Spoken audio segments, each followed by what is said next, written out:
Calvin was also involved in a protracted and somewhat vexing dispute with the Lutherans respecting the Lord's Supper, which ended in the separation of the evangelical party into the two great sections of Lutherans and Reformed, the former holding that in the Eucharist the body and blood of Christ are objectively and consubstantially present, and so are actually partaken of by the communicants, and the latter that there is only a virtual presence of the body and blood of Christ, and consequently only a spiritual participation thereof through faith.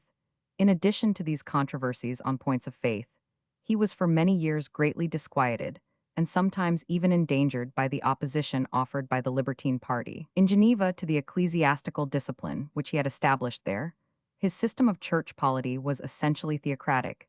It assumed that every member of the state was also under the discipline of the church, and he asserted that the right of exercising this discipline was vested exclusively in the consistory or body of preachers and elders. His attempts to carry out these views brought him into collision both with the authorities and with the populace, the latter being not unnaturally restive under the restraints imposed upon their liberty by the vigorous system of church discipline, and the former being inclined to retain in their own hands a portion of that power in things spiritual which Calvin was bent on placing exclusively in the hands of the church rulers. His dauntless courage, his perseverance, and his earnestness at length prevailed, and he had the satisfaction before he died of seeing his favorite system of church polity firmly established not only at Geneva, but in other parts of Switzerland, and of knowing that it had been adopted substantially by the reformers in France and Scotland. The men whom he trained at Geneva carried his principles into almost every country in Europe, and in varying degree, these principles did much for the cause of civil liberty, nor was it only in religious matters that Calvin busied himself. Nothing was indifferent to him that concerned the welfare and good order of the state or the advantage of its citizens. His work embraced everything. He was consulted on every affair, great and small, that came before the council in questions of law, police, economy, trade, and manufactures, no less than on questions of doctrine and church polity. To him, the city owed her trade in cloths and velvets, from which so much wealth accrued to her citizens. Sanitary regulations were introduced by him, which made Geneva the admiration of all visitors, and in him she reverences the founder of her university. This institution was in a sense Calvin's crowning work. It added religious education to the evangelical preaching and the thorough discipline already established, and so completed the reformer's ideal of a Christian commonwealth. Amidst these multitudinous cares and occupations, Calvin found time to write a number of works besides those provoked by the various controversies in which he was engaged. The most numerous of these were of an exegetical character, including discourses taken down from his lips by faithful auditors. We have from him expository comments or homilies on nearly all the books of Scripture, written partly in Latin and partly in French, though naturally knowing nothing of the modern idea of a progressive revelation. His judiciousness, penetration, and tact in eliciting his authors, meaning his precision, condensation, and concinnity, as an expositor, the accuracy of his learning, the closeness of his reasoning, and the elegance of his style, all unite to confer a high value on his exegetical works. The series began with Romans in 1540 and ended with Joshua in 1564, in 15,580,1559. Also, though in very ill health, he finally perfected the Institutes. The incessant and exhausting labors to which Calvin gave himself could not but tell on his fragile constitution. Amid many sufferings, however, and frequent attacks of sickness, he manfully pursued his course, nor was it till his frail body, torn by many and painful disease, fever, asthma, stone, and gout, the fruits for the most part of his sedentary habits and unceasing activity, had, as it were, fallen to pieces around him, that his indomitable spirit relinquished the conflict in the early part of the year 1564. His sufferings became so severe that it was manifest his earthly career was rapidly drawing to a close. On the 6th of February of that year, he preached his last sermon, having with great difficulty found breath enough to carry him through it. He was several times after this carried to church, but never again was able to take any part in the service with his usual disinterestedness. He refused to receive his stipend now that he was no longer able to discharge the duties of his office in the midst of his sufferings. However, his zeal and energy kept him in continual occupation. When expostulated with for such unseasonable toil, he replied, "Would you that the Lord should find me idle when he comes?" After he had retired from public labors, he lingered for some months, enduring the severest agony, without a murmur, and cheerfully attending to all the duties of a private kind, which his diseases left him strength to discharge on the 25th of April. He made his will on the 27th he received the little council, and on the 28th the Genevan ministers in his sick room on the 2nd of May. He wrote his last letter to his old comrade Farrell, who hastened from Neuchatel to see him once again. He spent much time in prayer and died quietly in the arms of his faithful friend Theodore Beza on the evening of the 27th of May, in the 55th year of his age. The next day, he was buried without pomp in the common cemetery called Plainpalais, in a spot not now to be identified. Calvin was of middle stature, his complexion was somewhat pallid, and dark his eyes to the latest clear and lustrous, bespoke the acumen of his genius. He was sparing in his food, and simple in his dress.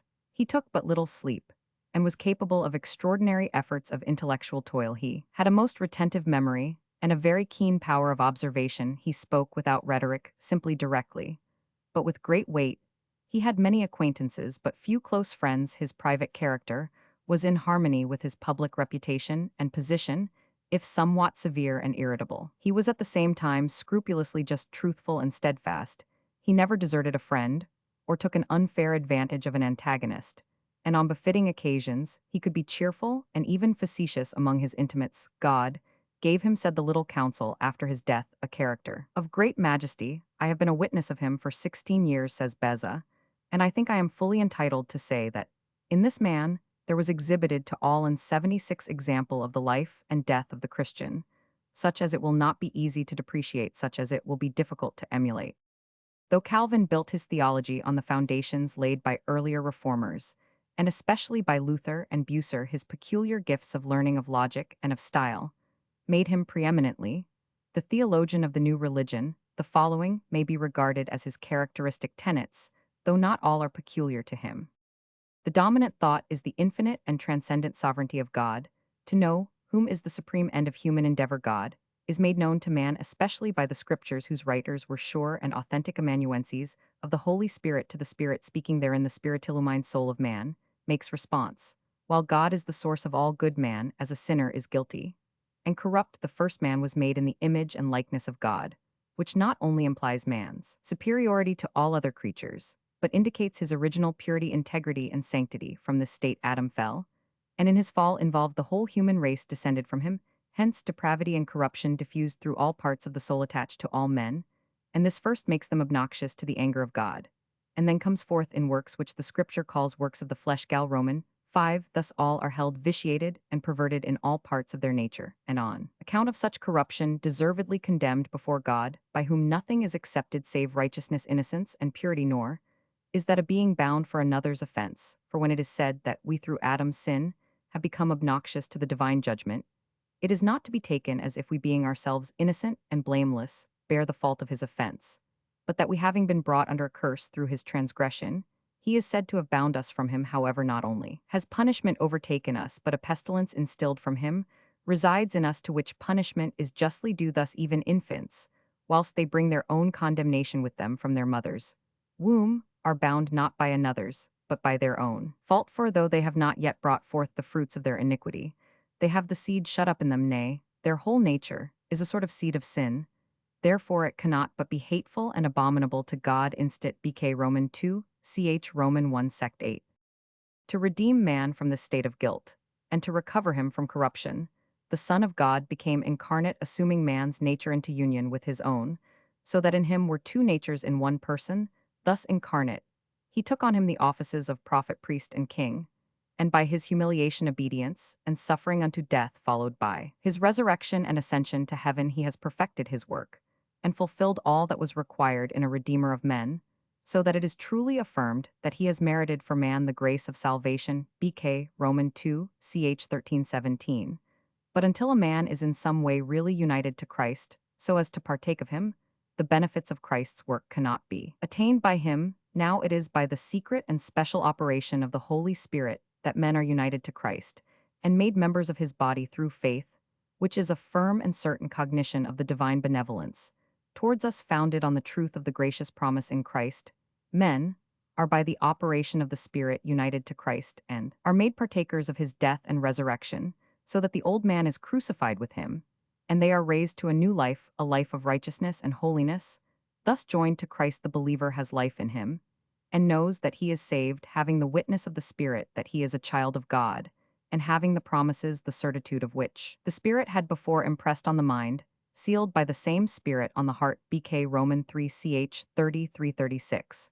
From faith proceeds repentance, which is the turning of our life to God, proceeding from a sincere and earnest fear of God, and consisting in the mortification of the flesh and the old man within us, and a vivification of the Spirit through faith. Also the believer receives justification, his sins are forgiven, he is accepted of God, and is held by him as righteous, the righteousness of Christ being imputed to him, and faith being the instrument by which the man lays hold on Christ, so that with his righteousness the man appears in God's sight as righteous. This imputed righteousness, however, is not disjoined from real personal righteousness, for regeneration and sanctification come to the believer from Christ no less than justification.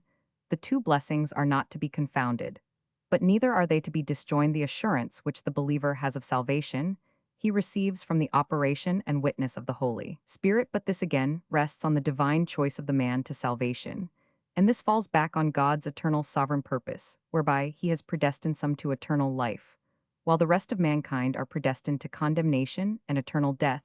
Those whom God has chosen to life, he effectually calls to salvation, and they are kept by him in progressive faith and holiness unto the end. BK Roman 3.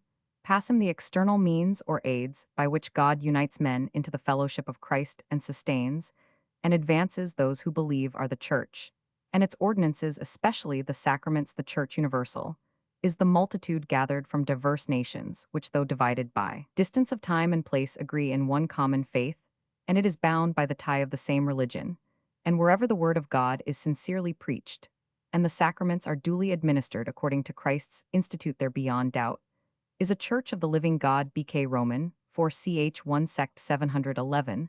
The permanent officers in the church are pastors and teachers, to the former of whom it belongs to preside over the discipline of the church, to administer the sacraments, and to admonish and exhort the members, while the latter occupy themselves with the exposition of Scripture, so that pure and wholesome doctrine may be retained with them, are to be joined for the government of the church certain pious, grave, and holy men as a senate in each church, and to others as deacons, is to be entrusted the care of the poor. The election of the officers in a church is to be with the people, and those duly chosen and called are to be ordained by the laying on of the hands of the pastors. Ch. 3 sect 416. The sacraments are two: baptism and the Lord's Supper. Baptism is the sign of initiation, whereby men are admitted into the society of the church, and being grafted into Christ, are reckoned among the sons of God. It serves both for the confirmation of faith and as a confession before men. The Lord's Supper is a spiritual feast where Christ attests that he is the life-giving bread by which our souls are fed unto true and blessed immortality, that sacred communication of his flesh and blood, whereby Christ transfuses into us his life even as if it penetrated into our bones and marrow. He, in the supper, attests and seals, and that not by a vain or empty sign set before us, but there he puts forth the efficacy of his Spirit, whereby he fulfills what he promises in the mystery of the supper. Christ is truly exhibited to us by the symbols of bread and wine, and so his body and blood, in which he fulfilled all obedience for the obtaining of righteousness, for us are presented. There is no such presence of Christ in the supper, as that he is affixed to the bread, or included in it, or in any way circumscribed, but whatever can express the true and substantial communication of the body and blood of the Lord, which is exhibited to believers under the said symbols of the supper, is to be received, and that not as perceived by the imagination only or mental intelligence, but as enjoyed for the aliment of the eternal life. BK Roman 4 ch 1517. The course of time has substantially modified many of these positions. Even the churches which trace their descent from Calvin's work and faith no longer hold in their entirety his views on the magistrate, as the preserver of church purity, the utter depravity of human nature, the non-human character of the Bible, the dealing of God with man. But his system had an immense value in the history of Christian thought. It appealed to and evoked a high order of intelligence, and its insistence on personal individual salvation has borne worthy fruit. So also its insistence on the chief end of man, to know and do the will of God, made for the strenuous morality that helped to build up the modern world. Its effects are most clearly seen in Scotland and Puritan England, and in the New England states, but its influence was and is felt among peoples that have little desire or claim to be called Calvinist. Bibliography: the standard edition of Calvin's works is that undertaken by the Strasbourg scholars J. W. Boyne E. Kunitz, E. Roos P. Lobstein, A. Erichsen 59 vols, 18,631,900. The last of these contains an elaborate bibliography which was also published separately at Berlin in 1900. The bulk of the writings was published in English by the Calvin Translation Society, 48 vols Edinburgh, 18,430,1855. The institutes have often been translated. The early lives by Beza and Culloden are given in the collected editions among modern biographies, are those by P. Henry des Leben J. Calvin's 3 vols, Hamburg 18,351,844, Eng Trans, by H. Stebbing London and New York 1849, Roman 5, Auden Histoire de la vie des ouvrages, et des doctrines de Calvin 2 vols Paris 1841, Eng Trans by J. McGill London 1843 and 1850, Unfairly Antagonistic Th. Dyer Life of John Calvin London 1850 E. Stahelen, Joe Calvin Leben und Ostwald Schriffen 2 vols Elberfeld 1863, F. W. Kampschult, Joe Calvin Sen Kirch und Seine Stadt in Genf 2 vols 1869-1899, Unfinished Abel Lefranc La Jeunesse de Calvin Paris 1888 E. Choisy, La Theocratie à Genève au Temps de Calvin, Geneva 1897 E. Daumerg Jean, Calvin Les Hommes et les Choses de son Temps, 5 vols 18,991,908. See also A. Roman 1000 Fairbairn Calvin, and the Reformed Church in the Cambridge Modern History, Vol. Roman 21,904, p. Schaff's History of the Christian Church, Vol. Roman 71,892, and R. Stahelen's article, in Hoc Herzog's Realensich für Prot Theologie, und Kirch. Each of these contains a useful bibliography, as also does The Excellent Life, by Professor Williston Walker, John Calvin, the organizer of Reformed Protestantism, Heroes of the Reformation Series, 1906. See also Roman 100s Horn in Mansfield Call Essays, 1909. W. Roman 50a a J.G. 1. The family name of Calvin seems to have been written indifferently, Covin, Chauve Chauvin Calvus Calvinus in the contemporary notices of Gerard, and his family in the capitular registers of the cathedral. At Noyon, the name is always spelt Coyu and the anagram of Calvin is Alcuin, and this, in its Latinized form Alcuinus, appears in 2 editions of his Insultutio, as that of the author Auden Vie de Calvin Roman. 1. The Syndics of Geneva address him in a letter written in 1540, and still preserved as Docteur Calvin in his letters written in French. He usually signs himself Jean Calvin. He affected the title of Mater for what reason is not known. 2. Pierre de Montaigu refounded this institution in 1388. Erasmus and Ignatius Loyola also studied here. 3. Cav Pref ad comment in Samos. 4. Joe Calvini vita sub init. 5. Epist ded comment in Ep Roman 2, ad Corinthios prefix. 6. This edition forms a small 8 vo of 514 pages and 6 pages of index. It appeared at Basel from the press of Thomas Platter and Balthasar Lassius in March 1536, and was published by Johann Oporin. The dedicatory preface is dated 23 August 1535.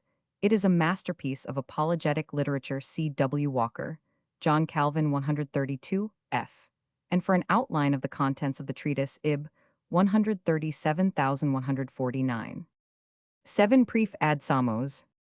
8. Ibid. 9. Beza vit Calvin 1536. Fidelis expositio errorum serveti sub init Calvini opti, Roman 9 Calvin to Farrell 20th Aug 1553. Chu judicio prorsus essentior, affirmo etiam vestros magistratus, just fessis quad hominum blasphemum, re ordine judicata interfesserunt Melanchthon, to Calvin 14th Oct, 1554. Field on the Church BK Roman 3 Roman 100 Vol Roman, 1 p. 288 ed Cambridge, 1847.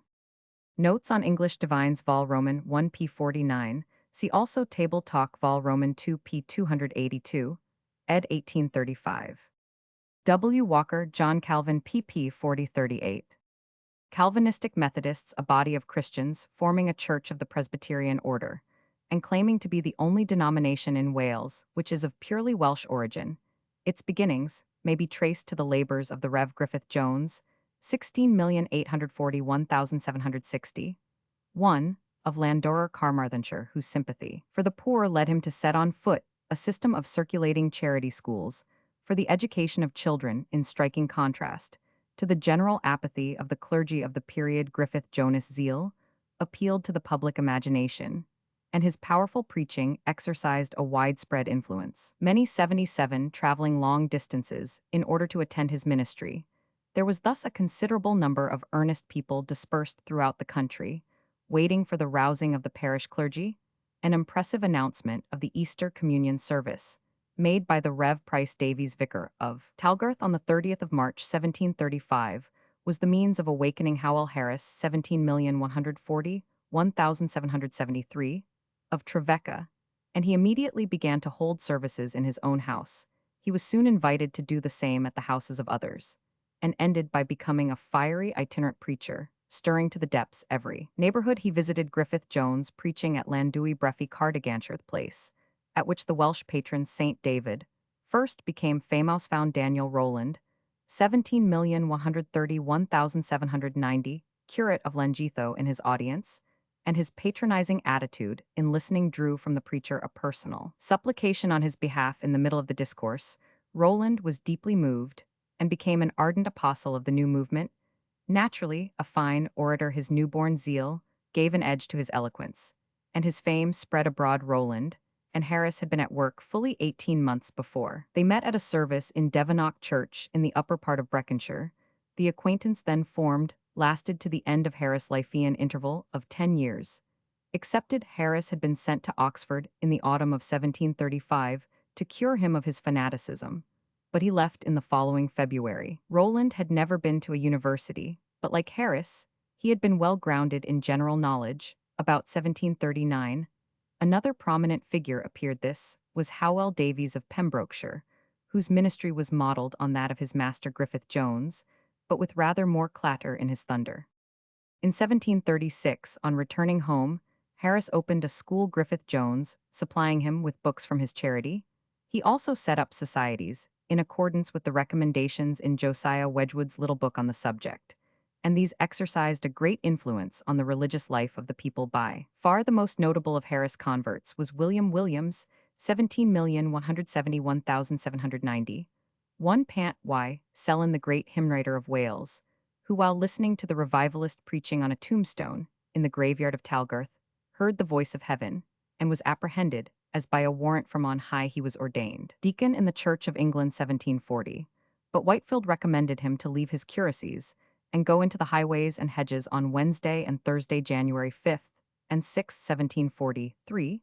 The Friends of Aggressive Christianity in Wales met at Wadford near Caerphilly Glam in order to organize their societies. George Whitefield was in the chair. Rowland Williams and John Powell, afterwards of Lanmartin clergymen, Harris, John Humphreys, and John Sennick laymen, were present. 7 lay exhorters were also at the meetings. They were questioned as to their spiritual experience and allotted their several spheres. Other matters pertaining to the new conditions created by the revival were arranged. This is known as the First Methodist Association, held 18 months before Joan Wesley's first conference, June 25, 1744. Monthly meetings covering smaller districts were organized to consider local matters, the transactions of which were to be reported to the Quarterly Association.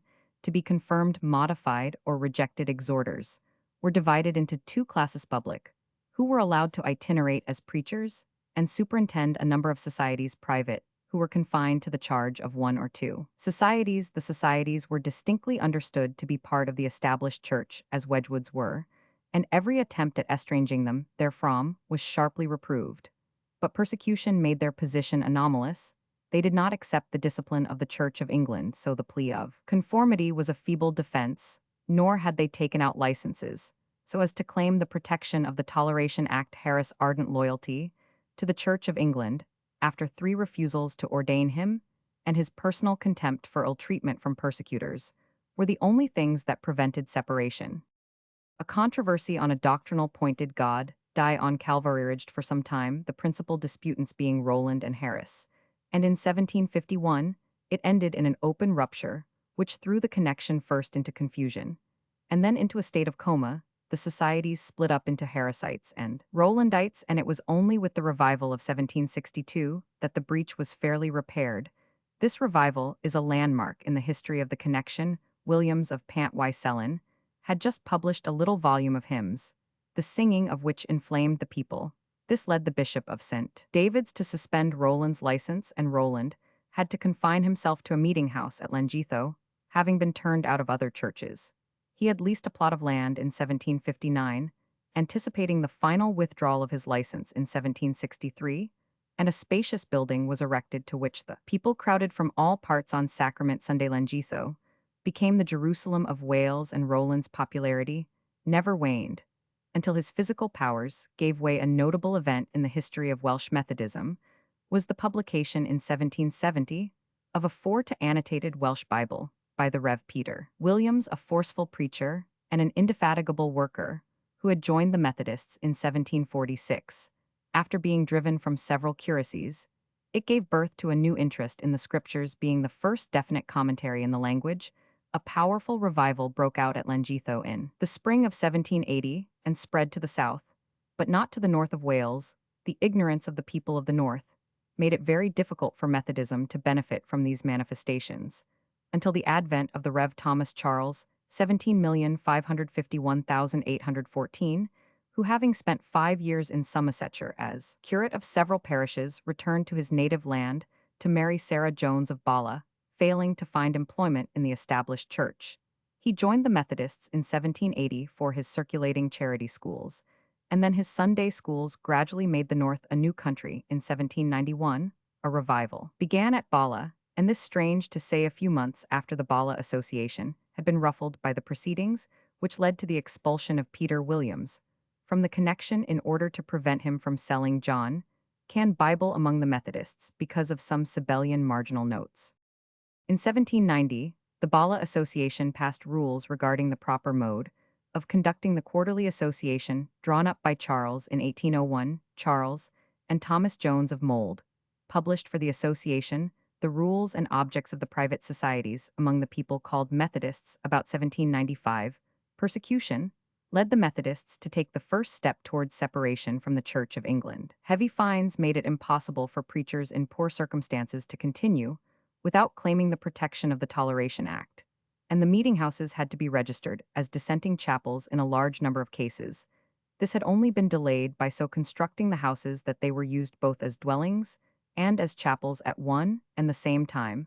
Until 1811, the Calvinistic Methodists had no ministers ordained by themselves. Their enormous growth in numbers and the scarcity of ministers to administer the sacrament, only 3 in North Wales, 2 of whom had joined only at the dawn of the century, made the question of ordination a matter of urgency. The South Wales clergy, who regularly itinerated, were dying out. The majority of those remaining itinerated but irregularly, and were, most of them, against the change. The lay element, with the help of Charles and a few other stalwarts, carried the matter through, ordaining 9 at Bala in June and 13 at Llandilo in August. In 1823, the Confession of Faith was published. It is based on the Westminster Confession, as Calvinistically construed, and contains 44 articles. The Connection's constitutional deed was formally completed in 1826. Thomas Charles had tried to arrange for taking over Trevecca College when the trustees of the Countess of Huntingdon's Connection removed their seminary to Cheshunt in 1791, but the Bala revival broke out just at the time, and when things grew quieter, other matters pressed for attention. A college had been mooted in 1816, but the intended tutor died suddenly, and the matter was for the time dropped. Candidates for the connectional ministry were compelled to shift for themselves until 1837, when Lewis Edwards, 18,091,887, and David Charles, 18,121,878, opened a school for young men at Bala. North and South alike adopted it as their college, the associations contributing 100 guineas each towards the education of their students. In 1842, the South Wales Association opened a college at Trevecca, leaving Bala to the north. The Rev. David Charles became principal of the former, and the Rev. Lewis Edwards of the latter, after the death of Dr. Lewis Edwards. Dr. T. Roman 100 Edwards resigned the principalship of the University College at Aberystwyth to become head of Bala. 1891, now a purely theological college, the students of which were sent to the university colleges for their classical training. In 1905, Mr. David Davies of Llandinamon, of the leading laymen in the connection offered a large building at Aberystwyth as a gift to the denomination, for the purpose of uniting North and South in one theological college, but in the event of either association declining the proposal, the other was permitted to take possession, giving the association that should decline the option of joining at a later time, the association of the South accepted, and that of the North declined the offer. Trevecca College was turned into a preparatory school on the lines of a similar institution set up at Bala in 1891. The missionary collections of the denomination were given to the London Missionary Society from 1798 to 1840, when a connectional society was formed, and no better instances of missionary enterprise are known than those of the Kaja and Jaintia Hills and the plains of Sylhet in India. There has also been a mission in Brittany since 1842.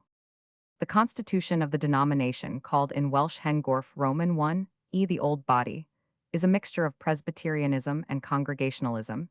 Each church manages its own affairs and reports one to the district meeting, two to the monthly meeting, the nature of each report determining its destination. Monthly meetings are made up of all the officers of the churches comprised in each, and are split up into districts for the purpose of a more local cooperation of the churches. The monthly meetings appoint delegates to the quarterly associations, of which all officers are members. The associations of North and South are distinct institutions deliberating and determining matters pertaining to them in their separate quarterly gatherings, for the purpose of a fuller cooperation in matters common to both. A General Assembly meeting once a year was established in 1864. This is a purely deliberative conclave worked by committees, and all its legislation has to be confirmed by the two associations before it can have any force or be legal. The annual conference of the English churches of the denomination has no legislative standing and is meant for social and spiritual intercourse and discussions. In doctrine, the church is Calvinistic, but its preachers are far from being rigid in this particular, being warmly evangelical, and in general distinctly cultured. The London degree largely figures on the connectional diary, and now the Welsh degrees in arts and divinity are being increasingly achieved.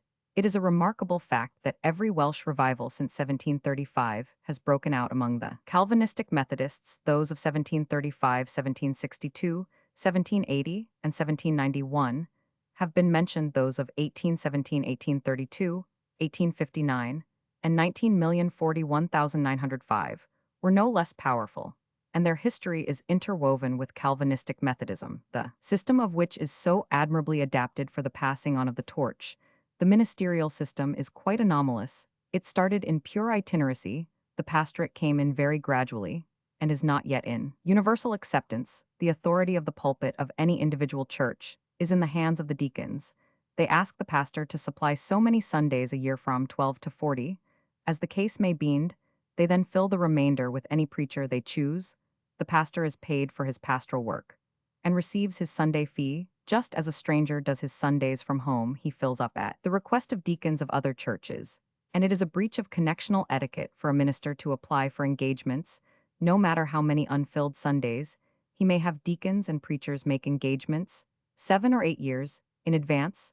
The connection provides for English residence wherever required, and the English ministers are oftener in their own pulpits than their Welsh brethren. The Calvinistic Methodists form in some respects the strongest church in Wales, and its forward movement, headed by Dr. John Pugh of Cardiff, has brought thousands into its fold since its establishment in 1891. Its connectional bookroom, opened in 1891, yields an annual profit of from 1,600 to 2,000, the profits being devoted to help the colleges and to establish Sunday school libraries, etc. Its chapels, in 1907, numbered 1641, with accommodation for 488,080 manses, 229. Its churches, one numbered 1428 ministers, 921, unordained preachers, 318 deacons, 6179. Its Sunday schools, 1731 teachers, 27,895 scholars, 193,460 communicants, 189,164 total collections, for religious purposes, 300,912. The statistics of the Indian Mission are equally good: communicants 8027, adherents 26,787, missionaries 23, native ministers ordained 15, preachers not ordained 60. The Calvinistic Methodists are intensely national in sentiment and aspirations, beyond all suspicion loyalists, They take a great interest in social, political, and educational matters, and are prominent on public bodies. They support the Eisteddfod as the promoter and inspirer of arts, letters, and music, and are conspicuous among the annual prize winners. They thus form a living democratic body, flexible and progressive in its movements, yet with a sufficient proportion of conservatism, both in religion and theology, to keep it sane and safe. Roman 500 EJ. 1. Adherents and members in scattered hamlets, and attending different meeting houses or chapels, often combined to form one society or church. Calvisius Cephas, 15,561,615, German chronologer, was born of a peasant family at Gorsleben in Thuringia on the 21st of February 1556. By the exercise of his musical talents, he earned money enough for the start at Helmstadt of an university, career which the aid of a wealthy patron enabled him to continue at Leipzig. He became director of the music school at Forten in 1572, was transferred to Leipzig in the same capacity in 1594, and retained this post until his death on the 24th of November 1615, despite the offers successively made to him of mathematical professorships at Frankfurt and Wittenberg. In his Opus Chronologicum, Leipzig, 1605, 7th ed. 1685, he expounded a system based on the records of nearly 300 eclipses. An ingenious though ineffective proposal for the reform of the calendar was put forward in his Elenchus Calendara Gregoriani Frankfurt, 1612, and he published a book on music melodii condendi ratio Erfurt, 1592, still worth reading. For details see Roman 5 Schmucks Leichenred, 1615 J. Burdach's Chroniken Portens, 1739, F.W. E. Rost's Oratio ad renovendum S. Calvici Memoriam, 1805 J. G. Stahlbaum's Nachrichten über die Kantoren, and der Thomaschule, 1842, Allgemeine Deutsche Biographie Poggendorf's Biog Literarisches Handwörterbuch. Calvo Carlos 18,241,906, Argentine publicist and historian, was born at Buenos Aires on the 26th of February 1824, and devoted himself to the study of the law in 1860. He was sent by the Paraguayan government on a special mission to London and Paris. Remaining in France, he published in 1863 his Derecho International Teorico y Practice de Europe America in 2 volumes, and at the same time brought out a French version. The book immediately took rank as one of the highest modern authorities on the subject, and by 1887, the first French edition had become enlarged to 6 volumes. Senor Calvo's next publications were of a semi-historical character. Between 1862 and 1869, he published in Spanish and French his great collection in 15 volumes of the treaties and other diplomatic acts of the South American republics, and between 1864 and 1875, his Annales historiques de la Révolution de l'Amérique latine in 5 volumes. In 1884, he was one of the founders at the Ghent Congress of the Institut de Droit International. In the following year, he was Argentine minister at Berlin, and published his Dictionnaire du Droit International Public et Privé. In that city, Calvo died in May 1906 at Paris. Calwa or Calwa, a town of Germany in the Kingdom of Württemberg, on the Nagold 34 Roman 1000 SW of Stuttgart, by Rail Pop 1905-49-43. It contains a Protestant and a Roman Catholic church, 2 schools, missionary institution, and a fine 79 public library. The industries include spinning and weaving operations in wool and cotton, carpets, cigars, and leather. Are also manufactured. The timber trade, chiefly with the Netherlands, is important. The place is in favor as a health resort. The name of Calwa appears first in 1037 in the Middle Ages. The town was under the dominion of a powerful family of counts, whose possessions finally passed to Württemberg in 1345. In 1634, the town was taken by the Bavarians, and in 1692 by the French. Calydon, an ancient town of Aetolia, according to Pliny 712 Roman 1000, from the sea on the river Euenus. It was said to have been founded by Calydon, son of Aetolus, to have been the scene of the hunting by Meleager and other heroes of the famous Caledonian boar, sent by Artemis to lay waste the fields, and to have taken part in the Trojan War. In historical times, it is first mentioned 391 B Roman 100, as in the possession of the Achaeans, who retained it for 20 years, by the assistance of the Lacedaemonian king Agesilaus, notwithstanding the attacks of the Acarnanians. After the battle of Leuctra 371 B Roman 100, It was restored by Epaminondas to the Aetolians in the time of Pompey. It was a town of importance, but Augustus removed its inhabitants to Nicopolis, which he founded to commemorate his victory at Actium, 31 B. Roman 100. The walls of Caledon are almost certainly to be recognized in the Castro of Carthaga. These comprise a circuit of over 2 Roman 1000 with one large gate and 5 smaller ones, and are situated on a hill on the right or west bank of the Uinus. Remains of large terrace walls outside the town probably indicate the position of the temple of Artemis Laphria, whose gold and ivory statue was transferred to Patras together, probably with her ritual. This included a sacrifice in which all kinds of beasts wild and tame were driven into a wooden pyre and consumed. C. W. Roman 1000 Leak, Travels in N. Greece Roman 1p 109, Roman 3 pp 533, SQQ W. J. Woodhouse Aetolia pp 95 SSQ. E.G.R. Calypso in Greek mythology, daughter of Atlas or Oceanus, or Nereus, queen of the mythical island of Aegea, when Odysseus was shipwrecked on her shores, Calypso entertained the hero with great hospitality, and prevailed on him to remain with her 7 years. Odysseus was then seized with a longing to return to his wife and home. Calypso's promise of eternal youth failed to induce him to stay, and Hermes was sent by Zeus to bid her release him. When he set sail, Calypso died of grief. Homer Odyssey, Roman 1 Roman 5 Roman 7, Apollodorus Roman 1 7.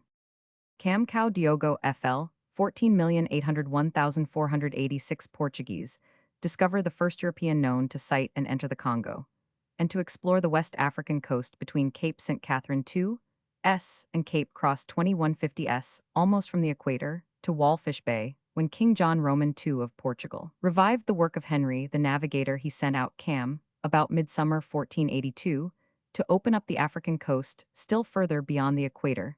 The mouth of the Congo was now discovered perhaps in August 1482, and marked by a stone pillar still existing, but only in fragments erected. On Shark Point, the great river was also ascended for a short distance, and intercourse was opened with the natives. Cam then coasted down along the present Angola, Portuguese West Africa, and erected a second pillar, probably marking the termination of this voyage at Cape Santa Maria, the Monte Negro of these first visitors in 1326. He certainly returned to Lisbon by the beginning of April 1484, when John Roman II ennobled him, made him a cavallero of his household. He was already an escudero or esquire in the same, and granted him an annuity and a coat of arms. 8th and 14th of April 1484, that Cam on his second voyage of 14,830,1486 was accompanied by Martin Behaim as alleged on the latter's Nuremberg globe of 1492, is very doubtful, but we know that the explorer revisited the Congo and erected 2 more pillars beyond the furthest of his previous voyage, the first at another Monte Negro in 1541, the second at Cape Cross in 2150, this last probably marking the end of his progress southward. According to one authority, a legend on the 1489 map of Henricus Martellus Germanus, Cam died off Cape Cross, but João de Barros and others make him return to the Congo and take thence a native envoy to Portugal. The 4 pillars set up by Cam on his 2 voyages have all been discovered in situ, and the inscriptions on 2 of them from Cape Santa Maria and Cape Cross, dated 1482 and 1485, respectively, are still to be read, and have been printed. The Cape Cross Padro is now at Kiel, replaced on the spot by a granite facsimile. Those from the Congo estuary and the more southerly Monte Negro are in the Museum of the Lisbon Geographical Society.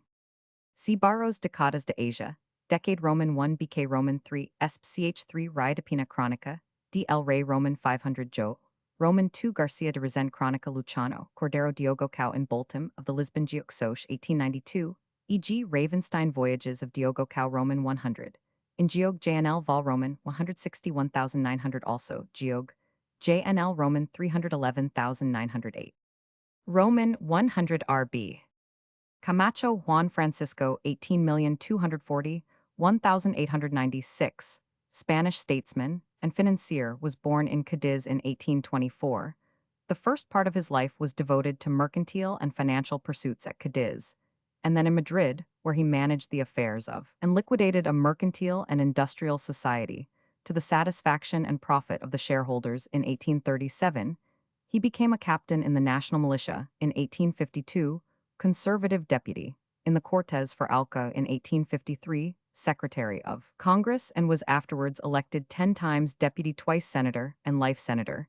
In 1877, Camacho took a prominent part in all financial debates and committees, was offered a seat in the Moan cabinet of 1864, and was appointed Undersecretary of State Finances in 1866, under Canovas and O'Donnell. After the Revolution of 1868, he declined the post of Minister of Finance offered by Marshal Serrano, but served in that capacity in 1872 and 1874 in Sagasta's cabinets. When the Restoration took place, Camacho sat in the Cortes among the dynastic liberals with Sagasta as leader and became finance minister in 1881 at a critical moment when Spain had to convert, reduce, and consolidate her treasury and other debts with a view to resuming payment of coupons. Camacho drew up an excellent budget and collected taxation with a decidedly unpopular vigor. A few years later, Sagasta again made him finance minister under the regency of Queen Christina, but had to sacrifice him when public opinion very clearly pronounced against his too radical financial reforms and his severity in collection of taxes. He was for the same reasons unsuccessful as a governor of the Tobacco Monopoly Company. He then seceded from the Liberals, and during the last years of his life he affected to vote with the Conservatives, who made him governor of the Bank of Spain. He died in Madrid on the 23rd of January, 1896. Age. Camaldulians or Camaldolese, a religious order founded by St. Romuald, born of a noble family, at Ravenna, Roman 100. He retired at the age of 20 to the Benedictine monastery of S. Apollinaire in Classe, but being strongly drawn to the eremitical life, he went to live with a hermit in the neighborhood of Venice, and then again near Ravenna. Here, colony of hermits grew up around him, and he became the superior. As soon as they were established in their manner of life, Romuald moved to another district, and there formed a second settlement of hermits, only to proceed in the same way to the establishment of other colonies of hermits or deserts, as they were called in this way during the course of his life. Romuald formed a great number of deserts throughout central Italy. His chief foundation was at Camaldoli, on the heights of the Tuscan Apennines, not far from Arezzo, in a vale snow-covered during half the year. Romuald's idea was to reintroduce into the West the primitive eremitical form of monachism, as practiced by the first Egyptian and Syrian monks. His monks dwelt in separate huts around the oratory, and came together only for divine service, and on certain days for meals. The life was one of extreme rigor in regard to food, clothing, silence, and general observance. Besides the hermits, there were lay brothers to help in carrying out the field work and rougher occupations. St. Romuald and the early Camaldolese exercised considerable influence on the religious movements of their time. The emperors Otto Roman III and Henry Roman II esteemed him highly, and sought his advice on religious questions. Disciples of St. Romuald went on missions to the still heathen parts of Russia, Poland, and Prussia, where some of them suffered martyrdom in his extreme old age. St. Romuald, with 2580 of his monks, started on a missionary expedition to Hungary, but he was unable to accomplish the journey. He died in 1027. After his death, mitigations were gradually introduced into the rule and manner of life, and in the monastery of St. Michael in Murano, Venice, the life became cenobitical. From that time to the present day there have always been both eremitical and cenobitical Camaldolese, the latter approximating to ordinary Benedictine life. The Camaldolese spread all over Italy and into Germany, Poland, and France. Camaldoli itself exists as a desert, the primitive observance of the Institute being strictly maintained.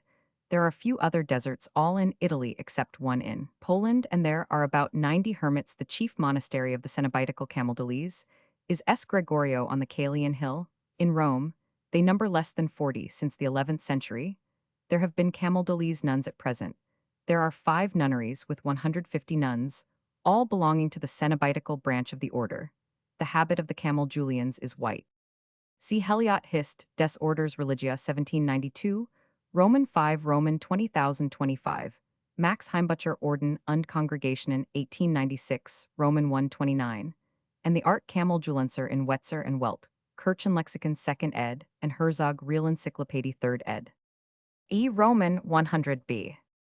Camargo Marie Anne de Cupis de 17,101,770, French dancer of Spanish descent, was born in Brussels on the 15th of April 1710.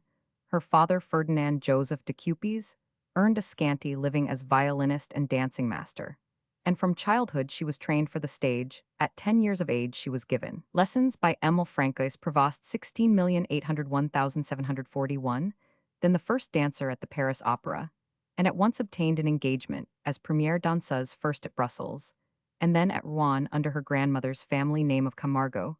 She made her Paris debut in 1726, and at once became the rage every new fashion bore her name. Her manner of doing her hair was copied by all at court. Her Schumacher's had a tiny foot made his fortune. She had many titled adorers, whom she nearly ruined by her extravagances, among others, Louis de Bourbon Comte de Clermont. At his wish, she retired from the stage from 1736 to 1741. In her time, she appeared in 78 ballets or operas, always to the delight of the public. She was the first ballet dancer to shorten the skirt to what afterwards became the regulation length. There is a charming portrait of her by Nicolas Lancret in the Wallace Collection, London. Camargue, Insula Camaria, a thinly populated region of southern France, contained wholly in the department of Bouches-du-Rhône, and comprising the delta of the Rhône. The Camargue is a marshy plain of alluvial formation, enclosed between the two branches of the river, the Grand Rhône to the east and the Petit Rhône to the west. Its average elevation is from 612 to 8 ft. The Camargue has a coastline some 30 Roman 1,000 in length and an area of 290 sq Roman 1,000, of which about a quarter consists of cultivated and fertile land. This is in the north, and on the banks of the rivers. The rest consists of rough pasture grazed by the black bulls and white horses of the region, and by large flocks of sheep, or of marsh, stagnant water, and waste land, impregnated with salt. The region is inhabited by flocks of flamingos, bustards, partridge, and by seabirds of various kinds. The Étang de Vacares, the largest of the numerous lagoons and pools, covers about 23 sq Roman 1,000. It receives three main canals constructed to drain off the minor lagoons. The Camargue is protected by dikes from the inundations both of the sea and of the river's inlets. In the sea dike let in water for the purposes of the lagoon fisheries and the salt pans, and the river water is used for irrigation.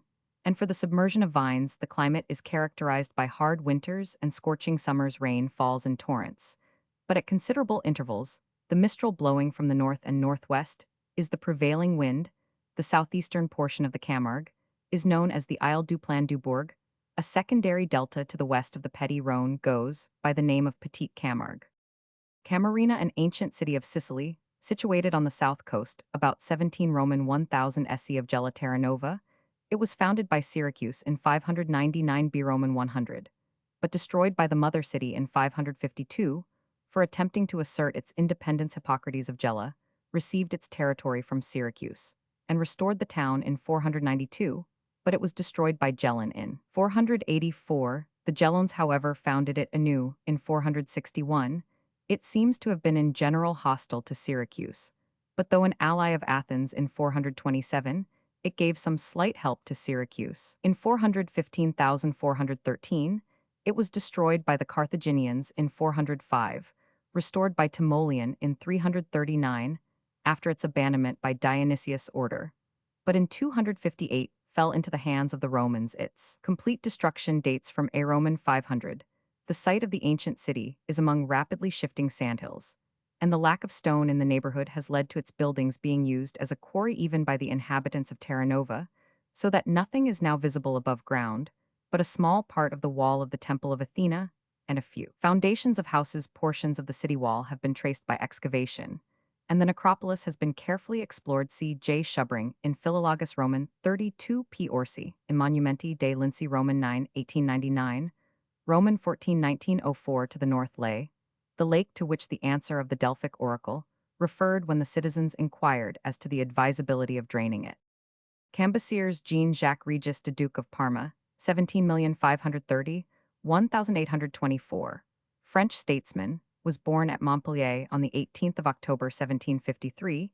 He was descended from a well-known family of the legal nobility, noblesse de la robe. He was designed for the magistracy of his province, and in 1771, when for a time the provincial parliament was suppressed with the others by the Chancellor Maupeou, he refused to sit in the royal tribunal substituted for it. He continued, however, to study law with ardor, and in 1774 succeeded his father as councillor in the Court of Accounts and Finances of his native town. Espousing the principles of the Revolution in 1789, He was commissioned by the noblesse of the province to draw up the cahier statement of principles and grievances, and the Seneschalty of Montpellier elected him deputy to the States General of Versailles. But the election was annulled on a technical point. Nevertheless, in 1792, the new department of Herald in which Montpellier is situated sent him as one of its deputies to the Convention, which assembled and proclaimed the Republic in September 1792. In the strife which soon broke out between the Girondins and the Jacobins, he took no decided part, but occupied himself mainly with the legal and legislative work, which went on almost without intermission, even during the terror the action of Cambacérès at the time of the trial of Louis Roman 16 December 25, 1792, January 20, 1793, was characteristic of his habits of thought at first. He protested against the erection of the Convention into a tribunal in these words: "The people has chosen you to be legislators. It has not appointed you as judges." He also demanded that the king should have due facilities for his defense.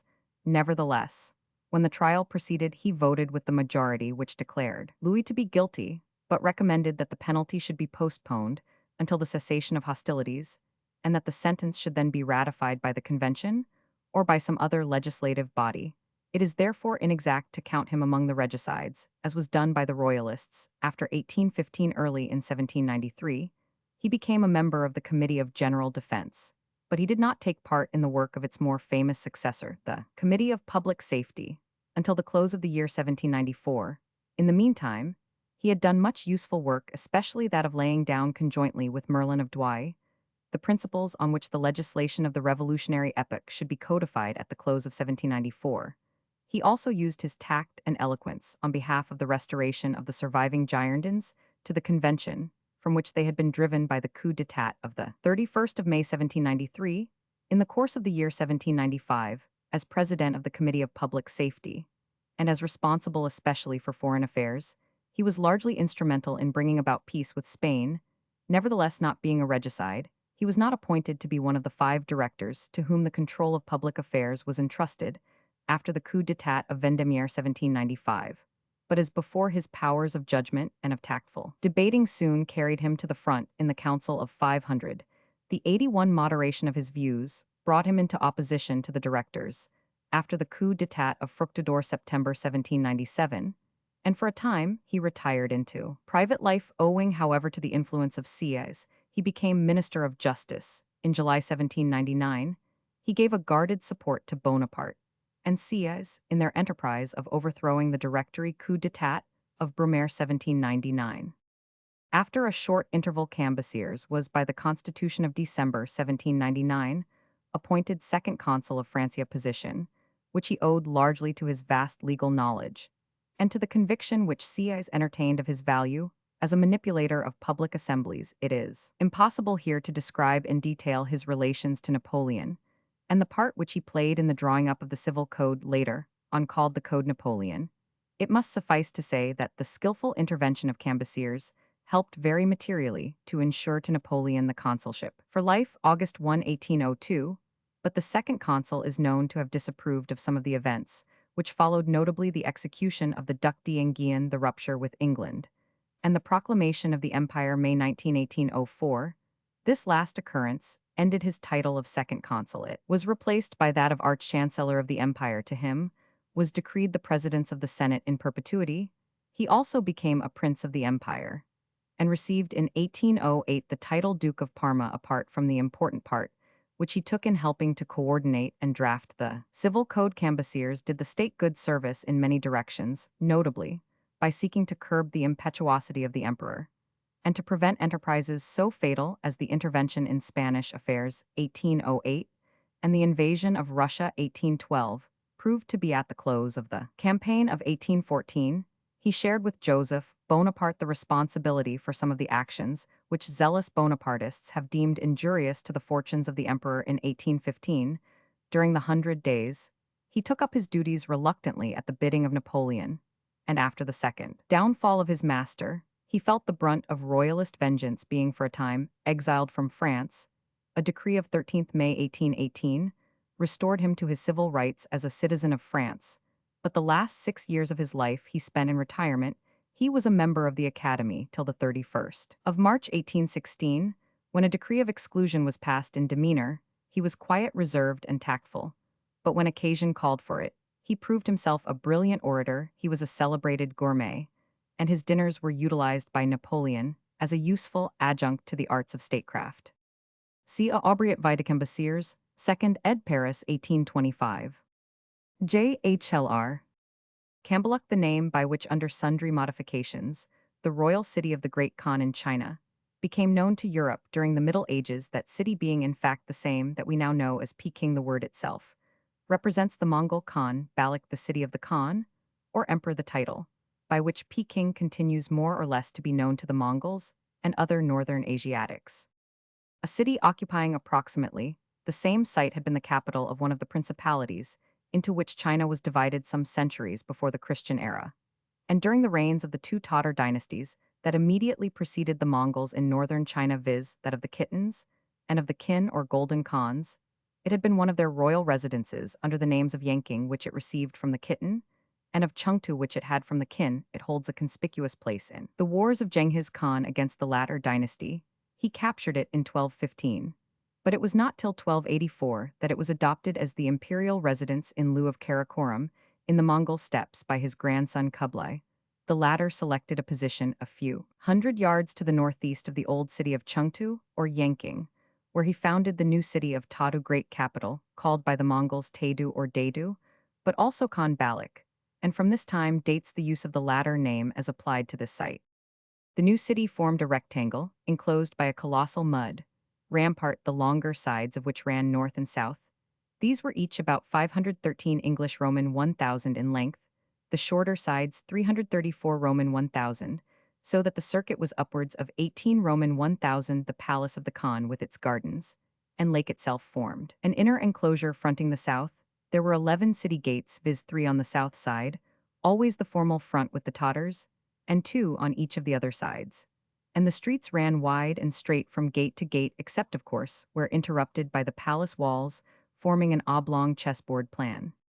Tatu continued to be the residence of the emperors, till the fall of the Mongol power 1368. The native dynasty Ming, which supplanted them, established their residence at Nanking South Court. But this proved so inconvenient that Yunglo, the third sovereign of the dynasty, reoccupied Tatu, giving it then, for the first time, the name of Peking North Court. This was the name in common use when the Jesuits entered China towards the end of the 16th century and began to send home accurate information about China. But it is not so now, the names in ordinary use being Qingcheng or Qingtu, both signifying capital. The restoration of Cambaluc was commenced in 1409. The size of the city was diminished by the retrenchment of nearly one-third at the northern end, which brought the enceinte more nearly to a square form, and this constitutes the modern so-called Tatar city of Peking, the south front of which is identical with the south front of the city of Kublai. The walls were completed in 1437. Population gathered about the southern front, probably using the material of the old city of Yanqing, and the excrescence so formed was in 1544 enclosed by a wall, and called the outer city. It is the same that is usually called by Europeans the Chinese city. The ruins of the retrenched northern portion of Kublai Great Rampart are still prominent along their whole extent, so that there is no room for question as to the position or true dimensions of the Cambaluc of the Middle Ages, and it is most probable, indeed, it is almost a necessity, that the present palace stands on the lines of Kublai Palace. The city under the name of Cambaluc was constituted into an archiepiscopal see by Pope Clement Roman V in 1307 in favor of the missionary Franciscan John of Montecorvino Roman 500. But though some successors were nominated, it seems probable that no second metropolitan ever actually occupied the seat. Maps of the 16th and 17th centuries often show Cambaluc in an imaginary region to the north of China. A part of the misconception that has prevailed regarding Cathay, the name, is often in popular literature written Cambalu, and is by Longfellow accented in verse Cambalu. But this spelling originates in an accidental error in Ramusio's Italian version, which was the chief channel through which Marco Polo's book was popularly known. The original French MSS all agree with the etymology in calling it Cambaluc, which should be accented Cambaluc. Cambay, a native state of India within the Gujarat division of Bombay, it has an area of 350 sq Roman 1000 pop 19,175,225, showing a decrease of 16 in the decade, due to the famine of 18,991,900. The estimated gross revenue is 27,189. The tribute 1460 in physical character, Cambay, is entirely an alluvial. Plain as a separate state, it dates only from about 1730, the time of the dismemberment of the Mughal Empire. The present chiefs are descended from Mamun Khan Roman II, the last of the governors of Gujarat, who, in 1742, murdered his brother-in-law Nizam Khan, governor of Cambay, and established himself there. The town of Cambay had a population in 1900, one of 31,780. It is supposed to be the Camoens of Ptolemy, and was formerly a very flourishing city, the seat of an extensive trade, and celebrated for its manufactures of silk chintz and gold stuffs. But owing principally to the gradually increasing difficulty of access by water owing to the silting up of the Gulf, its commerce has long since fallen away, and the town has become poor and dilapidated. The spring tides rise upwards of 30 ft, and in a channel usually so shallow form a serious danger to shipping. The trade is chiefly confined to the export of cotton. The town is celebrated for its manufacture of agate and carnelian ornaments of reputation. Principally in China, the houses in many instances are built of stone, a circumstance which indicates the former 82 wealth of the city, as the material had to be brought from a very considerable distance, and remains of a brick wall 3 Roman 1000 in circumference, which formerly surrounded the town, enclose 4 large reservoirs of good water, and 3 bazaars to the southeast. There are very extensive ruins of subterranean temples, and other buildings half buried in the sand by which the ancient town was overwhelmed. These temples belong to the Jains, and contain 2 massive statues of their deities, the one black, the other white. The principal one, as the inscription intimates, is Paraswanath or Parswanath, carved in the reign of the Emperor Akbar. The black one has the date of 1651, inscribed in 1780. Cambay was taken by the army of General Goddard, was restored to the Marathas in 1783, and was afterwards ceded to the British by the Peshwa under the Treaty of 1803. It was provided with a railway in 1901 by the opening of the 11 Roman 1000 required to connect with the Gikwar of Baroda's line through Petlad. Cambay Gulf of an inlet in the coast of India, in the Gujarat division of Bombay. It is about 80 Roman 1000 in length, but is shallow and abounds in shoals and sandbanks. It is supposed that the depth of water in this gulf has been decreasing for more than 2 centuries past the tides, which are very high, run into it with amazing velocity. But at low water the bottom is left nearly dry for some distance below the latitude of the town of Cambay. It is, however, an important inlet, being the channel by which the valuable produce of central Gujarat and the British districts of Ahmedabad and Broach is exported. But the railway from Bombay to Baroda and Ahmedabad near Cambay has for some time past been attracting the trade to itself. Camber derived through the fr from lat camera vault in architecture, the upward curvature given to a beam, and provided for the depression or sagging which it is liable to before it has settled down to its bearings. A camber arch is a slight rise given to the straight arc to correct an apparent sinking in the center C arch. Cambert Robert 16,280,1677, French operatic composer, was born in Paris in 1628. He was a pupil of Chambonnières in 1655. After he had obtained the post of organist at the Church of St. Honor, he married Marie du Moustier. He was musical superintendent to Queen Anne of Austria, mother of Louis Roman XIV, and for a time held a post with the Marquis de Sourdijk. His earlier works, the words of which were furnished by Pierre Perrin, continued to be performed before the court at Vincennes till the death of his patron Cardinal Mazarin. In 1669, Perrin received a patent for the founding of the Académie Nationale de Musique, the germ of the grand opera, and Cambert had a share in the administration, until both he and Perrin were discarded in the interests of Lully, displeased at his subsequent neglect, and jealous of the favor shown to Lully, who was musical superintendent to the king. He went in 1673 to London, where soon after his arrival he was appointed master of the band to Charles Roman II. One at least of his operas, Camoens, was performed in London under his direction, but it did not suit the popular taste, and he is supposed to have killed himself in London in 1677.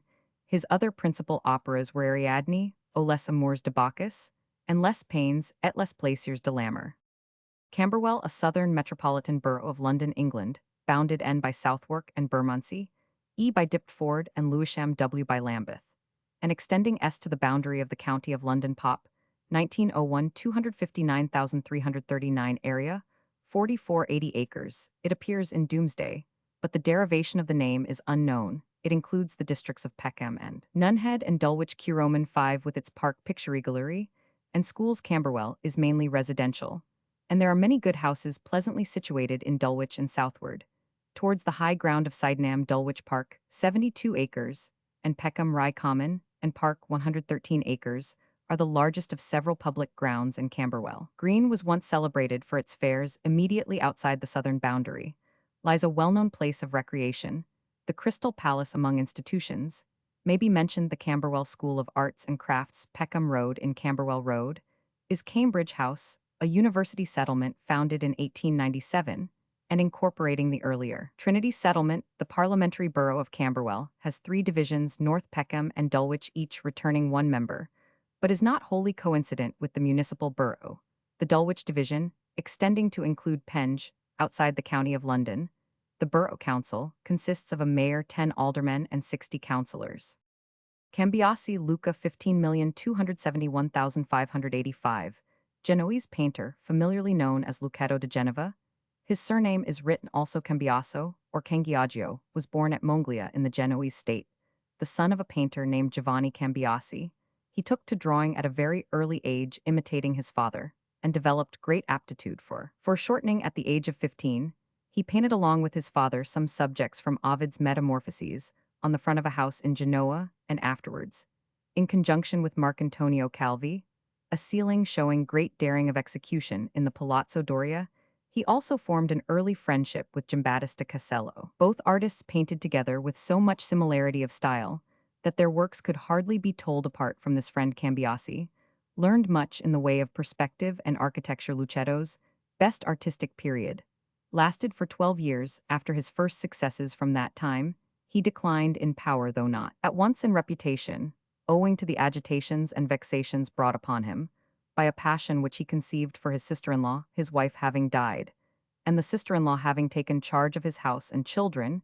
He endeavored to procure a papal dispensation for marrying her, but in this he was disappointed. In 1583, he accepted an invitation from Philip Roman II to continue in the Escorial a series of frescoes which had been begun by Casello, now deceased, and it is said that one principal reason for his closing with this offer was that he hoped to bring the royal influence to bear upon the Pope.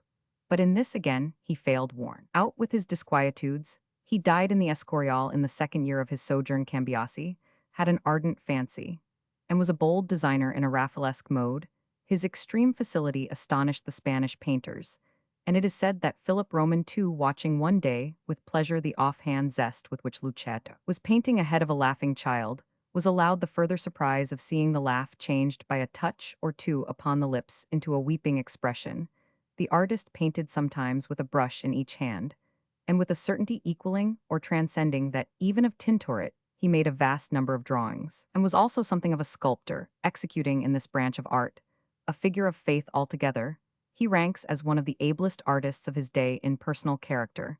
Notwithstanding his executive energy, he is reported to have been timid and diffident. His son Orazio became likewise a painter, studying under Lucetto. The best works of Cambiasi are to be seen in Genoa, in the church of S. Georgiath Martyrdom of that saint, in the Palazzo Imperiale Terralba, a Genoese suburb fresco of the Rape of the Sabines in S. Maria de Carignanoa Pieta, containing his own portrait, and according to tradition, that of his beloved sister-in-law in the Escorial. He executed several pictures. One is a paradise on the vaulting of the church, with a multitude of figures. For this picture he received 12,000 ducats, probably the largest sum that had up to that time ever been given for a single work. Cambodia, one called by the inhabitants Esroc Khmer, and by the French Cambodge, a country of southeastern Asia, and a protectorate of France forming part of French Indochina. Geography: it is bounded N by Siam, and Laos E by Annam SC, and S by Cochin China SW, by the Gulf of Siam, and W by Siam.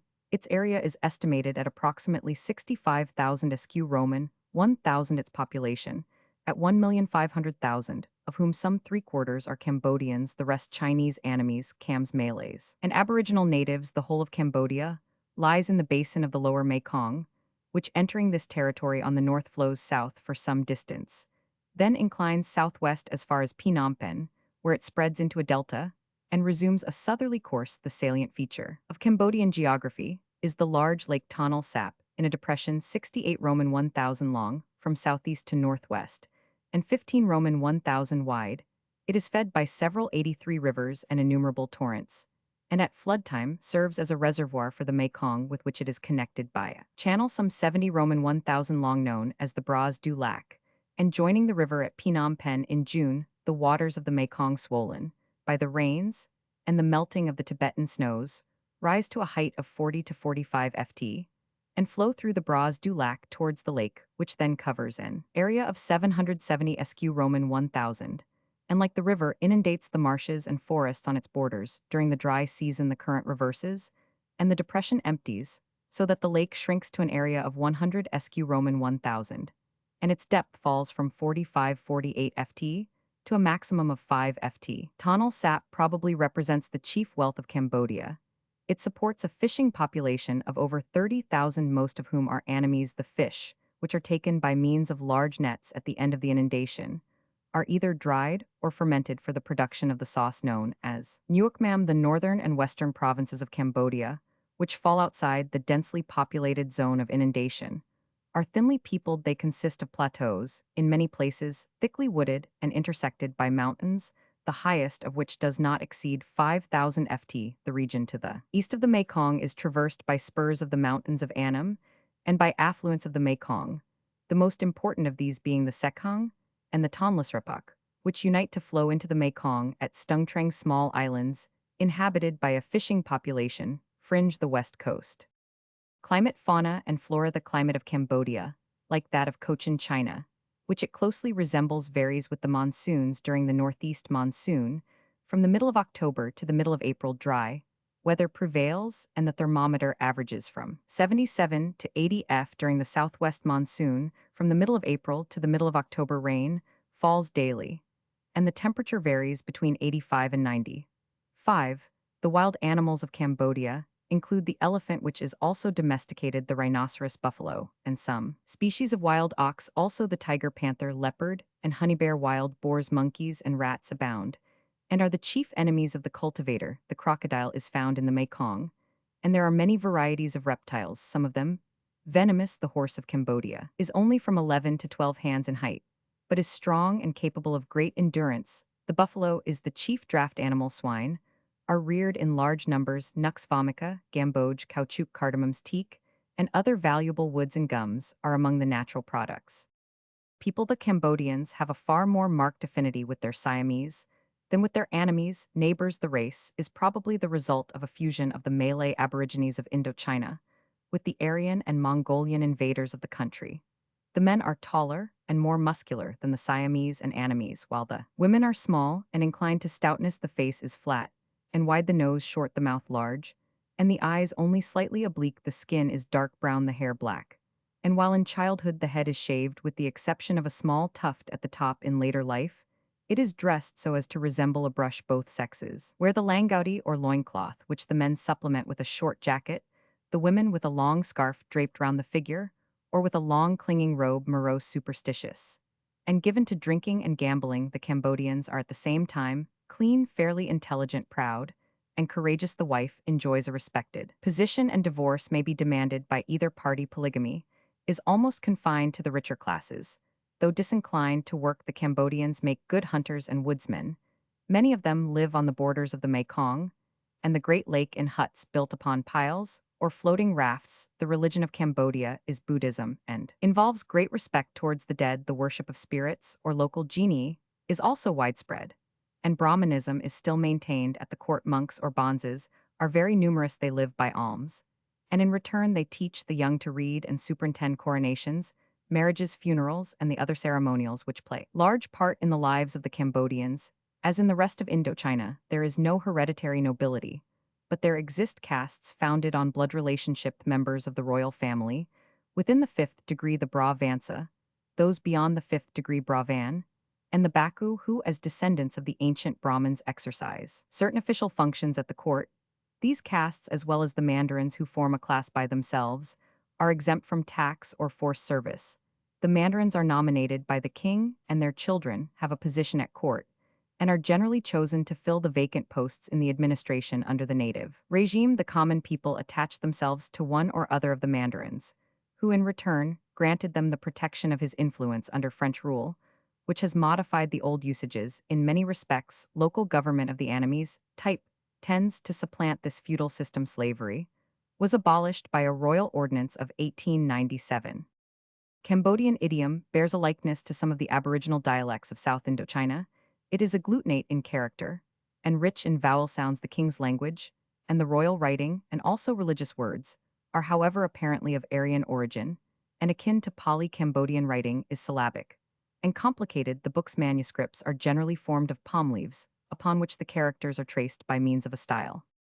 Industry and commerce. Iron worked by the tribe of the Kuis is found in the mountainous region. The Cambodians show skill in working gold and silver earthenware, bricks, mats, fans, and silk and cotton fabrics are also produced to some small extent, but fishing and the cultivation of rice, and in a minor degree of tobacco, coffee, cotton, pepper, indigo, maize, tea, and sugar are the only industries worthy of the name. Factories exist near Phnom Penh for the shelling of cottonseeds. The Cambodian is his own artificer and self-sufficing so far as his own needs are concerned. Rice, dried fish, beans, pepper, and oxen are the chief elements in the export trade of the country, which is in the hands of Chinese. The native plays little or no part in commerce. Trade is carried on chiefly through Saigon in Cochin China. Kampot, the only port of Cambodia being accessible solely to coasting vessels, with the exception of the highway from Phnom Penh Kuroman, 5 the capital to Kampot. The roads of Cambodia are not suited for vehicles. Phnom Penh communicates regularly, by the steamers of the Messageries fluvials, by way of the Mekong with Saigon. Administration. At the head of the government is the king. Raj. His successor is either nominated by himself, in which case he sometimes abdicates in his favor, or else elected by the 5 chief mandarins. From among the Bravanza, the Upavraj Obgarich or king, who has abdicated the heir presumptive Uparaj Obariach, and the first princess of the blood are high dignitaries with their own retinues. The king is advised by a council of 5 ministers, the superior members of the class of mandarins, and the kingdom is divided into about 50 provinces, administered by members of that body. France is represented by a resident superior, who presides over the ministerial council, and is the real ruler of the country, and by residents exercising supervision in the districts, into which the country is split up. For the purposes of the French administration in each residential district, there is a council composed of natives, and presided over by the resident, which deliberates on questions affecting the district.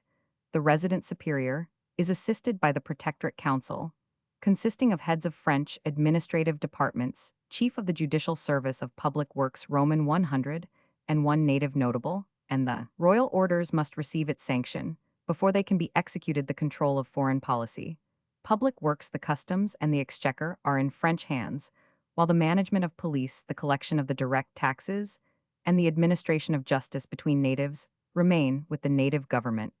A French tribunal alone is competent to settle disputes where one of the parties is not a native. The following is a summary of the local budget of Cambodia for 1899 and 1904. Receipts. Expenditure: 1899, 235,329, 188,654.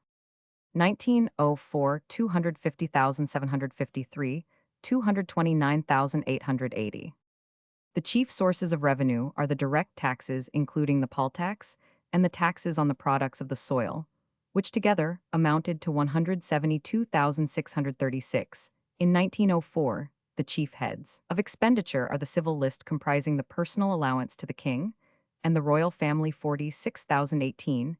In 1904, public works, 39,593, and government house and residences, 29,977.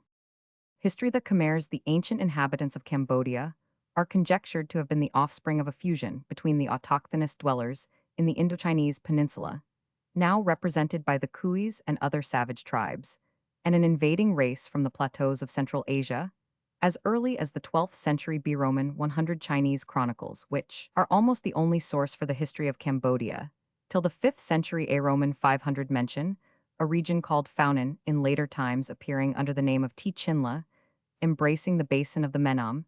It extended eastwards to the Mekong, and may be considered approximately coextensive with the Khmer kingdom some centuries before the Christian era. Immigrants from the east coast of India began to exert a powerful influence over Cambodia into which they introduced Brahmanism, and the Sanskrit language. This Hinduizing process became more marked about the 5th century A. Roman 500, when under Esrudavarman the Camoens as a nation rose into prominence. The name Kambuja, whence the European form Cambodia, is derived from the Hindu Kambu, the name of the mythical founder of the Khmer race. It seems to have been officially adopted by the Khmers as the title of their country about this period.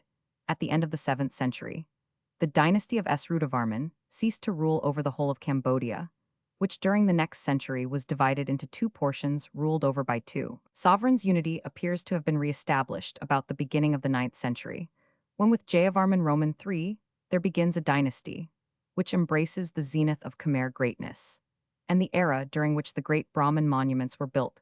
The royal city of Angkor Sea Angkor was completed under Yasovarman about A. Roman 500 in the 10th century. Buddhism, which had existed for centuries in Cambodia, began to become powerful, and to rival Brahmanism, the official religion. The construction of the Temple of Angkor Wat dates probably from the first half of the 12th century, and appears to have been carried out under the direction of the Brahmin Divakara, who enjoyed great influence under the monarchs of this period. The conquest of the rival kingdom of Champa, which embraced modern Cochinchina and southern Annam, and in the later 15th century, was absorbed by Annam, may probably be placed at the end of the 12th century. In the reign of Jayavarman Roman VIII, the last of the Great King's War, was also carried on against the western neighbors of Cambodia, and the exhaustion consequent upon all these efforts seems to have been the immediate cause of the decadence, which now set in from the last decade of the 13th century. There dates a valuable description of Tichin La Tu written by a member of a Chinese embassy. Thereto the same period probably also witnessed the liberation of the Thais, or inhabitants of Siam, from the yoke of the Khmers to whom they had for long been subject, and the expulsion of the now declining race from the basin of the Menam. The Royal Chronicles of Cambodia, the historical veracity of which has often to be questioned, begin about the middle of the 14th century, at which period the Thais assumed the offensive and were able repeatedly to capture and pillage Angkor. These aggressions were continued in the 15th century, in the course of which the capital was finally abandoned by the Khmer kings, the ruin of the country being hastened by internal revolts, and by feuds between members of the royal family. At the end of the 16th century, Lübeck, which had succeeded Angkor as capital, was itself abandoned to the conquerors. During that century, the Portuguese had established some influence in the country, whither they were followed by the Dutch. But after the middle of the 17th century, Europeans counted for little in Cambodia, till the arrival of the French at the beginning of the 17th century. The Nguyen rulers of southern Annam began to encroach on the territory of Cochinchina, and in the course of that and the 18th century, Cambodia, governed by two kings supported respectively by Siam and Annam, became a field for the conflicts of its two powerful neighbors. At the end of the 18th century, the provinces of Battambang and Siem Reap were annexed by Siam. The rivalries of the two powers were concluded after a last and indecisive war by the Treaty of 1846, as a result of which Ang Duong, the protege of Siam, was placed on the throne at the capital of Aodung, and the Annamese evacuated the country in 1863 in order to counteract Siamese influence. Their Doudart de Legree was sent by Admiral La Grandière to the court of King Norodom, the successor of Ang Duong, and as a result of his efforts, Cambodia placed itself under the protectorate of France. In 1866, Norodom transferred his capital to Phnom Penh. In 1867, a treaty between France and Siam was signed, whereby Siam renounced its right to tribute and recognized the French protectorate over Cambodia in return for the provinces of Battambang and Angkor, and the Laos territory as far as the Mekong. In 1884, another treaty was signed by the king confirming and extending French influence and reducing the royal authority to a shadow, but in view of the discontent aroused by it, its provisions were not put in force till several years later. In 1904, the territory of Cambodia was increased by the addition to it of the Siamese provinces of Melapur and Basak, and the maritime district of Krat, the latter of which, together with the province of Dansai, was in 1907 exchanged for the provinces of Battambang, Siem Reap, and Sisophon. By the same treaty, France renounced its sphere of influence on the right bank of the Mekong. In 1904, King Norodom was succeeded by his brother Siswat. C. E. Imanir Le Cambodge, 3 vols Paris, 19,01904, Roman 50 Mura Le Rome de Cambodge, 2 vols Paris, 1883, A Leclerc Les Codes Cambodgians, 2 vols Paris, 1898, and other works on Cambodian law Francis Gamier Voyage, d'Exploration, and Indochine Paris, 1873. 1. See also Indochina French. 2. Translated by Abel Remusat Novox Mélanges Asiatiques, 1829. Cambon Pierre Joseph, 17,561,820, French, statesman, was the son of a wealthy cotton merchant at Montpellier in 1785. His father retired, leaving the direction of the business to Pierre and his 2 brothers. But in 1788, Pierre turned aside to politics and was sent by his fellow citizens as deputy supplant to Versailles, where he was little more than a spectator. In January 1790. He returned to Montpellier, was elected a member of the municipality, was one of the founders of the Jacobin Club in that city, and on the flight of Louis Roman XVI, in 1791, he drew up a petition to invite the Constituent Assembly to proclaim a republic. First in date of such petitions, elected to the Legislative Assembly, Cambon became noted for his independence, his honesty, and his ability in finance. He was the most active member of the Committee of Finance, and was often charged to verify the state of the Treasury. Nothing could be more false than the common opinion that, as a financier, his sole expedient was to multiply the emissions of assignats. His remarkable speech of the 24th of November 1791 is a convincing proof of his sagacity in politics. While he held aloof from the clubs, and even from parties, he was an ardent defender of the new institutions. On the 9th of February 1792, he succeeded in having a law passed sequestrating the possessions of the emigrants, and demanded, though in vain, the deportation of refractory priests to French Guiana. He was the last president of the Legislative Assembly, re-elected to the Convention.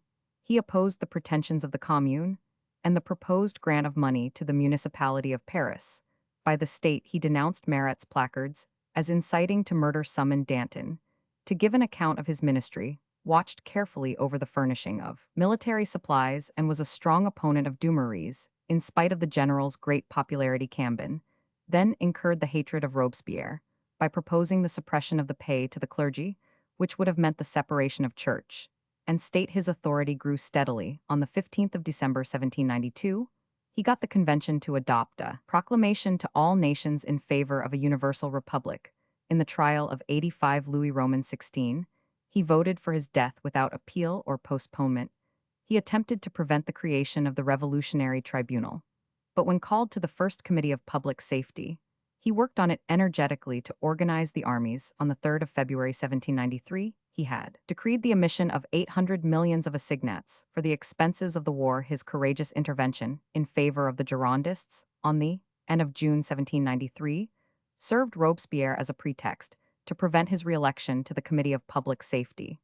But Cambon soon came to the conclusion that the security of France depended upon the triumph of the Mountain, and he did not hesitate to accord his active cooperation to the Second Committee. He took an active share in the various expedients of the government for stopping the depreciation of the assignats. He was responsible especially for the great operation known as the opening of the Grand Livre August 24, which was designed to consolidate the public debt by canceling the stock issued under various conditions prior to the Revolution and issuing new stock of a uniform character, so that all fundholders should hold stock of the revolutionary government and thus be interested in its stability. Each fundholder was to be entered in the Great Book or Register of the public debt for the amount due to him every year. The result of this measure was a rise in the face value of the assignats from 27 to 48 by the end of the year. In matters of finance, Cambon was now supreme, but his independence, his hatred of dictatorship, his protests against the excesses of the Revolutionary Tribunal won him Robespierre's renewed suspicion, and on the 8th Thermidor Robespierre accused him of being anti-revolutionary, and an aristocrat. Cambon's proud and vehement reply was the signal of the resistance to Robespierre's tyranny and the prelude to his fall. Cambon soon had reason to repent of that event, for he became one of those most violently attacked by the Thermidorian reaction. The royalist pamphlets and the journals of J. Roman 50 Italian attacked him with fury. As a former Montagnard, he was charged with being responsible for the discredit of the assignats, and even accused of malversations. On the 21st of February 1795, the project which he presented to withdraw 4 milliards of assignats from circulation was rejected, and on the 3rd of April, he was excluded from the Committee of Finance. On the 16th Germinal, Tallien procured a decree of accusation against him, but he was already in safety, taking refuge probably at Lausanne in any case. He does not seem to have remained in Paris, although in the riot of the First Prairial, some of the insurgents proclaimed him mayor the amnesty of the 4th Brumaire of the year Roman, for the 5th of October 1795, permitted him to return to France, and he withdrew to his estate of Terrel near Montpellier, where during the White Terror, he had a narrow escape from an attempt upon his life. At first Cambon hoped to find in Bonaparte the savior of the Republic, but deceived by the 18th Brumaire, he lived throughout the whole of the empire in peaceful seclusion during the 100 days he was deputy for Hérault in the Chamber of Representatives, and pronounced himself strongly against the return of the Bourbons, and for religious freedom under the Restoration.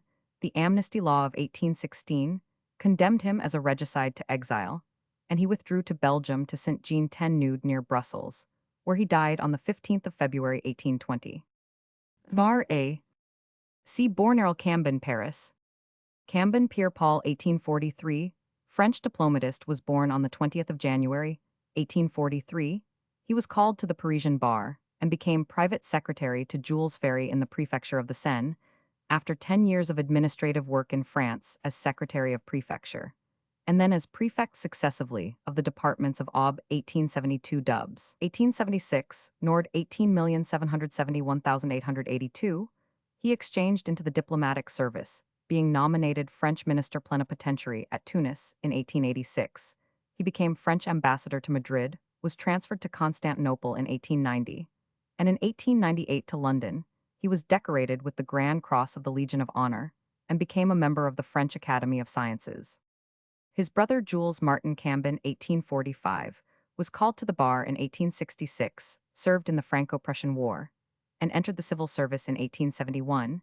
He was prefect of the Department of Nord 1882, and of the Rhône 18,871,891, and in 1891 became Governor-General of Algeria. Cgo, Lover de Roman 1000 Jules Cambon. Paris 1897, where he had served in a minor position in 1874, he was nominated French ambassador at Washington in 1897, and in that capacity, negotiated the preliminaries of peace on behalf of the Spanish government.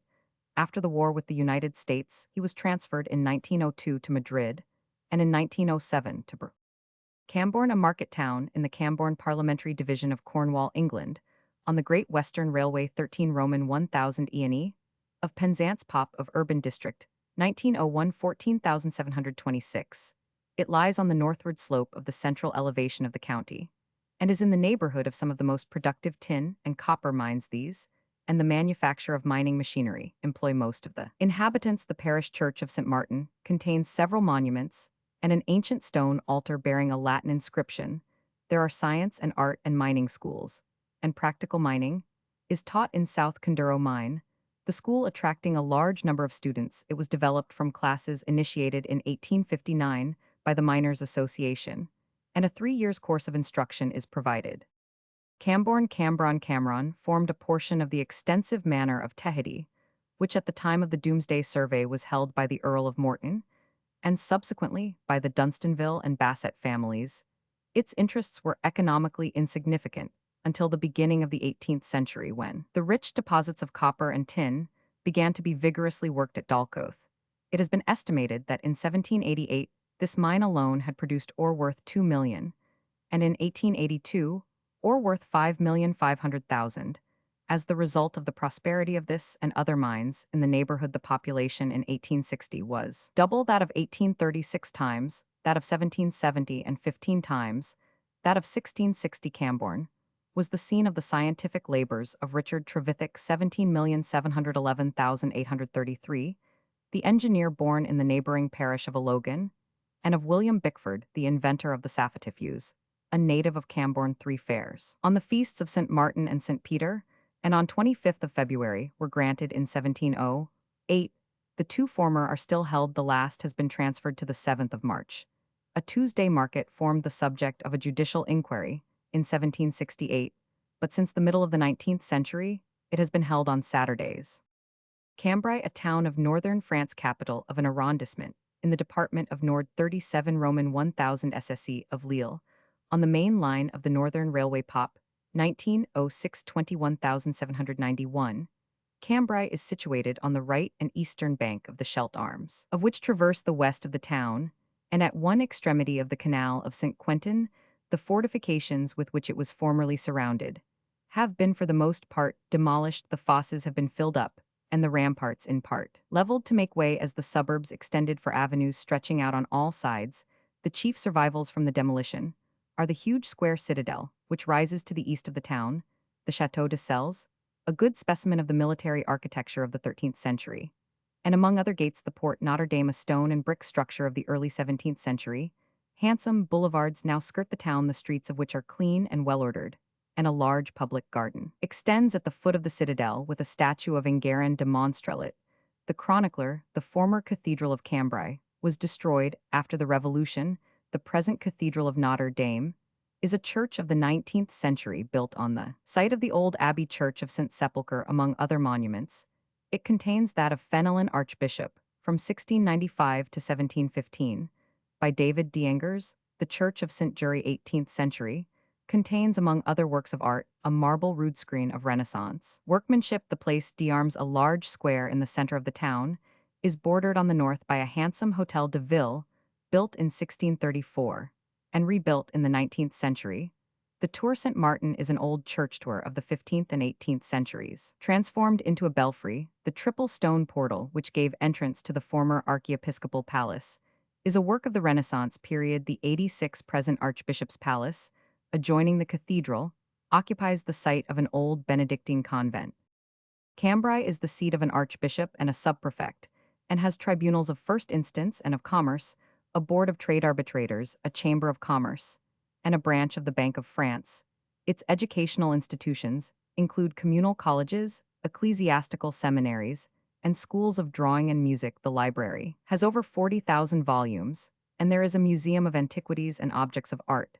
The chief industry of Cambrai is the weaving of muslin, batiste, and other fine fabrics. See cambric wool spinning, and weaving, bleaching, and dyeing are carried on, as well as the manufacture of chicory oil soap, sausages, and metal boxes. There are also large beet sugar works and breweries and distilleries. Trade is in cattle, grain, coal, hops, seed. Roman 100 Cambrai is the ancient Nervian town of Camaracum, which is mentioned in the Antonine itinerary in the 5th century. It was the capital of the Frankish king Raguacharius, fortified by Charlemagne. It was captured and pillaged by the Normans in 870, and unsuccessfully besieged by the Hungarians in 953, during the 10th, 11th, and 12th centuries. It was the scene of frequent hostilities between the bishop and his supporters on the one hand, and the citizens on the other, but the latter ultimately effected their independence in 1478. Louis Roman XI, who had obtained possession of the town on the death of Charles, the bold Duke of Burgundy, handed it over to the emperor, and in the 16th century, Charles Roman V caused it to be fortified with a strong citadel, for the erection of which the castles of Cavaliers, Escadovers, and many others were demolished. From that date to the Peace of Nijmegen 1678, which assigned it to France, it frequently passed from hand to hand by capture or treaty. In 1793, it was besieged in vain by the Austrians. The League of Cambrai is the name given to the alliance of Pope Julius Roman II, Louis Roman XII, Maximilian Roman I, and Ferdinand the Catholic against the Venetians in 1508, and the Peace of Cambrai, or as it is also called the Ladies' Peace, was concluded in the town in 1529 by Louise of Savoy, mother of Francis Roman I, and Margaret of Austria, aunt of Charles Roman V. In the name of these monarchs, the bishopric of Cambrai dates from the 5th century and was raised in 1559 to the rank of an archbishopric, which continued till the Revolution and has since been restored. The bishops received the title of count from the Emperor Henry Roman 1,919,936, and in 1510 were raised to the dignity of dukes. Their territory, including the town itself and its territory called Cambresis. See E. Bouley Histoire de Cambrai, et du Cambresis, Cambria, 1843. Cambria, the Med-Lat name for Wales, after the end of the Western Roman Empire. The Cymric Celts held for a while both Wales and the land round the Solway, now Cumberland and adjacent regions, and the former came to be called Cambria, the latter Cumbria, though the two names were sometimes interchanged by early medieval writers. Cambrian system in geology, the name now universally employed to designate the earliest group of Paleozoic rocks, which possesses a connected suite of fossils. The strata of this system rest upon the Precambrian and are succeeded by the Ordovician system. Until the fourth decade of the 19th century, all stratified rocks older than the Carboniferous had been grouped by geologists into a huge and indefinite transition series. In 1831, Adam Sedgwick and Sir Roderick Roman I Murchison began the Herculean task of studying and subdividing this series of rocks as it occurs in Wales and the bordering counties of England. Sedgwick attacked the problem in the Snowdon district, where the rocks are highly altered and displaced, and where fossils are comparatively difficult to obtain. Murchison, on the other hand, began to work at the upper end of the series, where the stratigraphy is simple and the fossils are abundant. Murchison naturally made the most of the fossils collected and was soon able to show that the transition series could be recognized by them, just as younger formations had fossils peculiar to themselves. As he zealously worked on, he followed the fossiliferous rocks further afield and continually lower in the series. This fossil-bearing set of strata he first styled the fossiliferous Greywacke series, changing it in 1835 to Silurian system. In the same year, Sedgwick introduced the name Cambrian series for the older and lower members. Murchison published his Silurian system in 1839, wherein he recognized the Cambrian to include the barren slates and grits of Harlech-Lanberis and the Long Mynd. So far, the two workers had been in agreement. But in his presidential address to the Geological Society of London in 1842, Murchison stated his opinion that the Cambrian contained no fossils that differed from those of the Lower Silurian, whereupon Sedgwick undertook a re-examination of the Welsh rocks with the assistance of J. W. Salter, the paleontologist. And in 1852, he included the Landalo and Bala bed Silurian in the Upper Cambrian. 2 years later, Murchison brought out his Siluria, in which he treated the Cambrian system as a mere local facies of the Silurian system, and he included in the latter, under J. Barron's term primordial zone, all the lower rocks, although they had a distinctive fauna. Meanwhile, in Europe and America, fossils were being collected from similar rocks which were classed as Silurian, and the use of Cambrian was almost discarded, because following Murchison, it was taken to apply only to a group of rocks without a characteristic fauna, and therefore impossible to recognize. Most of the Cambrian rocks were colored as Silurian on the British official geological maps.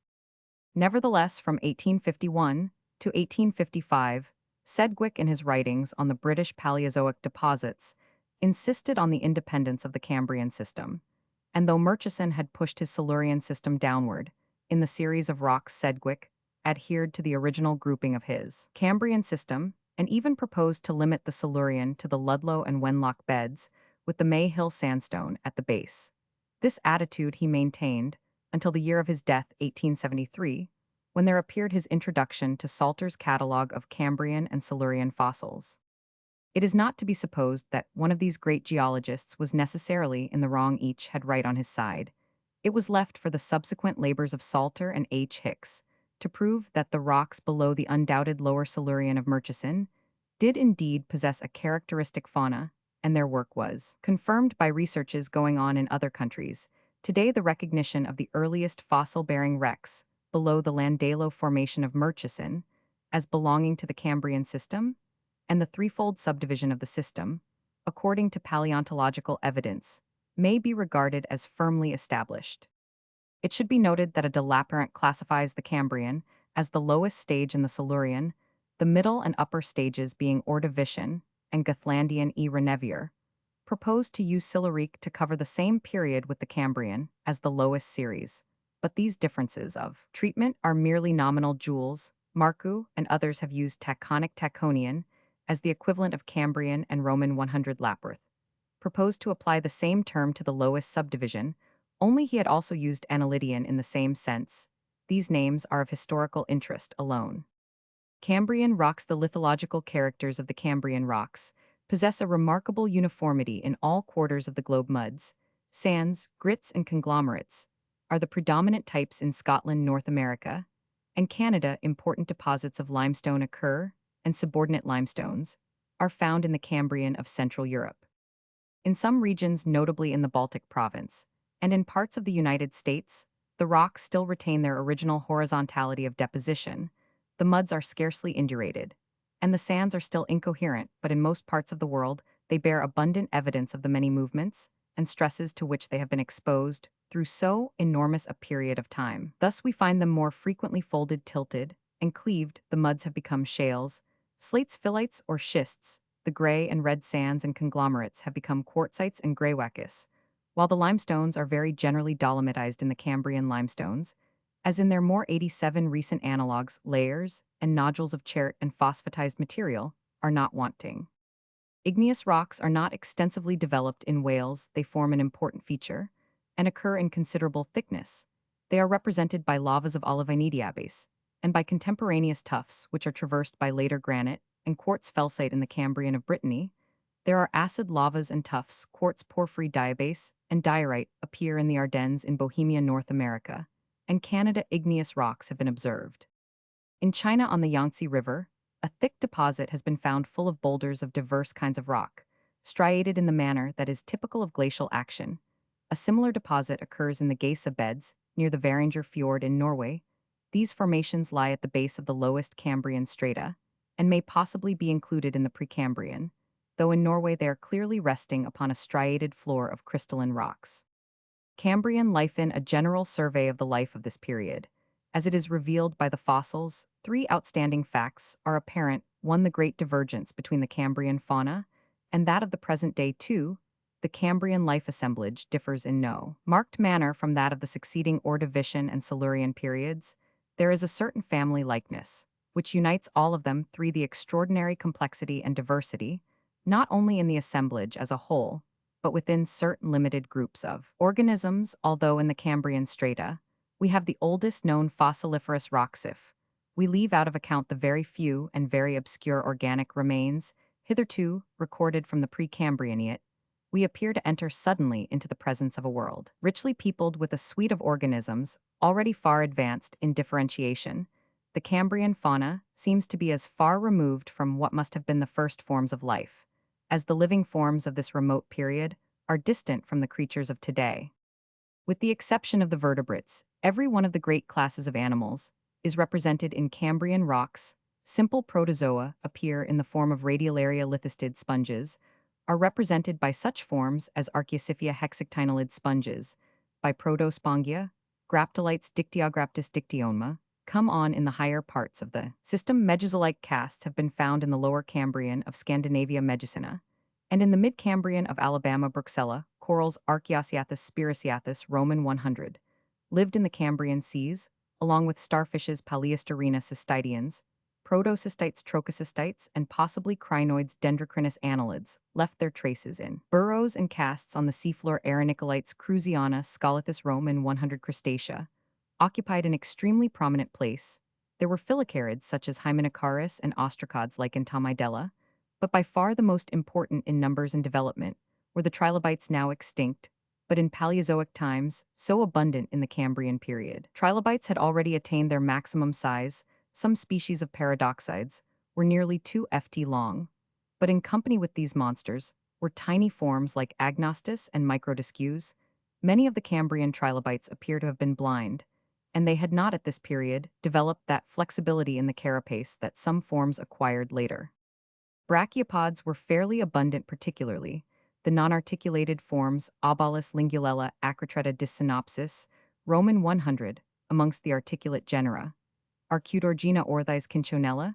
It is a striking fact that certain of these non-articulate lampshells are familiar inhabitants of our present seas. Each of the principal groups of true mollusca was represented: pelecypods, modiolids, gastropods, Cinella, Pleurotomeria, Trocoma, pteropods, Hyothelus hyalides, Salaretta, cephalopods, orthoceras, cystoceras. Of land plants, no traces have yet been discovered. Certain markings on slates and sandstones, such as the fucoids of Scandinavia and Scotland, the phycoids of the Fichtelgebirge Eophyton, and other seaweed-like impressions, may indeed be the casts of fucoid plants, but it is by no means sure that many of them are not mere inorganic imitative markings, or the tracks or casts of worms. Oldhamia, a delicate branching body, abundant in the Cambrian of the southeast of Ireland, is probably a calcareous alga, but its precise nature has not been satisfactorily determined.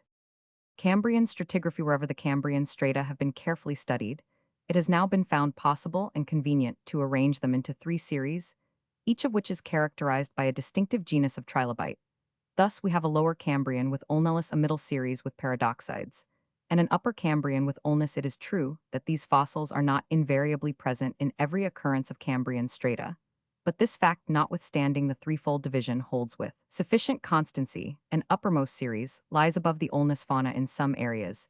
It is represented by the Tremadoc beds in Britain, or by the Dictyoma beds, or Euloma niobe fauna elsewhere. Three regions deserve special attention. One, Great Britain, the area in which the Cambrian was first differentiated from the Old Transition series. Two, North America, on account of the widespread occurrence of the rocks, and the abundance and perfection of the fossils. And three, Bohemia, made classic by the great labors of J. Barrand. Great Britain and Ireland. The table on p. 88 contains the names that have been applied to the subdivisions of the Cambrian strata in the areas of outcrop in Wales and England. At the same time, it indicates approximately their relative position in the system. In Scotland, the upper and middle series are represented by a thick mass of limestone, and dolomite, the Giernus limestone 1500 ft in the lower series, are in descending order the serpulite grits, or saltarella beds, the fucoid beds, and the arabal quartzite, which is divided into an upper pipe rock and lower basal quartzite. The Cambrian rocks of Ireland, a great series of purple and green shales, slates, and grits with beds of quartzite, have not yet yielded sufficient fossil evidence to permit of a correlation with the Welsh rocks, and possibly some parts of the series may be transferred in the future to the overlying Ordovician. North American, the North American continent, as in Europe, the Cambrian system, is divisible into three series: 1, the lower, or Georgian with ulnellus fauna; 2, the middle or Acadian with paradoxides, or Diclosphalus fauna; 3, the upper or Potsdam with ulnus fauna with Saratogan, or St. Croix, as synonyms for Potsdam. The lower division appears on the Newfoundland and Labrador coasts, and is traceable thence in a great belt southwest of those points through Maine and the Hudson Champlain Valley into Alabama, a distance of some 2,000 Roman 1,000, and the rocks are brought up again on the western uplift in Nevada, Idaho, Utah, western Montana, and British Columbia. The middle division covers approximately the same region as the lower one, and in addition, it is found in the states of Texas, Oklahoma, and Arizona, in western Montana, and possibly in western Wisconsin. The lower division, in addition to covering the areas already indicated, spreads over the interior of the United States. Bohemia. The Cambrian rocks of this country are now recognized by J.F. Pompesque to comprise the Paradoxidian and Olnolidian groups. They were made famous through the researches of Barrand. The Cambrian system is covered by his stages B and C, the 88 former a barren series of conglomerates, and quartzites, the latter a series of gray and green fissile shales 1200 ft thick, with sandstones, greywacus, and conglomerates. North Wales, South Wales, Midland, and west of England. Shropshire, Malvern Hills, Nuneaton. Upper Cambrian. Ulnus fauna Tremadoc slates. Euloma niobe fauna Tremadoc beds, Shinton shales, and shales with Dictyoma bronzal shales. Grey niobe fauna Upper Stockingford. Shale Marivaleshales. Lingula flags, Malvern black shales. White leaved oak. Shales. Shales Oldbury. Shales. Middle Cambrian. Paradoxides fauna Menevian beds, Salva group Camlai or Hollybush. Sandstone with upper. Camlai limestone, Hollybush sandstone, lower Stockingford. Shales Pearly. Shales. Lower Cambrian. Olnellus fauna Harlech grits and Lenbarus slates Carfi group, lower Camlai. Limestone, Hollybush sandstone. With Malvern quartzite and conglomerate at the base, Upper Hartshill. Quartzite hyalides shales, and limestone. Reckon quartzite, middle and lower. Hartshill quartzite, and the quartzite of the Lickey Hills. Scandinavia. Here, the Cambrian system is only distinguished clearly on the eastern side, where the three subdivisions are found in a thin series of strata 400 ft, in which black concretion-bearing shales play an important part, limestones and shales with the Euloma niobe. Fauna come at the top. The upper series ulnus has been minutely zoned by W. Roman 100 Brogger, S.A. Tulberg, and J. Roman 100 Moberg.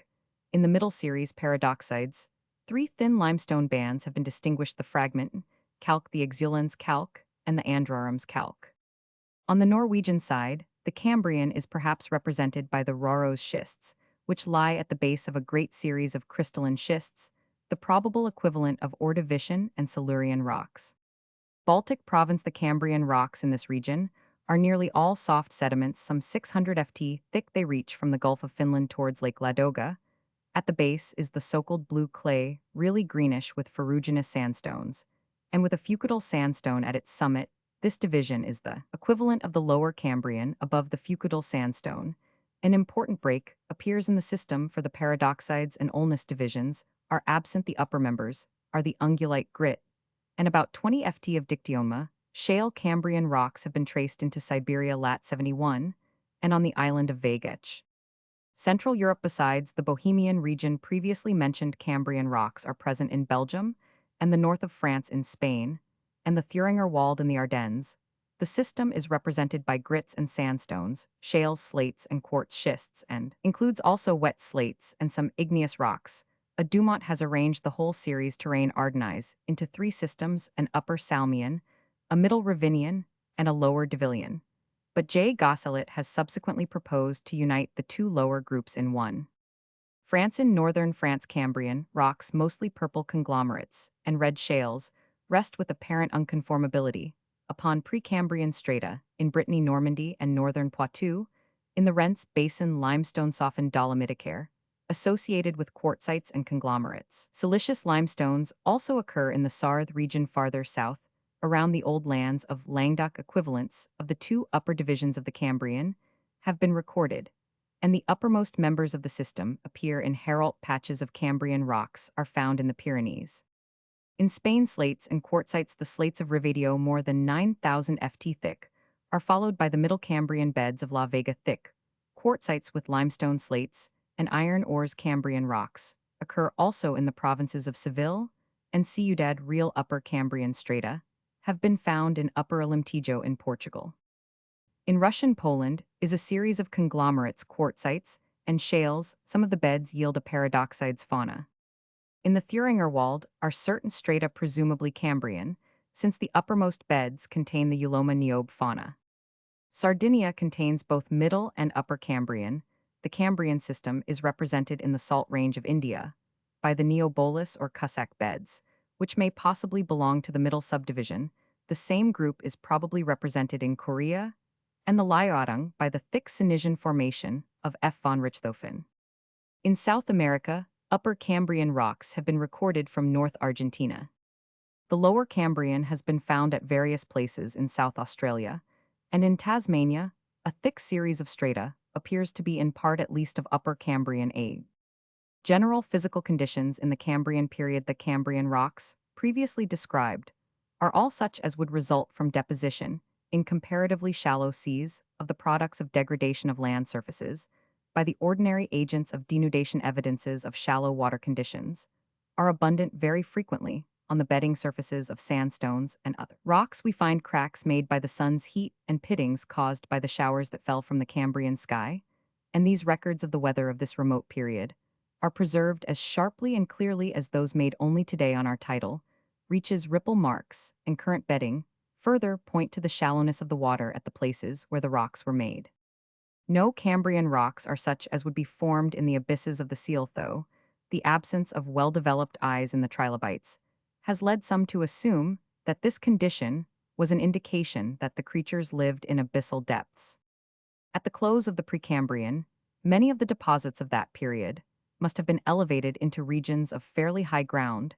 This we may assume from the nature of the Cambrian deposits, which are mainly the product of the denudation of such ground over the land areas thus formed. The seas in Cambrian time gradually spread, laying down first the series known as Lower Cambrian, then by further encroachment on the land, the wider spread Upper Cambrian deposits in Europe. The middle series is the most extensive. Consequently, Cambrian strata are usually unconformable on older rocks. During the general advance of the sea, local warpings of the crust may have given rise to shallow lagoon or inland lake conditions. The common occurrence of red strata has been cited in support of this view.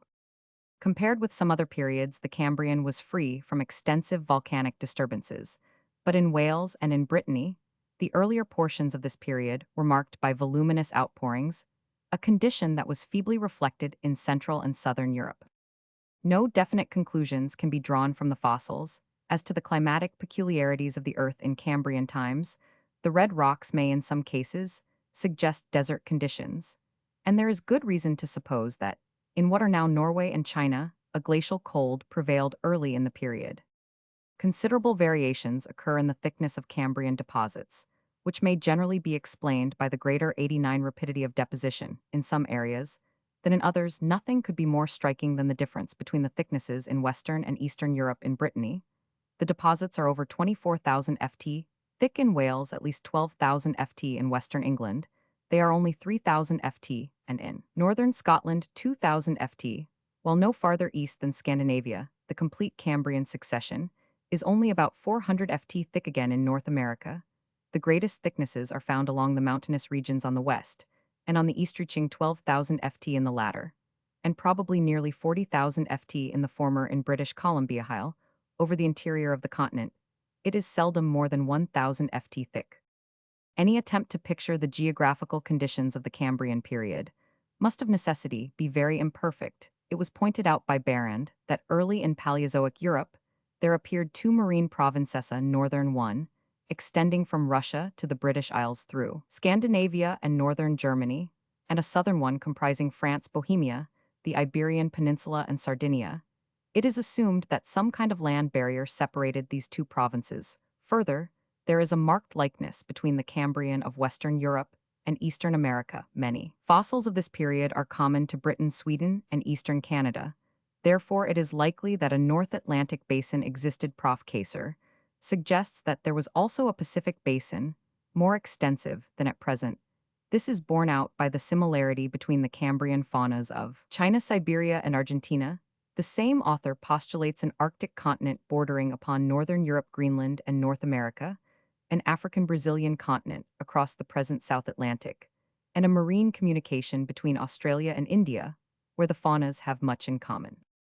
References the literature devoted to the Cambrian period is very voluminous. Important contributions having been made by a Sedgwick Sir R. Roman 1 Murchison H. Hicks Roman 100 Lapworth T. Groom J. W. Salter J. E. Marr Roman 100 Roman 500 Walcott G. F. Matthew E. Emmons E. Billings J. Barrand F. Schmidt W. Roman 100 Brogger S. A. Tulberg S. Roman 50 Torngrist G. Linarson, and many others. A good general account of the period will be found in Sir A. Jakey's Textbook of Geology Vol. Roman 2nd ed. 1903 with references and from an American point of view in T. Roman 100 Chamberlain and R. Roman 500 Salisbury's Geology Vol. Roman 2 1906. References to American sources. See also J. E. Marr The Classification of the Cambrian and Silurian Rocks, 1883, with bibliography up to the year of publication. A Jakey QJ. Jules Sack 1891, Roman 47, An Address P90F Frech die Geographische Verbreitung und Entwicklung des Cambrium cum Terrendu Congers, Geol Internal 1897, St. Petersburg 1899, Geological Literature, added to the Geological Society's library, published annually since 1893. J. A. H. Cambric, a word derived from Cameric or Camarake, the Flemish name of Cambrai, a town in the department of Nord France. Where the cloth of this name is said to have been first made, it was originally made of fine linen. There is a record of a privy purse expenditure in 1530 for cambric, for Henry Roman 8 shirts. Cambric has been used for many years in the manufacture of handkerchiefs, collars, cuffs, and for fine underclothing, also for the best shrouds, and for fine baby linen. The yarns for this cloth are of very fine quality, and the number of threads and picks often reaches, and sometimes exceeds, 120 per inch. Embroidery cambric is a fine linen used for embroidery. Batiste, said to be called after Baptista lineweaver of Cambrai, is a kind of cambric frequently dyed or printed. All these fabrics are largely copied in cheaper materials, mixtures of tow and cotton, and in many cases cotton alone taking the place of the original flax line yarns. Cambridge earls and dukes of under the Norman and early Plantagenet kings of England, the earldom of Cambridge was united with that of Huntingdon, which was held among others by David Roman, one king of Scotland, as the husband of Earl Waltheof's daughter Matilda, as a separate dignity. The earldom dates from about 1340 when William Roman V, Count afterwards Duke of Juliers, was created Earl of Cambridge by King Edward Roman III, and in 1362, the year after William's death, Edward created his own son Edmund of Langley Earl of Cambridge, the title being afterwards merged in that of Duke of York, which was bestowed upon Edmund in 1385, Edmund's elder son Edward, Earl of Rutland, who succeeded his father as Duke of York, and Earl of Cambridge in 1402, appears to have resigned the latter dignity in or before 1414, as in this year his younger brother Richard was made Earl of Cambridge. In the following year, Richard was executed for plotting against King Henry Roman V, and his title was forfeited, but it was restored to his son Richard, who in 1415 became Duke of York, in succession to his uncle Edward's subsidiary to the Dukedom of York. The title was held by Richard, and after his death in 1460, by his son Edward, afterwards King Edward Roman IV, becoming extinct on the fall of the Yorkist dynasty. In 1619, King James Roman, one anxious to bestow an English title upon James Hamilton II, Marquess of Hamilton Roman 500, created him Earl of Cambridge, a title which came to his son and successor James III Marquess, and first Duke of Hamilton Roman 500, in 1651, when William II Duke of Hamilton died. His English title became extinct.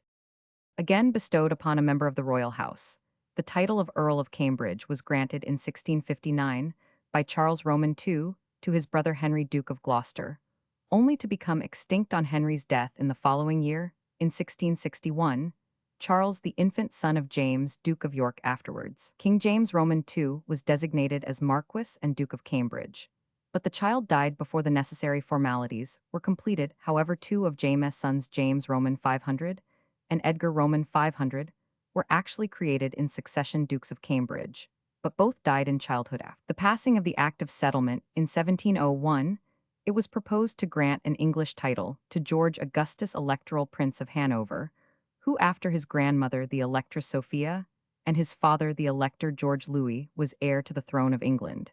And to give effect to this proposal, George Augustus was created Marquess and Duke of Cambridge in November 1706. The title lapsed when he became King of Great Britain and Ireland in 1727, but it was revived in 1801 in favor of Adolphus Frederick, the seventh son of George Roman III. He and his son are dealt with below. Adolphus Frederick, Duke of Cambridge, 17,740,1850, was born in London on the 24th of February 1774. Having studied at the University of Göttingen, Adolphus Frederick served in the Hanoverian and British armies, and in November 1801 was created Earl of Tipperary and Duke of Cambridge, becoming member of the Privy Council. In the following year, the Duke is chiefly known for his connection with Hanover. In 1815, on the conclusion of the war, the electorate of Hanover was raised to the rank of a kingdom, and in the following year the Duke was appointed viceroy. He held this position until the separation of Great Britain and Hanover in 1837, and displaying tact and moderation, appears to have ruled the country with great success during a difficult period. Returning to England, the Duke became very popular and was active in supporting many learned and benevolent societies. He died in London on the 8th of July, 1850. In 1818, he married Augusta 17,971,889, daughter of Frederick Landgrave of Hesse-Kassel. He left 3 children. His successor, George Augusta Caroline B. 1822, who married Frederick William Grand, Duke of Mecklenburg-Strelitz, and Mary Adelaide 18,331,897, who married Francis, Duke of Teck. George William Frederick Charles, Duke of Cambridge, 18,191,904, was born at Hanover on the 26th of March 1819. He was thus about 2 months older than his cousin Queen Victoria, and was for that period in the line of succession to the British throne. He was educated at Hanover by the Rev. J.R. Wood, a canon of Worcester, in November 1837, after he had served for a short time in the Hanoverian army. The rank of colonel in the British army was conferred upon him, and he was attached to the staff at Gibraltar from October 1838 to April 1839, after serving in Ireland with the 12th Royal Lancers. He was appointed in April 1842 colonel of the 17th Light Dragoons, now Lancers, from 1843 to 1845. He was colonel on the staff in the Ionian Islands, and was then promoted Major General in October 1846. He took command of the Limerick district, and shortly afterwards of the Dublin district in 1850. His father died, and he succeeded to the 90 dukedom, being appointed Inspector of Cavalry in 1852. He held that post until 1854, when upon the outbreak of the Crimean War, he was placed in command of the 1st Division Guards and Highland Brigades of the British Army in the East. In June of the same year, he was promoted Lieutenant General. He was present at the battles of the Alma Balaclava and Inkerman, and at the Siege of Sevastopol on the 15th of July, 1856. He was appointed General Commanding-in-Chief. On the 9th of November, 1862, Field Marshal and by Letters Patent 1887 Commander-in-Chief. The long period during which he held the command of the army was marked by many changes. The Crimean War brought to light great administrative defects and led to a regrouping of the departments which with the whole personnel of the army were brought under the authority of the Secretary of State for War. The constitutional changes involved did not, however, affect seriously the organization of the military forces. Only in 1870, after the successes of Prussia had created a profound impression, were drastic changes introduced by Cardwell into the entire fabric of the army. The objects of the reformers of 1870 were undoubtedly wise, but some of the methods adopted were open to question, and were strongly resented by the Duke of Cambridge, whose views were shared by the majority of officers. Further changes were inaugurated in 1880, and again, the Duke found much to criticize. His opinions stand recorded in the voluminous evidence taken by the numerous bodies appointed to inquire into the condition of the army. They show a sound military judgment, and as against innovations as such a strong attachment to the old regimental system that this judgment and this attachment were not so rigid as was generally supposed, is proved by his published correspondence throughout the period of change. While protesting, the Duke invariably accepted and loyally endeavored to carry out the measures on which the government decided in a memorandum addressed to Mr. Childers in 1880. He defined his attitude as follows: should it appear, however, that for reasons of state policy, it is necessary that the contemplated changes should be made, I am prepared to carry them out to the best of my ability. This attitude he consistently maintained in all cases in which his training and associations led him rightly or wrongly to deprecate changes the need for which was not apparent to him. His judgment was especially vindicated in the case of an ill-advised reduction of the artillery carried out by Mr. Stanhope under the order in council of February 1888. The whole responsibility for military duties of every kind was for the first time centered upon the commander-in-chief. This, as pointed out by the Hardington Commission in 1890, involved an excessive centralization which must necessarily tend to weaken the sense of responsibility of the other heads of departments, and thus to diminish their efficiency. The Duke of Cambridge, whose position entailed many duties apart from those strictly appertaining to a commander-in-chief, could not give personal attention to the vast range of matters for which he was made nominally responsible. On the other hand, the adjutant general could act in his name, and the Secretary of State could obtain military advice from officials charged with no direct responsibility. The effect was to place the Duke in a false position in the eyes of the army and of the country. If the administration of the army suffered after 1888, this was due to a system which violated principles. His active control of its training during the whole period of his command was less hampered and more directly productive of good results.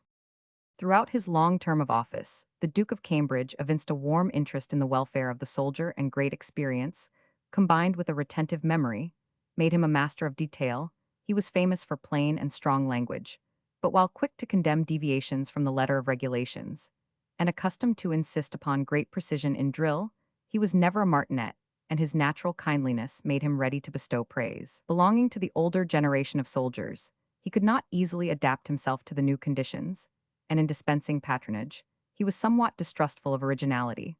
While his position as a member of the royal family tended to narrow his scope for selection, he was thus inclined to be influenced by considerations of pure seniority, and to underrate the claims of special ability. The army, however, always recognized that in the Duke of Cambridge, commander-in-chief devoted to its interests and keenly anxious amid many difficulties to promote its well-being, the Duke resigned the commandership-in-chief on the 1st of November 1895, and was succeeded by Lord Walsall.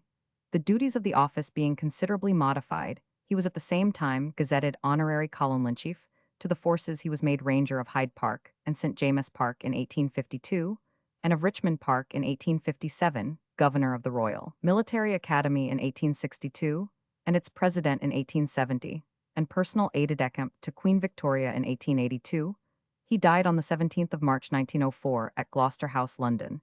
The chief honors conferred upon him were G. Roman 100 H. 1825 kg 1835, G. Roman 100 Roman 1000 G. 1845 G Roman 100b, 1855 KP, 1861 KT 1881. From 1854 he was president of Christ's Hospital. The Duke of Cambridge was married to Louisa Fairbrother, who took the name of Fitzgeorge after her marriage. She died in 1890. C. Rev. E. Shepherd George Duke of Cambridge, a memoir of his private life, London 1906, and Willoughby Verner Military Life of the Duke of Cambridge, 1905. Cambridge Richard Owen 17,171,802, English poet, was born in London on the 14th of February 1717. He was educated at Eton and at St. John's College, Oxford, leaving the university without taking a degree. He took up residence at Lincoln's Inn in 1737. 4 years later, he married and went to live at his country seat of Whitminster, Gloucestershire. In 1751, he removed to Twickenham, where he enjoyed the society of many notable persons. Horace Walpole, in his letters, makes many jesting allusions to Cambridge in the character of newsmonger. He died at Twickenham on the 17th of September 1802. His chief work is the Scribbleriad 1751, a mock epic poem, the hero of which is the Martinus Scriblerus of Pope Arbuthnot. And Swift, the poem is preceded by a dissertation on the mock heroic, in which he avows Cervantes as his master. The satire shows considerable learning and was eagerly read by literary people, but it never became popular, and the allusions, always obscure, have little interest for the present-day reader. He made a valuable contribution to history in his account of the war in India on the coast of Coromandel, from the year 1750 to 1760-1761. He had intended to write a history of the rise and progress of British power in India, but this enterprise went no further than the work just named, as he found that Robert Orme, who had promised him the use of his papers, contemplated the execution of a similar plan. The works of Richard Owen Cambridge-esque, including several pieces never before published with an account of his life and character by his son George Owen Cambridge, 1803, includes, besides the Scribbleriad, some narrative and satirical poems, and about 20 papers originally published in Edward Moore's paper, called The World. His poems are included in a Chalmers English Poets 1816. Cambridge, a municipal and parliamentary borough, the seat of a university, and the county town of Cambridgeshire, England 56 Roman 1000 N, by E. of London, by the Great Eastern Railway, served also by the Great Northern London Northwestern, and Midland Lines Pop 1901 38,379. It lies in a flat plain at the southern border of the low fen country, at an elevation of only 30 to 50 ft above sea level. The greater part of the town is situated on the east right bank of the Cam, a tributary of the Ouse, but suburbs extend across the river to the south and west. The slight hills bordering the fenland rise gently. The parliamentary borough of Cambridge returns one member. The municipal borough is under a mayor, 12 aldermen, and 36 councillors. Area 32-33 acres. Cambridge University, one, shares with that of Oxford the first place among such institutions in the British Empire. It is the dominating factor in the modern importance of the town, and it is therefore necessary to outline historical conditions which led to its establishment. The geographical situation of Cambridge in its present appearance, 91, possessing little attraction or advantage, calls nevertheless for first consideration. Cambridge, in fact, owed its growth to its position on a natural line of communication between the East and the Midlands of England, flanked on the one hand by the deep forests which covered the uplands, on the other by the unreclaimed fens, then desolate, and in great part impenetrable. The importance of this highway may be judged from the number of early earthworks in the vicinity of Cambridge, and the Castle Hill at the north side of the present town, near the west bank of the river, is perhaps a British work. Roman remains discovered in the same locality give evidence of the existence of a small town or village at the junction of roads. The name of Camboritum is usually attached to it, but without certainty. The modern name of Cambridge has no connection with this. The present form of the name has usually been derived from a corruption of the original name, Grantabridge or Granabridge Skeet. But Mr. Arthur Gray points out that there is no documentary evidence for this corruption in the shape of such probable intermediate forms as Grantabrig or Crantabrig. On the other hand, he brings evidence to show that the name Cantabrig, though not applied to the whole town, was very early given to that quarter of it, near the Cant Brig Roman 1, the bridge over the Cant. The ward beyond the Great Bridge was called Parcel of Cambridge. As late as 1340, in this quarter close to the bridge, Cambridge Castle was built by the Conqueror, and from the castle and the castle quarter, the name spread within 60 years to the whole town. the similarity between the names Grantebrig and Cantabrig playing some part in this extension. The dual origin of the town of Cambridge p. 31 Granta is the earlier and still an alternative name of the river, Cam, this more common modern form having been adopted in sympathy with the modern name of the town. Cambridge had a further importance from its position at the head of river navigation, and a charter of Henry Roman I, in which the town is already referred to as a borough, grants it exclusive rights as a river port, and regulates traffic and tolls. The wharves lay principally along that part of the river, where are now the celebrated backs of some of the colleges whose exquisite grounds slope down to the water, the Great Sturbridge or Stourbridge Fair at Barnwell, formerly one of the most important in England, is a further illustration of the ancient commercial importance of Cambridge. The oldest known charter concerning it dates from the opening of the 13th century, though its initiation may perhaps be placed a century before. Concerning the early municipal history of Cambridge little is known, but at the time of the Domesday Survey, its citizens felt themselves strong enough to protest against the exactions of the Norman sheriff Roger Picot, and the town had attained a considerable degree of importance, when in 1068 William the Conqueror built a castle on the site, known as Castle Hill, and used it as a base of operations against Hereward the Wake and the insurgents of the Fenland. Cambridge, however, has practically no further military history. From the 14th century onward, materials were taken from the castle by the builders of colleges, while the gatehouse, the last surviving portion, was removed in 1842. The medieval spirit of emulation between the universities of Cambridge and Oxford resulted in a series of remarkable fables. To account for the foundation of both, that of Cambridge was assigned to a Spanish Prince Cantaber in the 4321st year after the creation, a charter from King Arthur dated 531, and the transference of students from Cambridge to Oxford by King Alfred were also claimed as historical facts. The true germ of the university is to be sought in the religious foundations in the town. The earliest to be noticed is the Augustinian House of St. Giles, founded by Hugoline, wife of Roger Picot the sheriff, in 1092.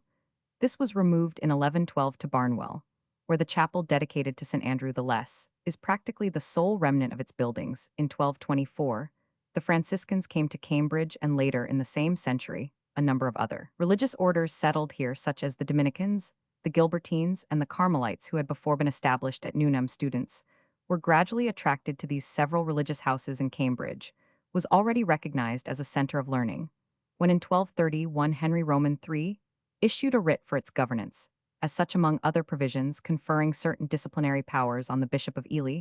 It soon became evident that the influence of the religious orders on those who came to them for instruction was too narrow. This was recognized elsewhere, for it was in order to counteract that influence that Walter de Merton drew up the Statute of Governance for his foundation of Merton College, Oxford, a statute which was soon afterwards used as a model by Hugh de Balsham, Bishop of Ely, when in 12,811,284 he founded the first Cambridge College, Peterhouse. The friction between town and university, due in the main to the conflict of their jurisdictions, the tradition of which, as in the sister university, died hard in the annual efforts of some undergraduates to revive the town, and gown riots culminated during the rebellion of Wat Tyler, 1381, in an episode which is alone worthy of record, and may serve to illustrate the whole. This was an attack by the rabble, instigated, it is said, by the more reputable townspeople on the colleges, several of which were sacked. The attack was ultimately defeated by the courage and resource of Henry Spencer, or Le Despencer, Bishop of Norwich. The relations of the University of Cambridge with the Crown were never so intimate as those of Oxford. Henry Roman III fortified the town with 2 gates, but these were burnt by the rebellious barons, and in much later times the 2 first of the Stuart kings and the 2 first of the Georges cultivated friendly personal relations with the university during the Civil War. The colleges even melted down their plate for the war chest of King Charles, but Cambridge showed little of the stubborn royalism of Oxford and submitted to the Commonwealth without serious resistance. The history of collegiate foundation in Cambridge after that of Peterhouse may be followed through the ensuing description of the colleges, but for ease of reference, these are dealt with in alphabetical order. The main street, which colleges traverses the town from south to north parallel to, and at a short distance from the river, is known successively as Trumpington Street, King's Parade, Trinity Street, St. John's Street, and Bridge Street. The majority of the colleges lie on either side of this street, and chiefly between it and the river. Those of St. John's, Trinity Hall, Clare kings and queens present the famous backs towards the river, which is crossed by a series of picturesque bridges, leading to the gardens and grounds on the opposite bank. Christ's College is not among the group indicated above. It stands farther to the east in St. Andrew's Street. It was founded in 1505 by the Lady Margaret Beaufort, mother of Henry Roman VII. It incorporated God's House, which had been founded by William Bingham, a cleric of London in 1439, had been removed when the site was required for part of King's College, and had been refounded with the countenance of Henry Roman VI in 1448. This was a small house, but the Lady Margaret's endowment provided for a master 12 fellows and 4 to 7 scholars. Edward Roman VI added another fellowship and 3 scholarships, and the present number of fellows is 15. There are certain exhibitions in election to which preference is given to schools in the north of England. Gigglesick, Kirkby, Lonsdale, Skipton, and Sedberg. The buildings of Lady Margaret's foundation were in great part faced in classical style in the 17th century. A building east of the Old Quadrangle is also of this period, and is ascribed to Inigo Jones. The rooms occupied by the foundress herself are preserved, though in an altered condition, as are those of the poet Milton, who was educated here, and with whom the college has many associations. In the fine gardens is an ancient mulberry tree, believed to have been planted by him. Among illustrious names connected with this college are John Leland, the antiquary, Archdeacon Paley, author of the Evidences, and Charles Darwin, while Henry More and others of the school of Cambridge Platonists in the 17th century were educated here. Clare College lies close to the river south of Trinity Hall. In 1326, the university erected a hall known as University Hall to accommodate a number of students, and in 1338, Elizabeth de 92, Berg, Countess of Clare, re-endowed the hall, which took the name of Clare Hall and only became known as College in 1856. There was a strong ecclesiastical tendency in this foundation. 6 out of the 20 fellows were to be priests. When elected, the foundation now consists of a master and 15 fellows besides scholars, of whom 3 receive emoluments from the endowment of Lady Clare. The old college buildings were in great part destroyed by fire in 1521. The present buildings date from 1638 to 1715 and are admirable examples of their period. They surround a very beautiful quadrangle, and the back towards the river is also fine. Unconfirmed tradition indicates the poet Chaucer as an alumnus of this college. Other famous men associated with it were Hugh Latimer, the martyr, Ralph Cudworth, one of the Platonists, and Archbishop Tillotson. Corpus Christi College, commonly called Corpus, stands on the east side of Trumpington Street. The influence of medieval guilds in Cambridge, the character of which was primarily religious, was exceedingly strong about the beginning of the 14th century. There is first mentioned the Guild of St. Mary, which was connected with Great St. Mary's Church. The guild was at this time prosperous, but about 1350, when the idea of the foundation of a college by the guilds was matured, the Fraternity of St. Mary lacked the means to proceed save by amalgamating with another guild, that of Corpus Christi. The age of this institution, whose church was St. Benedict's, or St. Benet's, is not known by the 2 guilds. Therefore, the House of Scholars of Corpus Christi and the Blessed Virgin Mary was founded in 1352, the foundation being the only instance of its kind in early times. It was commonly known as St. Benet's from the church, connected with the Corpus Guild, which stands over against the college, and served as its chapel for nearly 3 centuries. The foundation consists of a master and 12 fellows with scholars of the old and later foundations. The ancient small quadrangle remains, and is of historical rather than architectural interest. The Great Quadrangle dates from 18,231,825. The library contains the famous collection of MSS, bequeathed by Archbishop Matthew Parker, alumnus of the college, in the 16th century.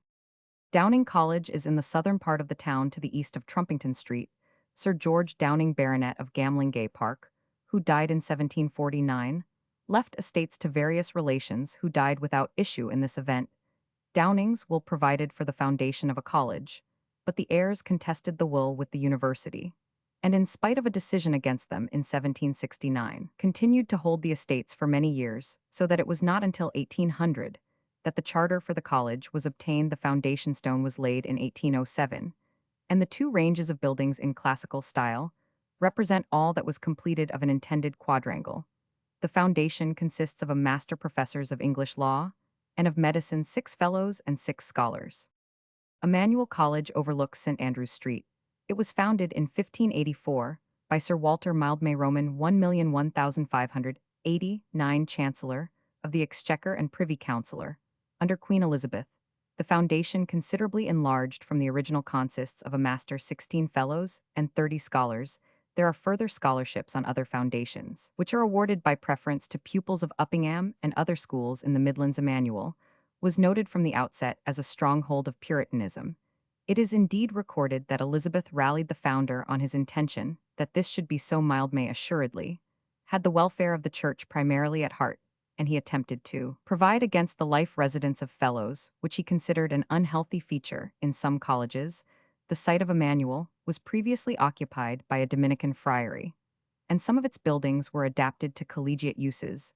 There is only a little of the earliest building remaining. The greater part of the present college dates from the second half of the 18th century. The chapel, however, is by Sir Christopher Wren, 1677, Richard Holdsworth Gresham, professor, and William Sancroft, Archbishop of Canterbury, were masters of this college. Bishops Joseph Hall and Thomas Percy were among its alumni, as was John Harvard, principal founder of the great American college, which bears his name. Gonville and Caius College, commonly called Caius pronounced Keys, stands mainly on the west side of Trinity Street.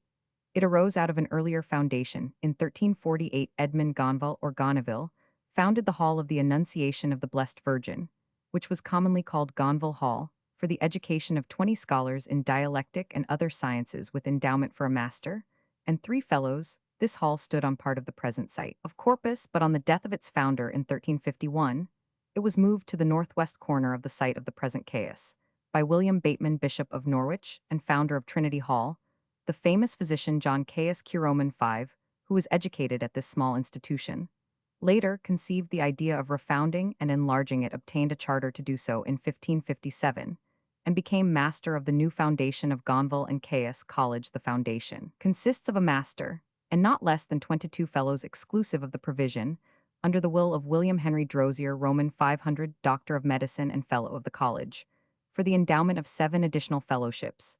Since its refoundation by Caius, the college has had a peculiar connection with the study of medicine, while besides many eminent physicians, Sir Thomas Gresham, Judge Jeffreys, Robert Hare, Jeremy Taylor, Henry Wharton, and Lord Thurlow are among its noted names. 3 sides of the main quadrangle tree court, including the frontage towards Trinity Street, are modern 1870. The interior of this court is picturesque, and the design of the smaller Caius Court was inspired by Caius himself. He also designed the gates of honor, virtue, and humility, of which the 2 first stand in situ. The Gate of Honor is a peculiarly good example of early Renaissance work. Caius is buried in the chapel. Jesus College lies apart from and to the northeast of the majority of the colleges. It was founded in 1406 by John Alcock, Bishop of Ely. The site was previously occupied by a Benedictine nunnery, dedicated to St. Radegun, which was already in existence in the first half of the 12th century, and was claimed by Alcock to have been founded from Ely. To the bishops of which it certainly owed much. The name given to Alcock's college was that of the Most Blessed Virgin Mary, St. John the Evangelist, and the Glorious Virgin St. Radegund, but it appears that the founder himself intended the name to be Jesus College. He provided for a master and 6 fellows, but the foundation now consists of a master and 16 fellows with 20 scholars or more. There are several further scholarships confined to the sons of clergymen of the Church of England. Architecturally, Jesus is one of the most interesting colleges in Cambridge, for Alcock retained, and there still remains, a considerable part of the old buildings of the nunnery. The most important of these is the church, which Alcock, by removing most of the nave and other portions, converted into the usual form of a college chapel. The tower, however, is retained. The bulk of the building is an admirable example of early English work, but there are traces of Norman, and Alcock added certain perpendicular features of the rest of the college buildings. The hall is Alcock's work. The brick gatehouse is a fine structure of the close of the 15th century, while the cloister is a little later, and stands on the site of the nuns' cloister. Another court dates from the 17th and early 18th centuries, and there is a considerable amount of modern building. The most famous name connected with Jesus College is that of Cranmer. Among many others are Sir Thomas Eliot, John Bale, John Pearson, Bishop of Chester, Hugh Peters, Gilbert Wakefield, Thomas Malthus, Lawrence Sterne, and Samuel Taylor Coleridge. King's College has its fine frontage upon the western side of King's Parade. It was founded by King Henry Roman VI in 1441. The first site was small and circumscribed, and in 1443, the existing site was with difficulty cleared of dwellings. The king designed a close connection between this college and his other foundation at Eton. He provided for a provost, and for 70 scholars, all of whom should be Etonians in 1861, open scholarships 93 were instituted, and the foundation now consists of a provost 4 to 6 fellows, and 48 scholars. Half the scholarships are still appropriated to Eton. An administrative arrangement peculiar to King's College is that by which the provost has absolute authority within its walls to the exclusion of officers of the university, the chief architectural ornament of the college, and one of the most notable in the town, is the magnificent perpendicular chapel, comparable with those of St. George at Windsor and Henry Roman VII at Westminster Abbey. The building was begun in 1446 and extended apart from the interior fittings over nearly 70 years. Within the most splendid features are the fan vaulting which extends throughout the chapel, the noble range of stained glass windows, which date for the most part from the early part of the 16th century, and the wooden organ screen which with part of the stalls is of the time of Henry Roman VIII. The college services are celebrated for the beauty of their music. The bulk of the other collegiate buildings are of the 18th century or modern. The old court of King's College is occupied by the modern university library.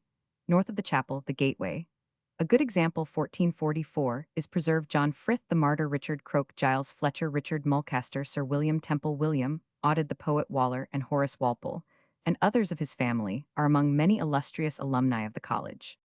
Magdalene College, pronounced Magdalen, stands on the west bank of the Cam, near the Great Bridge. In 1428, the Benedictines of Crowland Abbey founded a home for student monks on this site, and in 1519, Edward, Duke of Buckingham, partly secularized this institution by founding Buckingham College. In connection with it, after the dissolution of the monastery, Thomas Baron Audley of Walden erected Magdalene in place of the former house in 1542. The foundation consists of a master and 7 fellows besides scholars. There are some valuable exhibitions appropriated to Wisbech School. The appointment of the master is peculiar, the office being in the gift of the occupant of Audley End, an estate near Saffron Walden, Essex. Some parts of the original building are preserved, but the most notable portion of the college is the Pepisian Library, dating Roman 100. It contains the very valuable collection of books bequeathed by Samuel Pepys to the college, at which he was a student. Buckingham College had Archbishop Cranmer as a lecturer. Charles Kingsley and Charles Stuart Parnell were educated at Magdalene. Pembroke College stands to the east of Trumpington Street. It was founded in 1347 by Mary de St. Paul, widow of Aylmer de Valence, Earl of Pembroke. Henry Roman VI made notable benefactions to it.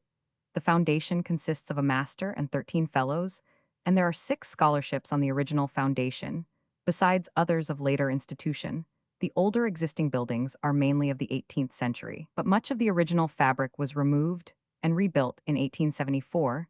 The chapel is of the middle of the 17th century, and is ascribed to Sir Christopher Wren, the poet Spenser, and Grey Nicholas Ridley.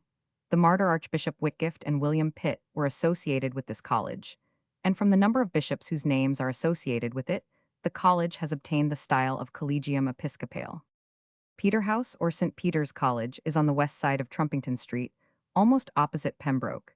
It has already been indicated as the oldest Cambridge college. 1284, Hugh de Balsham, the founder, had settled some secular scholars in the ancient Augustinian Hospital of St. John in 1280, but the experiment was not a success, nor did he carry out his full intentions as regards Peterhouse, the foundation of which followed on the failure of the fusion of his scholars with the hospital. But Simon Montagu, his successor in the bishopric of Ely, carried on his work, and in 1344 gave the college a code of statutes, in which the influence of the Merton Code is plainly visible. A master and 14 fellows formed the original foundation, but the present consists of a master, and not less than 11 fellows and 23 scholars. The hall retains some original work. It was first built out of a legacy from the founder. The library building, Roman 100, is due to a legacy from Dr. Andrew Pern, Master, 15,540,1,580, and Dr. Matthew Wren, Master, 16,251,630. Uncle of the famous architect Sir Christopher Wren, directed the building of the chapel, and cloisters. The most famous name connected with the college is that of Cardinal Beaufort. Queen's College stands at the south of the Riverside Group, and one of its ranges of buildings rises immediately from the river. A college of St. Bernard had been established in 1445 by Andrew Dockett, or Dockett, rector of St. Botolph's Church, who had also been principal of a hostel or students' lodge of St. Bernard. He sought and obtained the patronage of Margaret of Anjou, wife of Henry Roman VI, who undertook the foundation of a new house on another site in 1448 to bear the name of Queen's Docket, became the first master. In 1465, Elizabeth Woodville, wife of Edward Roman IV, became the college's second foundress. The foundation consists of a president and 11 fellows. The buildings are exceedingly picturesque. The main quadrangle of red brick was completed very soon after the foundation. The smaller cloister court towards the river retains building of the same period, and the beautiful wooden gallery of the President's Lodge deserves notice. Another court is called Erasmus. The rooms which he is said to have occupied remain, and a walk in the college garden across the river bears his name.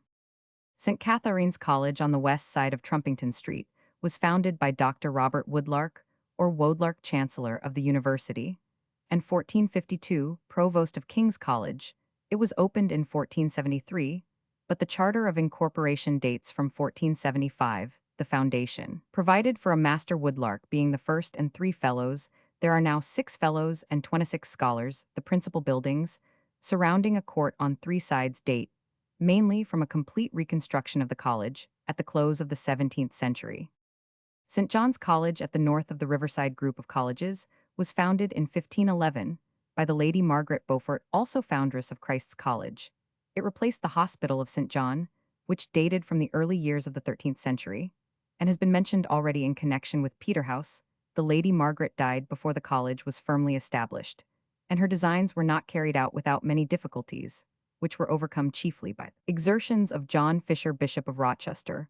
One of her executors' 32 fellowships were endowed, but subsequent endowments allowed extension, and the foundation now consists of a master, 56 fellows, 60 scholars, and 9 sizars. A large number of exhibitions are appropriated to special schools of the 4 courts of St. John's. The easternmost is the original, and has a very fine Tudor gateway of brick.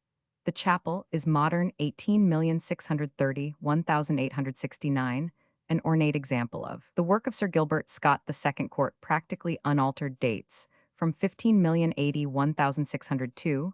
In this, there is a beautiful master's gallery, paneled with a richly molded ceiling.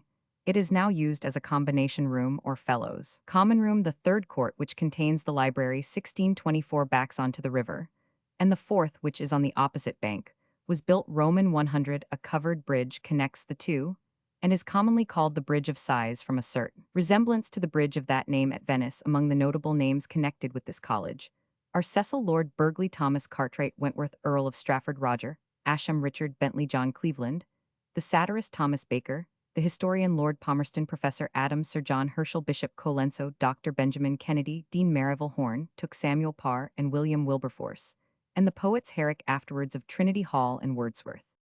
Selwyn College, standing west of the river Sidgwick Avenue, was founded in 1882 by public subscription in memory of George Augustus Selwyn, Bishop of New Zealand, and afterwards of Lichfield, for the purpose of giving university education with economy, combined according to the charter with Christian training, based upon the principles of the Church of England. Sydney Sussex College faces Sydney Street. It was founded under the will 1588 of the Lady Frances Sidney, Dowager Countess of Sussex, Roman 500, and received its charter in 1596. The foundress provided for a master, 10 fellows, and 2094 scholars, but 36 scholarships are now provided. The original buildings were of brick, but they were plastered over and greatly altered by Wyatville about 1830. The Grey Friars had occupied the site, and part of their buildings remained in the chapel until 1777. A beautiful block of new buildings with a cloister was erected in 1890.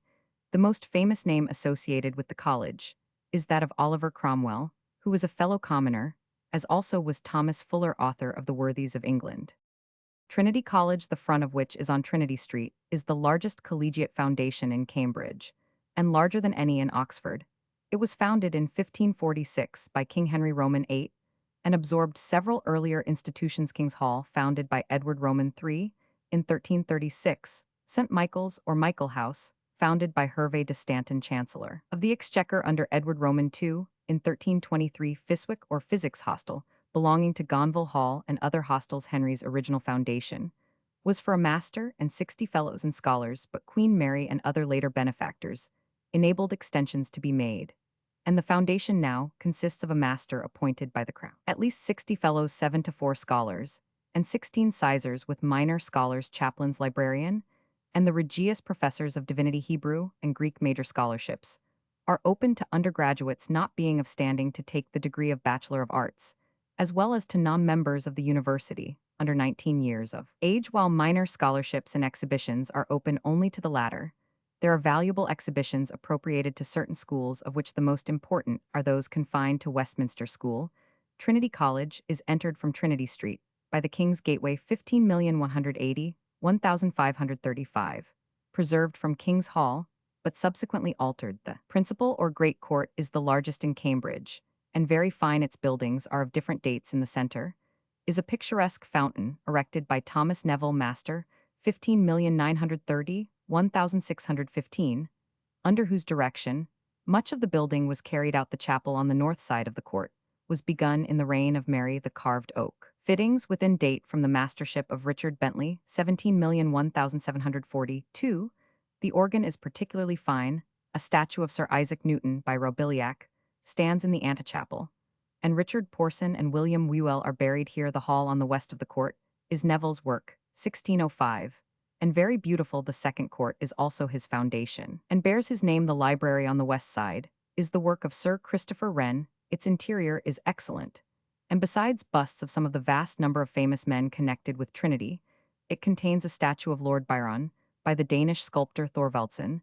The new court, Gothic in style, was begun in 1823. The beautiful grounds and walks of the college extend down to and beyond the river. The college has extended its buildings to the opposite side of Trinity Street, where the two courts known as Whewell's Hostel were built Roman 100 at the charge of Dr. William Whewell during his mastership.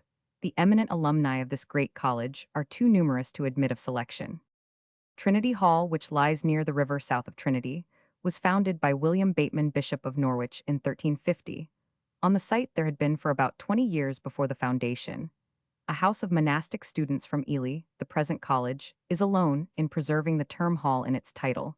The foundation consists of a master and 13 fellows, and the study of law, which the founder had especially in mind, is provided for by lectureships, and not less than 3 studentships tenable by graduates of the college.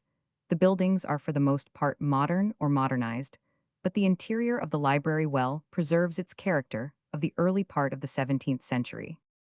Of the churches of Cambridge, one has long been recognized as the church of the university, namely Great St. Mary's, which stands in the center of the town between King's Parade and Market Hill. It is a fine perpendicular university building structure, founded in 1478, but the tower was not completed until 1608. Some decorated details are preserved from a former building. The university preachers deliver their sermons in this church, but it was formerly the meeting place of the university for the transaction of business, for learned disputations, and for secular festivals. The Cambridge chimes struck by the clock are famous, and a curfew is rung each evening on the great bell. The Senate House, standing opposite Great St. Mary's, dates from 1730, and is classical in style. The buildings of the university library in the immediate vicinity enclose 2 quadrangles, and in part occupy the site of the old court of King's College. One of the quadrangles was formerly occupied by the schools or lecture rooms, but as the library grew, it usurped their place. Important modern additions date from 1842, 1864, and 1888. The facade of the old schools is an excellent work of 1758. The library is one of those which is entitled to receive, under the Copyright Act, a copy of every book published in the United Kingdom. The Fitzwilliam Museum, a massive classical building, was begun in 1837 to contain the bibliographical and art collection bequeathed by Richard Viscount Fitzwilliam in 1816.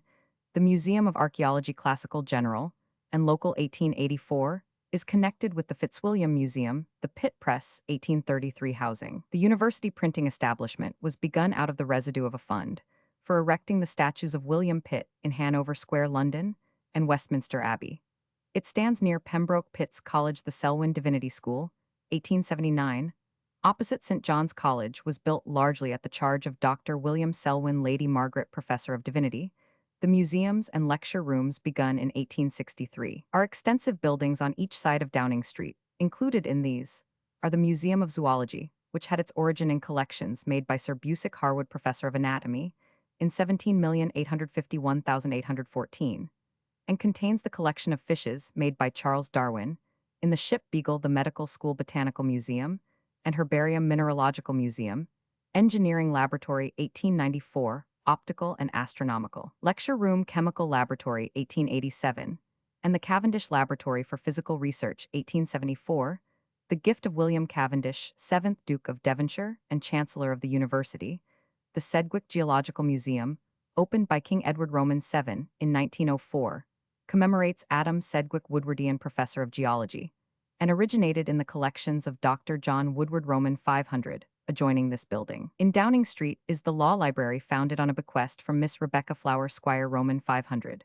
with the Law School, the Observatory 1824, is on the outskirts of the town in Madingley Road, and the Botanic Garden founded 1762, and removed to its present site in 1831, borders Trumpington Road. The clubrooms and debating hall of the Cambridge Union Society are adjacent to the Holy Sepulchre Church.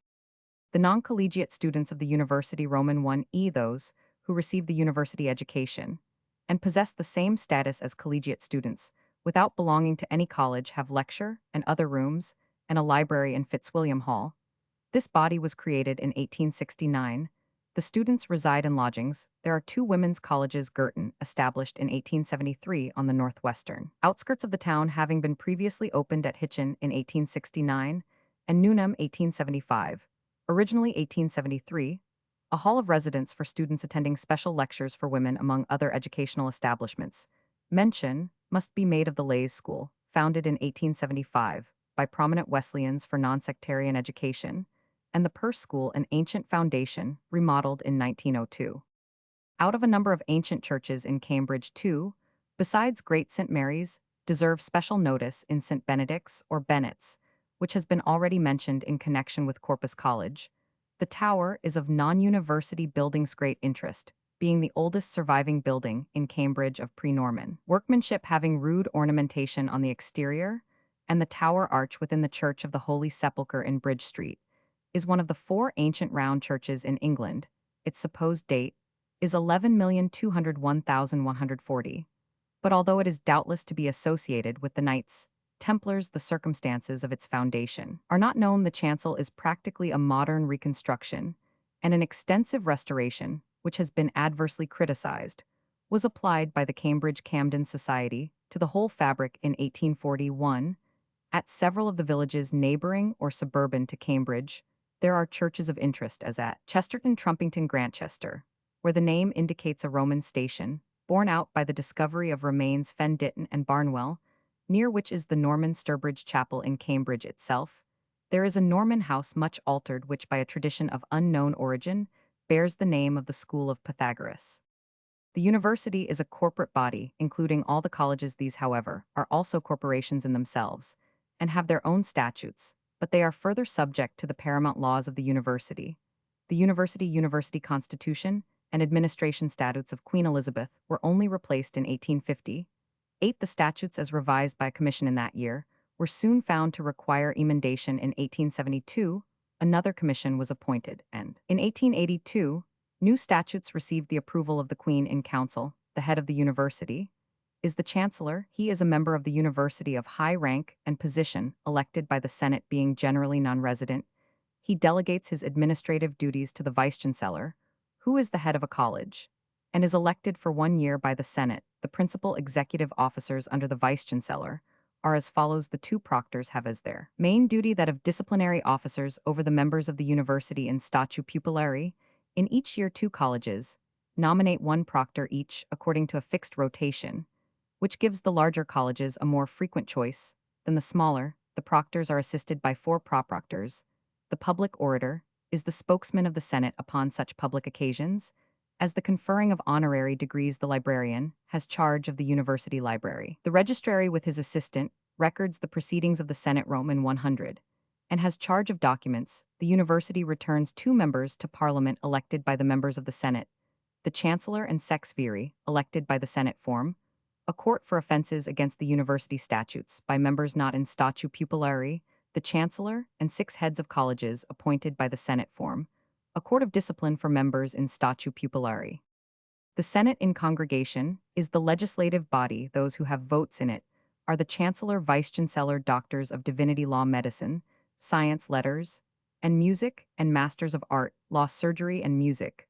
The Senate Council of the Senate, consisting of the Chancellor Vice-Chancellor, 4 heads of colleges, 4 professors, and 8 other members of the Senate chosen by the Vice-Chancellor, brings all proposals called graces before the Senate. The revenues of the university are derived chiefly from fees at matriculation for certain examinations, and for degrees from a tax upon all members of the university, and from contributions by the colleges together with the profits of the university press, a financial board consisting of the vice-chancellor ex officio and certain elected members, administers the finances of the university. There are boards for each of the various faculties, and a general board of studies with the vice-chancellor at the head. There are university professors, readers, or lecturers in a large number of subjects. The oldest professorship is the Lady Margaret Professorship of Divinity, instituted by the founders of Christ's and St. John's Colleges in 1502. In 1540, Henry Roman VIII founded the Regius Professorships of Divinity, Civil Law, Physic, Hebrew, and Greek. The head of a college generally bears the title of master, as indicated above in the account of the several colleges. It has also seen that the foundation of each college includes a certain number of fellows and scholars. College organization undergraduates.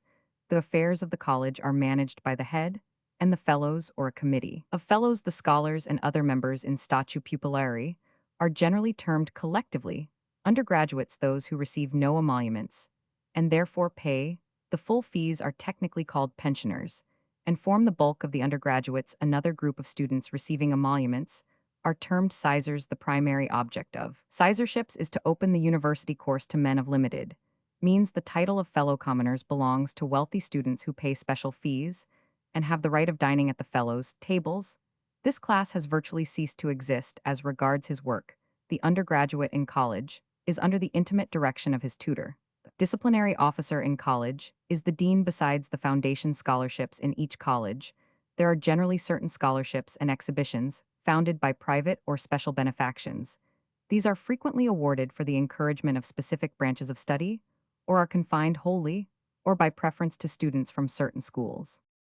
The total number of students is about 3,000. The colleges cannot accommodate this number, so that a student commonly spends some part of his residence in lodgings, which are licensed by and under the control of the university residence and examinations authorities. Such residence implies no sacrifice of membership of a college. There are 3 terms: Michaelmas, October, Lent, and Easter, summer. They include together not less than 227 days, though the actual period of residence for undergraduates is about 24 weeks annually. Undergraduates usually begin residence in Michaelmas term. An elementary examination or other evidence of qualification is required for admission to a college after 9 terms, 3 years. Residents and undergraduate can take the first degree, that of Bachelor of Arts, BA. The examinations required for the ordinary BA degree are 1 previous examination or little go, usually taken in the first term of residence, or at least in the first year, including classics, mathematics, and a gospel in Greek and Paley's evidences of Christianity, or an additional Greek or Latin classic and logic. 2 general examination in classics and mathematics, with a portion of English history. Roman 1003 special examination in a subject other than classical or mathematical. Candidates for honors are required to pass the previous examination with certain additional subjects. They then have only a tripos examination in one of the following subjects: mathematics, classics, moral sciences, natural sciences, theology, law, history, Oriental languages, medieval and modern languages, mechanical sciences, economics. The mathematical tripos is divided into 2 parts, in the first of which, down to 1909, the candidates were classed in the result as wranglers, senior optimes, and junior optimes. There was also an individual order of merit, the most proficient candidate being placed at the head of the list as senior wrangler. But in 1906, a number of important reforms of this tripos were proposed by the Mathematical Board, and among these the abolition of the individual order of merit was recommended and passed by the Senate. It is not employed in any other tripos. The classical tripos is also in 2 parts, to the second of which certain kindred subjects are added: ancient philosophy, history. Roman 100 individual order of merit is not observed in either part.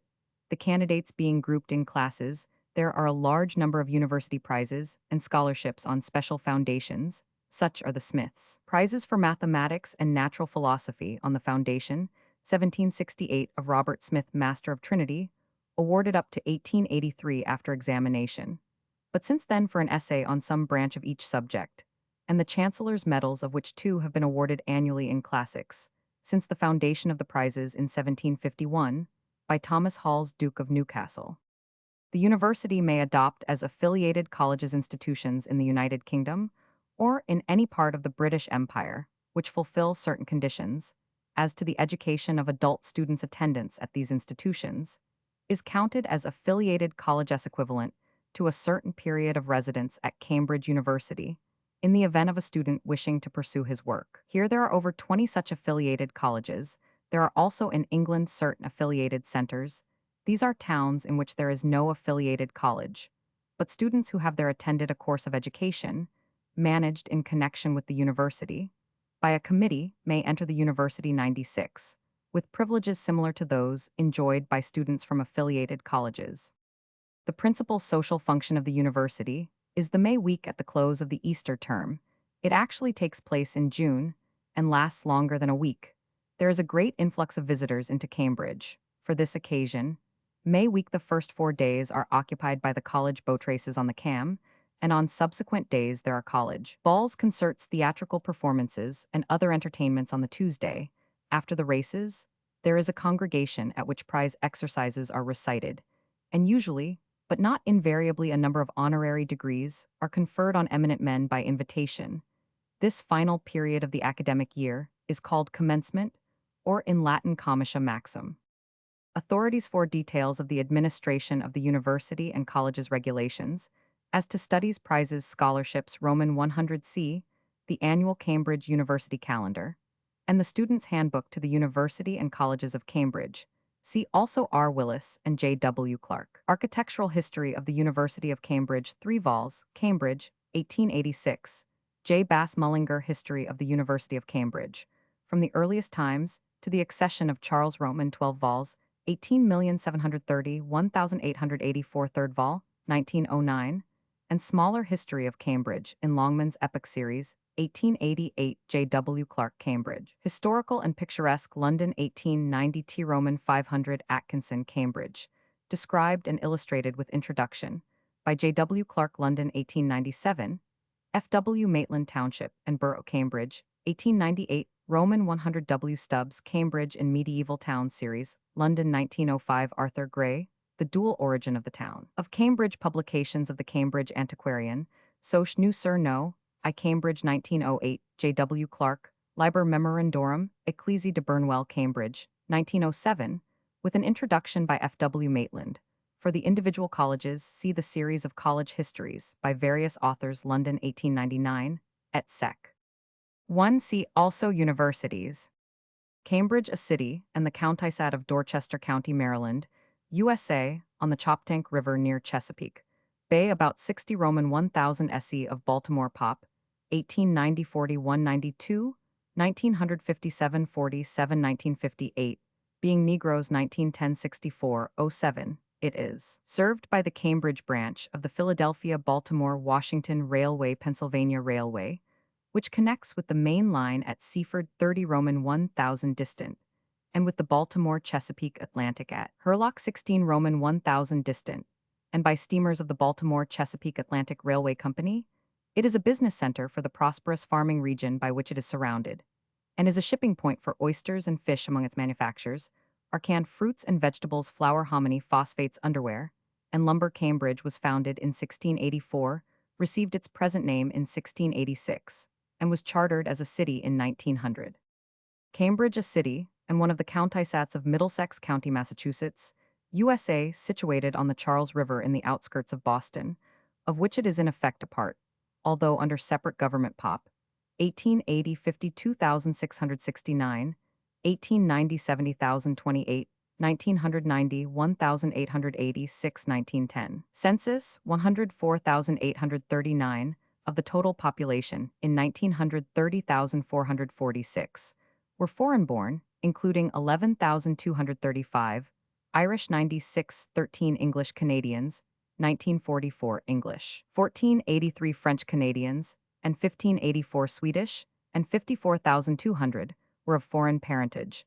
both parents foreign-born, including 24,961 of Irish parentage, 9829 of English-Canadian parentage, 2587 of English parentage, and 2288 of French-Canadian parentage. Cambridge is entered directly by only one railway, the Boston Main, the township now practically built over by the city contained originally. Several separate villages, the names of which are still used as a convenience in designating corresponding sections of the municipality: Old Cambridge, North Cambridge, Cambridgeport, and East Cambridge, the last two being manufacturing and commercial districts. Old Cambridge is noted as the seat of Harvard University Curoman 5, and as a literary and scientific center Radcliffe College, 1879, for women practically a part of Harvard and Episcopal Theological School, 1867, and the New Church Swedenborgian or New Jerusalem Theological School, 1866, are other educational institutions of importance to Cambridge. Also in 1908 was removed Andover Theological Seminary, a congregational institution chartered in 1807. Opened in Andover, Massachusetts in 1808, reincorporated under separate trustees in 1907, this seminary is one of the oldest and most famous theological institutions in the United States. It grew out of the theological teaching previously given in Phillips Academy and was founded by the widow of L.T. Governor Samuel Phillips, her son, John Phillips, and Samuel Abbott, 17,321,812. The instruction was strongly Calvinistic in the earlier period, but the seminary has always been equally open to Protestants of every denomination. Very liberal aid is given to students, and there is no charge for tuition. The Bibliotheca Sacra, founded in 1843 by Edward Robinson, and in 1844 taken over by Professors Bella B. Edwards and Edwards A. Park, and the Andover Review, 18,840,1893, have been the organs of the seminary. In 1886, some of its professors published Progressive Orthodoxy, a book which made a great stir by its liberal tone, its opposition to supernaturalism, and its evident trend toward the methods of German higher criticism. Legal proceedings for the removal of 5 professors after the publication of this book failed, and their successful defense helped to secure greater freedom in thought and in instruction in American Presbyterian and Congregational Theological seminaries. The seminary is now affiliated with Harvard University, though it remains independent and autonomous. Cambridge is a typical New England city built up in detached residences with irregular streets pleasantly shaded, and a considerable wealth of historic and literary associations. There are many reminders of the long history of Harvard and of the War of Independence. Cambridge was the site of the camp of the First American Army at the outbreak of the war, and from it, the detachment which entrenched on Bunker's Hill here are the Apthorpe House built in 1760, in which General Bergen and his officers were lodged as prisoners of war in 1777, the elm under which, according to tradition, Washington took command of the Continental Army on the 3rd of July, 1775, the Old Vassal or Craigie House, 1759, where Washington lived in 17,751,776, and which was later the home of Edward Everett Joseph E. Worcester Jard Sparks, and 18,371,882, Henry W. Longfellow Elbridge Gerry lived, and James Russell Lowell was born, lived, and died in Elmwood, built in 1767. Oliver Wendell Holmes was born in Cambridge. Also John Fiske the historian lived here. And there are many other literary associations attractive and important. For those interested in American letters, in M.T. Auburn Cemetery are buried many artists, poets, scholars, and other men and women of fame. Cambridge is one of the few American cities possessing a crematorium. 1900. The municipal waterworks are excellent. A handsome bridge joining Cambridgeport to Boston cost about $2,250,000, was opened late in 1906. 4 other bridges span the Charles River between the two cities. A dam between East Cambridge and Boston, traversed by a roadway 150 ft wide, was in the process of construction in 1907, and an extension of the Boston subway into Cambridge to the grounds of Harvard University, a distance of about 3 Roman 1,000, was projected. The city government is administered almost entirely under the state civil service laws. Cambridge, having been a leader in the adoption of its provisions, a nonpartisan association for political reform, did excellent work from 1890 to 1900, when it was superseded by a nonpartisan party. Since 1887, the city has declared yearly by increasing majorities for prohibition of the liquor traffic, the high schools, enjoy a notable reputation, a handsome city. Hall cost $235,000, and public library, as well as a manual training school, were given to the city by Frederick H. Rindge, a one-time resident, whose benefactions to Cambridge aggregated in value 650,000. Cambridge has many manufacturing establishments, and in 1905, the city's factory products were valued at 42,407,064, an increase of 45 over their value in 1900. The principal manufacturers are slaughtering and meatpacking products, foundry and machine shop products, rubber boots and shoes, rubber belting, and hose printing and publishing products, carpentering, pianos and organs, confectionery, and furniture. Cambridge is one of the chief publishing centers of the country. The tax valuation of property in 1906, 105,153,235, was more than 1,000 per inhabitant. Cambridge is one of the few American towns that may be said to have owed their very name and existence to the pursuit of letters. T.W. Higginson. Its site was selected in 1630 by Governor Winthrop and others as suitable for fortifications and defense, and it was intended to make it the capital of the Massachusetts Bay Colony. But as Boston's peninsular position gave it the advantage in commerce and in defense against the Indians, the plan fell through. Although up to 1638, various sessions of the General Court and particular courts were held here, the township records published are continuous since 1632. A direct tax for the wooden palisado about Cambridge led the township of Watertown in 1632 to make the first protest in America against taxation without representation. The settlement was first known as the New Town, but in 1638 was named Cambridge in honor of the English. Cambridge, where several score of the first immigrants to the colony were educated, the oldest college in America, Harvard, was founded here in 1636. In 1639, there was set up in Cambridge the first printing press of British North America, Boston having none until 1676. Other notable dates in history are 1637 and 1647, when general synods of New England churches met at Cambridge to settle disputed doctrine and define orthodoxy. The departure for Connecticut of Thomas Hooker's congregation in 1636, the meeting of the convention that framed the present Constitution of the Commonwealth, 17,791,780, the separation of the Congregationalists and Unitarians of the First Parish Church in 1829, and the grant of a city charter in 1846. The original township of Cambridge was very large, and there have been successively detached from it Newton 1691, Lexington 1713, Brighton 1837, and Arlington 1867.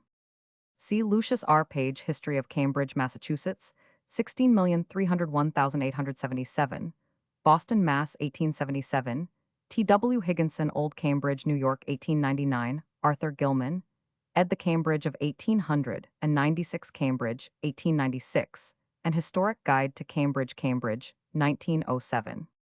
Cambridge, a city, and the county-sat of Guernsey County, Ohio, USA, on Wills Creek. About 75 Roman 1000 E. by N. of Columbus Pop, 1890 43 61 1980 240, one of whom 407 were foreign-born. 1910 census, 11,327. It is served by the Baltimore, Ohio, and the Pennsylvania Railways, and is connected by an electric line with Byesville Pop in 1910, 3156. About 7 Roman 1000 S. Cambridge is built on a hill about 800 ft above sea level. There is a public library. Coal, oil, natural gas, clay, and iron are found in the vicinity, and among the city's manufactures are iron, steel, glass, furniture, and pottery. The value of its factory products in 1905 was $2,440,917. The municipality owns and operates the Waterworks. Cambridge was first settled in 1798 by emigrants from the island of Guernsey, whence the name of the county was laid out as a town in 1806, was incorporated as a village in 1837, and was chartered as a city in 1893. Cambridge Platonists, a school of philosophic religious thinkers, which flourished mainly at Cambridge University in the second half of the 17th century. The founder was Benjamin Whichcote, and the chief members were Ralph Cudworth, Richard Cumberland, Joseph Glanville, Henry Moore, and John Norris. See separate articles. Other less important members were Nathanael Culverwell, Roman 500. Theophilus Gale, 16,281,678. John Portage, 16,071,680. 1. George Rust, Roman 500. John Smith, 16,180,1652, and John Worthington 16,180,1671. They represented liberal thought at the time and were generally known as latitudinarians. Their views were due to a reaction against three main tendencies in contemporary English: thought the sacerdotalism of Laud and his followers the obscurantist sectaries, and most important of all the doctrines of Hobbes, they consist chiefly of a reconciliation between reason and religion, resulting in a generally tolerant spirit. They tend always to mysticism and the contemplation of things transcendental in spite of inaccuracy and the lack of critical capacity in dealing with their authorities, both ancient and modern. The Cambridge Platonists exercised a valuable influence on English theology, and thought in general. Their chief contributions to thought were Cudworth's theory of the plastic nature of God mores, elaborate mysticism, Norris' appreciation of Malebranche, Glanville's conception of skepticism as an aid to faith, and in a less degree the harmony of faith and reason, elaborated by Culverwell. The one doctrine on which they all combined to lay a special emphasis was the absolute existence of right and wrong, quite apart from the theory of divine authority. Their chief authorities were Plato and the Neoplatonists, between whom they made no adequate distinction, and among modern philosophers Descartes, Malebranche, and Bohme. From these sources, they attempted to evolve a philosophy of religion, which would not only refute the views of Hobbes, but would also free theology finally from the errors of scholasticism, without plunging it in the newer dangers of unfettered rationalism. See Ethics.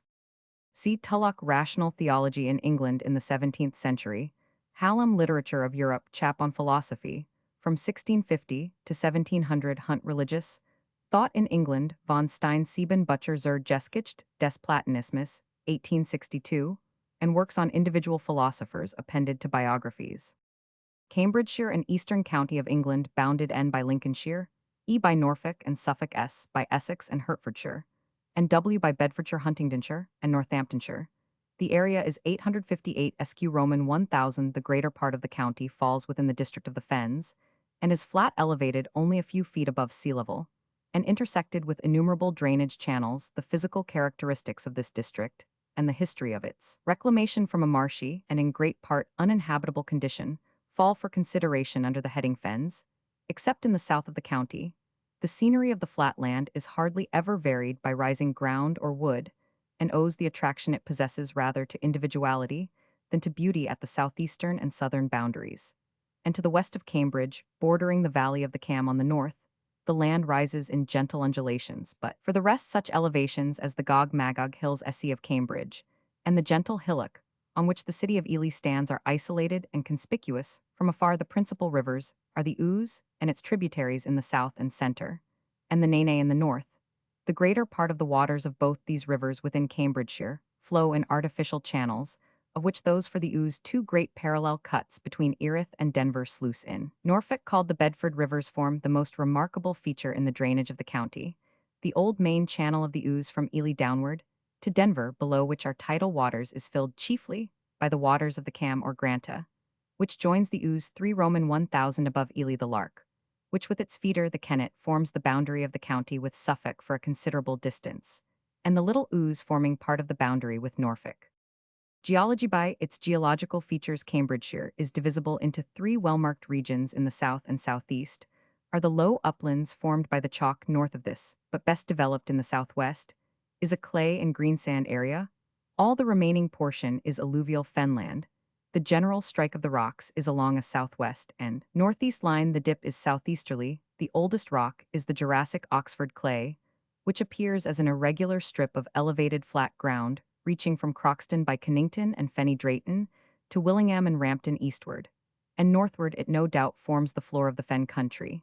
And at Thorney and Whittlesea small patches rise like islands. Through the level fen alluvium, the coralline oolite with the Ellsworth, or St. Ives Rock at the base, occurs as a small patch covered by greensand at Upware, whence many fossils have been obtained elsewhere. Its place is taken by the Ampthill clays, which are passage beds between the Oxford and Kimmeridge clays. The latter clay lies in a narrow strip by Papworth, St. Agnes, Oakington, and Cottenham. A large irregular outcrop surrounds Haddenham and Ely, and similar occurrences are at March, Chatteris, and Mania. Above the Kimmeridge clay comes the lower greensand sandy for the 98 greater part. But here, and they're hardened into the condition known as carstone, which has been used as an inferior building stone. This formation is thickest in the southwest. It extends from the border by Gamlingay, Cuxton, and Cottenham, and appears again in outliers at Upper Ely and Haddenham. The Gault forms a strip of flat ground 4 to 6 Roman 1000 wide, running roughly parallel with the course of the river Cam from Gildon Morden through Cambridge to Soham. It is a stiff blue clay 200 ft thick in the southwest, but is thinner eastward at the bottom of the chalk, is the chalk marl 10 to 20 ft thick, with a glauconitic and phosphatic nodule-bearing layer at its base, known as the Cambridge greensand. This bed has been largely worked for the nodules, and for cement it contains many fossils derived from the Gault below. Several outliers of chalk marl lie upon the Gault west of the Cam. The chalk comprises all the main divisions of the formation, including the Tottenhouse stone Melbourne rock, and chalk rock much glacial boulder clay, covers all the higher ground of the county. It is a stiff brownish clay, with many chalk fragments of traveled rocks near Ely. There is a remarkable mass of chalk evidently transported by ice resting on, and surrounded by boulder clay plateau gravel. Caps some of the chalk hills and old river gravels occur at lower levels, with the bones of mammoth rhinoceros and other extinct mammals.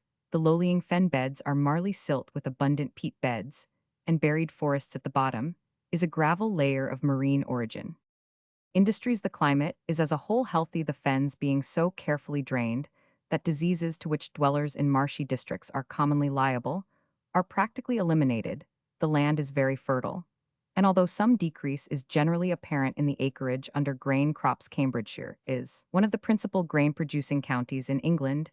Nearly 9/10 of the total area is under cultivation, and an unusually small proportion is under permanent pasture. Wheat is the chief grain crop, but large quantities of barley and oats are also grown among green crops. Potatoes occupy a large and increasing area. Dairy farming is especially practiced in the southwest, where the district of the Cam Valley has long been known as the dairies, and much butter and cheese are sent to the London markets. Sheep are pastured extensively on the higher ground, but the number of these and of cattle for the county as a whole is not large. Beans occupy a considerable acreage, and fruit growing and market gardening are important in many parts. There is no large manufacturing industry common to the county in general. Among minor trades, brewing is carried on at several places, and brickmaking and lime burning may also be mentioned. Communications. The principal railway serving the county is the Great Eastern, of which system numerous branch lines center chiefly upon Cambridge, Ely, and March. Cambridge is also served by branches of the Great Northern Line from Hitchin, of the London North Western from Bletchley and Bedford, and of the Midland from Kettering. A trunk line connecting the eastern counties with the north and northwest of England runs northward from March, under the joint working of the Great Northern and Great Eastern Companies. The artificial waterways provide the county with an extensive system of inland navigation, and a considerable proportion of the industrial population is employed on these. In this connection, the building of boats and barges is carried on at several towns. Population and administration. The area of the ancient county is 549,723 acres, with a population in 1890 one of 188,961, and in 1900 one of 190,682. The ancient county includes the two administrative counties of Cambridge in the south and the Isle of Ely in the north. The liberty of the Isle of Ely was formerly of the independent nature of a county palatine, but ceased to be so under Acts of 1836 and 1837. Its area is 238,048 acres, and that of the administrative county of Cambridge, 315,171 acres. Cambridgeshire contains 1,700. The municipal boroughs are Cambridge, the county town, Pop, 38,379, in the administrative county of Cambridge, and Wisbech, 9381, in the Isle of Ely. The other urban districts are in the administrative county of Cambridge, Chesterton, 9591, and in the Isle of Ely, Chatteris, 4711, Ely, 7713, March, 7565, and Whittlesea, 3909, among other considerable towns.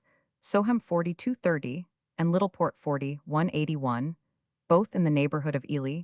May be mentioned the town of Newmarket, which, although wholly within the administrative county of West Suffolk, is mainly in the ancient county of Cambridgeshire, is famous for its recce meetings.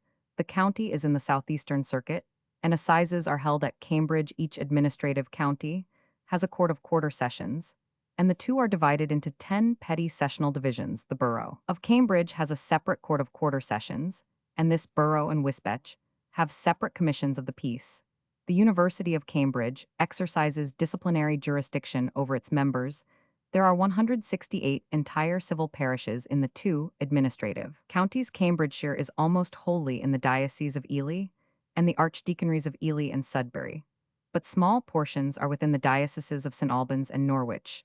There are 194 ecclesiastical parishes or districts wholly or in part within the county. The parliamentary divisions are three, namely Northern, or Wisbech Western, or Chesterton and Eastern, or Newmarket, each returning one member.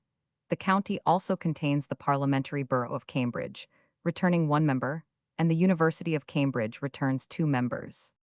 History: the earliest English settlements in what is now Cambridgeshire were made about the 6th century by bands of Ingles who pushed their way up the Ouse and the Cam and established themselves in the Fen district, where they became known as the Jirwas, the districts corresponding to the modern counties of Huntingdonshire and Cambridgeshire being distinguished as the lands of the North Jirwas and the South Jirwas respectively at this period. The Fen district stretched southward as far as Cambridge, and the essential unity, which it preserved, is illustrated later by its inclusion under one sheriff chosen in successive years from Cambridgeshire, proper the Isle of Ely and Huntingdonshire. In 656, numerous lands in the neighbourhood of Wisbech were included in the endowment of the Abbey of Peterborough, and in the same century religious houses were established at Ely and Thorney, both of which however were destroyed during the Danish invasions of the 9th century. After the Treaty of Wedmore, the district became part of the Danelaw. On the expulsion of the Danes by Edward in the 10th century, it was included in East Anglia, but in the 11th century was again overrun by the Danes who, in the course of their devastations, burnt Cambridge. The first mention of the shire in the Saxon Chronicle records the valiant resistance which it opposed to the invaders in 1010, when the rest of East Anglia had taken ignominious flight. The shire system of East Anglia was in all probability not definitely settled before the conquest, but during the Danish occupation of the 9th century, the district possessed a certain military and political organization round Cambridge, its chief town, whence probably originated the constitution and demarcation of the later shire. At the time of the Doomsday Survey, the county was divided as now, except that the Isle of Ely, which then formed 200s having their meeting place at Wychford, is now divided into the 400s of Ely, Wisbech, North Wychford, and South Wychford, while Cambridge formed 100 by itself. The hundred of Flendish was then known as Flamingdike. Cambridgeshire was formerly included in the Diocese of Lincoln, until on the erection of Ely to a bishop's see in 1109. Almost the whole county was placed in that diocese in 1291, the whole county with the exception of parishes in the deanery of Fordham and Diocese of Norwich, constituted the Archdeaconry of Ely, comprising the deaneries of Ely, Wisbech, Chesterton, Cambridge, Shingay, Bourne, Barton, and Camps. The Isle of Ely formerly constituted an independent franchise, in which the bishops exercised quasi-palatinate rights and offences were held to be committed against the bishop's peace. These privileges were considerably abridged in the reign of Henry Roman VIII, but the Isle still had separate civil officers, appointed by the bishop chief 99, among whom were the chief justice, chief bailiff, deputy bailiff, and two coroners. The bishop is still custos rotulorum of the Isle. Cambridgeshire has always been remarkable for its lack of county families, and for the frequent changes in the ownership of estates. No Englishmen retained lands of any importance after the conquest, and at the time of the Doomsday Survey, the chief lay proprietors were Alan, Earl of Brittany, whose descendants the Zouches retained estates in the county, until the 15th century, Pico the sheriff, whose estates passed to the families of Peveril and Pech Aubrey de Vere, whose descendants retained their estates till the 16th century, and Hardwinus de Scalares, ancestor of the Scales of Wadden. From the time of Hereward's famous resistance to the conqueror in the Fen district, the Isle of Ely was intimately concerned with the great political struggles of the country. It was defended against Stephen by Bishop Nigelus of Ely, who fortified Ely and Aldrich, and the latter in 1144 was held for the Empress Maud by Geoffrey de Manville. During the struggles between John and his barons, Fox de Brute was made governor of Cambridge Castle, which however surrendered to the barons in the same year. The Isle of Ely was seized by the followers of Simon de Montfort in 1266, but in 1267 was taken by Prince Edward. At the Reformation period, the county showed much sympathy with the reformers, and in 1642, the knights, gentry, and commoners of Cambridgeshire petitioned for the removal of all unwarrantable orders and dignities, and the banishment of popish clergy in the Civil War of the 17th century. Cambridgeshire was one of the associated counties in which the king had no visible party, though the university assisted him with contributions of plate and money. Cambridgeshire has always been mainly an agricultural county. The Domesday Survey mentions over 90 mills and numerous valuable fisheries, especially eel fisheries, and contains frequent references to wheat, malt, and honey. The county had a flourishing wool industry in the 14th century and became noted for its worsted cloths. The Black Death of 1349 and the ravages committed during the Wars of the Roses were followed by periods of severe depression, and in 1439, several Cambridgeshire towns obtained a remission of taxation on the plea of poverty. In the 16th century, barley for malt was grown in large quantities in the south, and the manufacture of willow baskets was carried on. In the Fen districts, saffron was extensively cultivated in the 18th century, and paper was manufactured near Sturbridge. Sturbridge Fair was at this period reckoned the largest in Europe, the chief articles of merchandise being wool, hops, and leather, and the Newmarket races and horse trade were already famous. Large waste areas were brought under cultivation in the 17th century through the drainage of the Fen district, which was brought to completion about 1652 through the labors of Cornelius Vermuyden, a Dutchman. The coprolite industry was very profitable for a short period from 1850 to 1880, and its decline was accompanied by a general industrial and agricultural depression. Cambridgeshire returned 3 members to Parliament in 1290, and in 1295, the county returned 2 members, the borough of Cambridge 2 members, and the city of Ely 2 members, this being the sole return. For Ely, the university was summoned to return members in 1300, and again in 1603, but no returns are recorded before 1614, after which it continued to return 2 members under the Reform Act of 1832.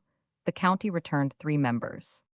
Antiquities in ecclesiastical architecture. Cambridgeshire would be rich only in the possession of the magnificent cathedral at Ely and the round church of the Holy Sepulchre, Jesus College, and King's College chapels, and many other examples in Cambridge.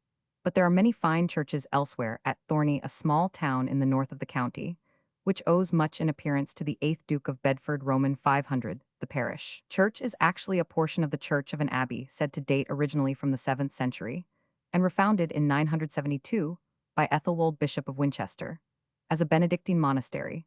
The church is partly fine Norman. Another Norman building of special interest is Sturbridge Chapel near Cambridge, which belonged to a lepers' hospital. To this foundation, King John granted a fair which became and continued until the 18th century. Of the most important in England, it is still held in September at Swaffham Prior.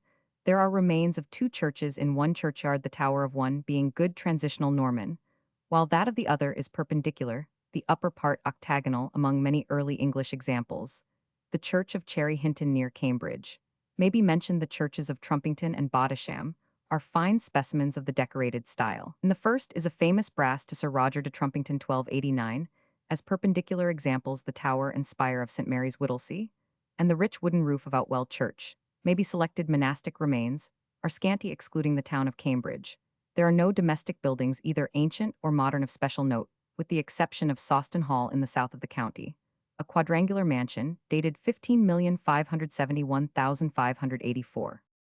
Authorities see Roman 500 and S. License, Magna Britannia Vol. Roman 2 Part Roman 1 London 1808 Roman 100 Roman 100 Babington, Ancient Cambridgeshire, Cambridge, 1883 R. Bowes Catalogue of Books, printed at or relating to Cambridge, Cambridge 1891, et seq. E. Caniber History of Cambridgeshire, London, 1897, Victoria County History, Cambridgeshire. Cambuslang, a town of Lanarkshire, Scotland. It is situated near the Clyde 412 Roman 1000 SE of Glasgow, of which it is a residential suburb, by the Caledonian Railway Pop, 1891 83 23 19, 01 12252. Its leading industries include coal mining, turker, dyeing, and brickmaking. It contains one of the largest steel works in the United Kingdom. Among the chief edifices are a public hall, institute, and library. It was the birthplace of John Claudius London, 17,831,843, the landscape gardener and writer on horticulture, whose Arboretum et Frutistum Britannicum still ranks as an authority. Cambyses pers Cambugia, the name borne by the father and the son of Cyrus the Great. When Cyrus conquered Babylon in 539, he was employed in leading religious ceremonies. Chronicle of Nabonidus, and in the cylinder which contains Cyrus' proclamation to the Babylonians his name is joined to that of his father in the prayers to Marduk on a tablet dated from the first year of Cyrus Cambyses, is called King of Babel. But his authority seems to have been quite ephemeral. It was only in 530, when Cyrus set out on his last expedition into the east, that he associated Cambyses on the throne, and numerous Babylonian tablets of this time are dated from the accession and the first year of Cambyses, when Cyrus was king of the countries Roman 1e of the world, after the death of his father in the spring of 528 Cambyses, became sole king. The tablets dated from his reign in Babylonia go down to the end of his 8th year, Roman 1e March 521 B Roman 100 Herodotus Roman 3, who dates his reign from the death of Cyrus, gives him 7 years 5 months Roman 1e from 528 to the summer of 521. For these dates cf. Ed Meyer Forschungen zur Alien Geschichte Roman 2 ff. The traditions about Cambyses preserved by the Greek authors come from two different sources. The first, which forms the main part of the account of Herodotus Roman 3 4 1037, is of Egyptian origin. Here Cambyses is made the legitimate son of Cyrus, and a daughter of a prize Herod Roman 3 Dinon Fr 11 Pauline Roman 8, whose death he avenges on the successor of the usurper Amasis in Herod Roman 3, and Ctesias ap Athen Roman 13d. This tradition is corrected by the Persians. Cambyses wants to marry a daughter of Amasis, who sends him a daughter of a prize instead of his own daughter, and by her Cambyses is induced to begin the war. His great crime is the killing of the Apis, for which he is punished by madness, in which he commits many other crimes, kills his brother and his sister, and at last loses his empire, and dies from a wound in the hip at the same place where he had wounded the sacred animal. Intermingled are some stories derived from the Greek mercenaries, especially about their leader Phanes of Halicarnassus, who 100 betrayed Egypt to the Persians. In the Persian tradition, the crime of Cambyses is the murder of his brother. He is further accused of drunkenness, in which he commits many crimes, and thus accelerates his ruin. These traditions are found in different passages of Herodotus, and in a later form but with some trustworthy detail about his household in the fragments of Ctesias, with the exception of Babylonian-dated tablets and some Egyptian inscriptions. We possess no contemporary evidence about the reign of Cambyses, but the short account of Darius in the Behistun inscription. It is impossible from these sources to form a correct picture of Cambyses' character, but it seems certain that he was a wild despot, and that he was led by drunkenness to many atrocious deeds. It was quite natural that after Cyrus had conquered Asia, Cambyses should undertake the conquest of Egypt, the only remaining independent state of the Eastern world. Before he set out on his expedition, he killed his brother Bardia Smerdes, whom Cyrus had appointed governor of the eastern provinces. The date is given by Darius. Whereas the Greek authors narrate the murder after the conquest of Egypt, the war took place in 525, when Amasis had just been succeeded by his son Psammetichus. Roman 3 Cambyses had prepared for the march through the desert by an alliance with Arabian chieftains, who brought a large supply of water to the stations. King Amasis had hoped that Egypt would be able to withstand the threatened Persian attack by an alliance with the Greeks, but this hope failed. The Cyprian towns and the tyrant Polycrates of Samos, who possessed a large fleet, now preferred to join the Persians, and the commander of the Greek troops Phanes of Halicarnassus went over to them. In the decisive battle at Pelusium, the Egyptians were beaten, and shortly afterwards Memphis was taken. The captive King Psammetichus was executed, having attempted a rebellion. The Egyptian inscriptions show that Cambyses officially adopted the titles and the costume of the pharaohs, although we may very well believe that he did not conceal his contempt for the customs and the religion of the Egyptians from Egypt. Cambyses attempted the conquest of Ethiopia, Kush Roman 1, the kingdom of Napata, and Meroe, the modern Nubia. But his army was not able to cross the deserts after heavy losses. He was forced to return. In an inscription from Napata in the Berlin Museum, the Ethiopian king Nastessen relates that he had beaten the troops of Kembasudan Roman 1 Cambyses and taken all his ships. H. Schaefer die Ethiopisch Königsinschrift des Berliner Museums, 1901. Another expedition against the Great Oasis failed likewise, and the plan of attacking Carthage was frustrated by the refusal of the Phoenicians to operate against their kindred. Meanwhile, in Persia, a usurper, the Magian Gomata, arose in the spring of 522, who pretended to be the murdered Bardia Smerdes. He was acknowledged throughout Asia. Cambyses attempted to march against him, but seeing probably that success was impossible, died by his own hand. March 521, This is the account of Darius, which certainly must be preferred to the traditions of Herodotus and Ctesias, which ascribe his death to an accident. According to Herodotus Roman 3, he died in the Syrian Ecbatana Roman 1 E Hamath Josephus, Ant Roman 11:2 names Damascus Ctesias Babylon, which is absolutely impossible. See a link Cambyses in der Sage Literatur und Kunst des Mittelalters in Ägyptische Festschrift, für Georg Ebers Leipzig 1897 pp 40 161, also Persia Ancient History, ed. Roman 1000. 1. On the much-discussed tablet, which is said to date from his 11th year, the writer had at first written 10th year of Cyrus, and then corrected this date into first year of Cambyses c. Strasmayer in Schriffen von Cambyses, no 97. Camden Charles Pratt, 1st Earl 17,140,1790, 1794, Lord Chancellor of England, was born in Kensington in 1714. He was a descendant of an old Devonshire family of high standing, the third son of Sir John Pratt, Chief Justice of the King's Bench. In the reign of George Roman I, he received his early education at Eton and King's College, Cambridge. In 1734, he became a Fellow of his college, and in the following year obtained his degree of B.A., having adopted his father's profession. He had entered the Middle Temple in 1728, and 10 years later, he was called to the bar. He practiced at first in the courts of common law, traveling also the Western Circuit for some years. His practice was so limited, and he became so much discouraged that he seriously thought of turning his back on the law and entering the church. He listened, however, to the advice of his friend Sir Robert Henley, a brother barrister, afterwards known as Lord Chancellor Northington, and persevered, working on and waiting for success.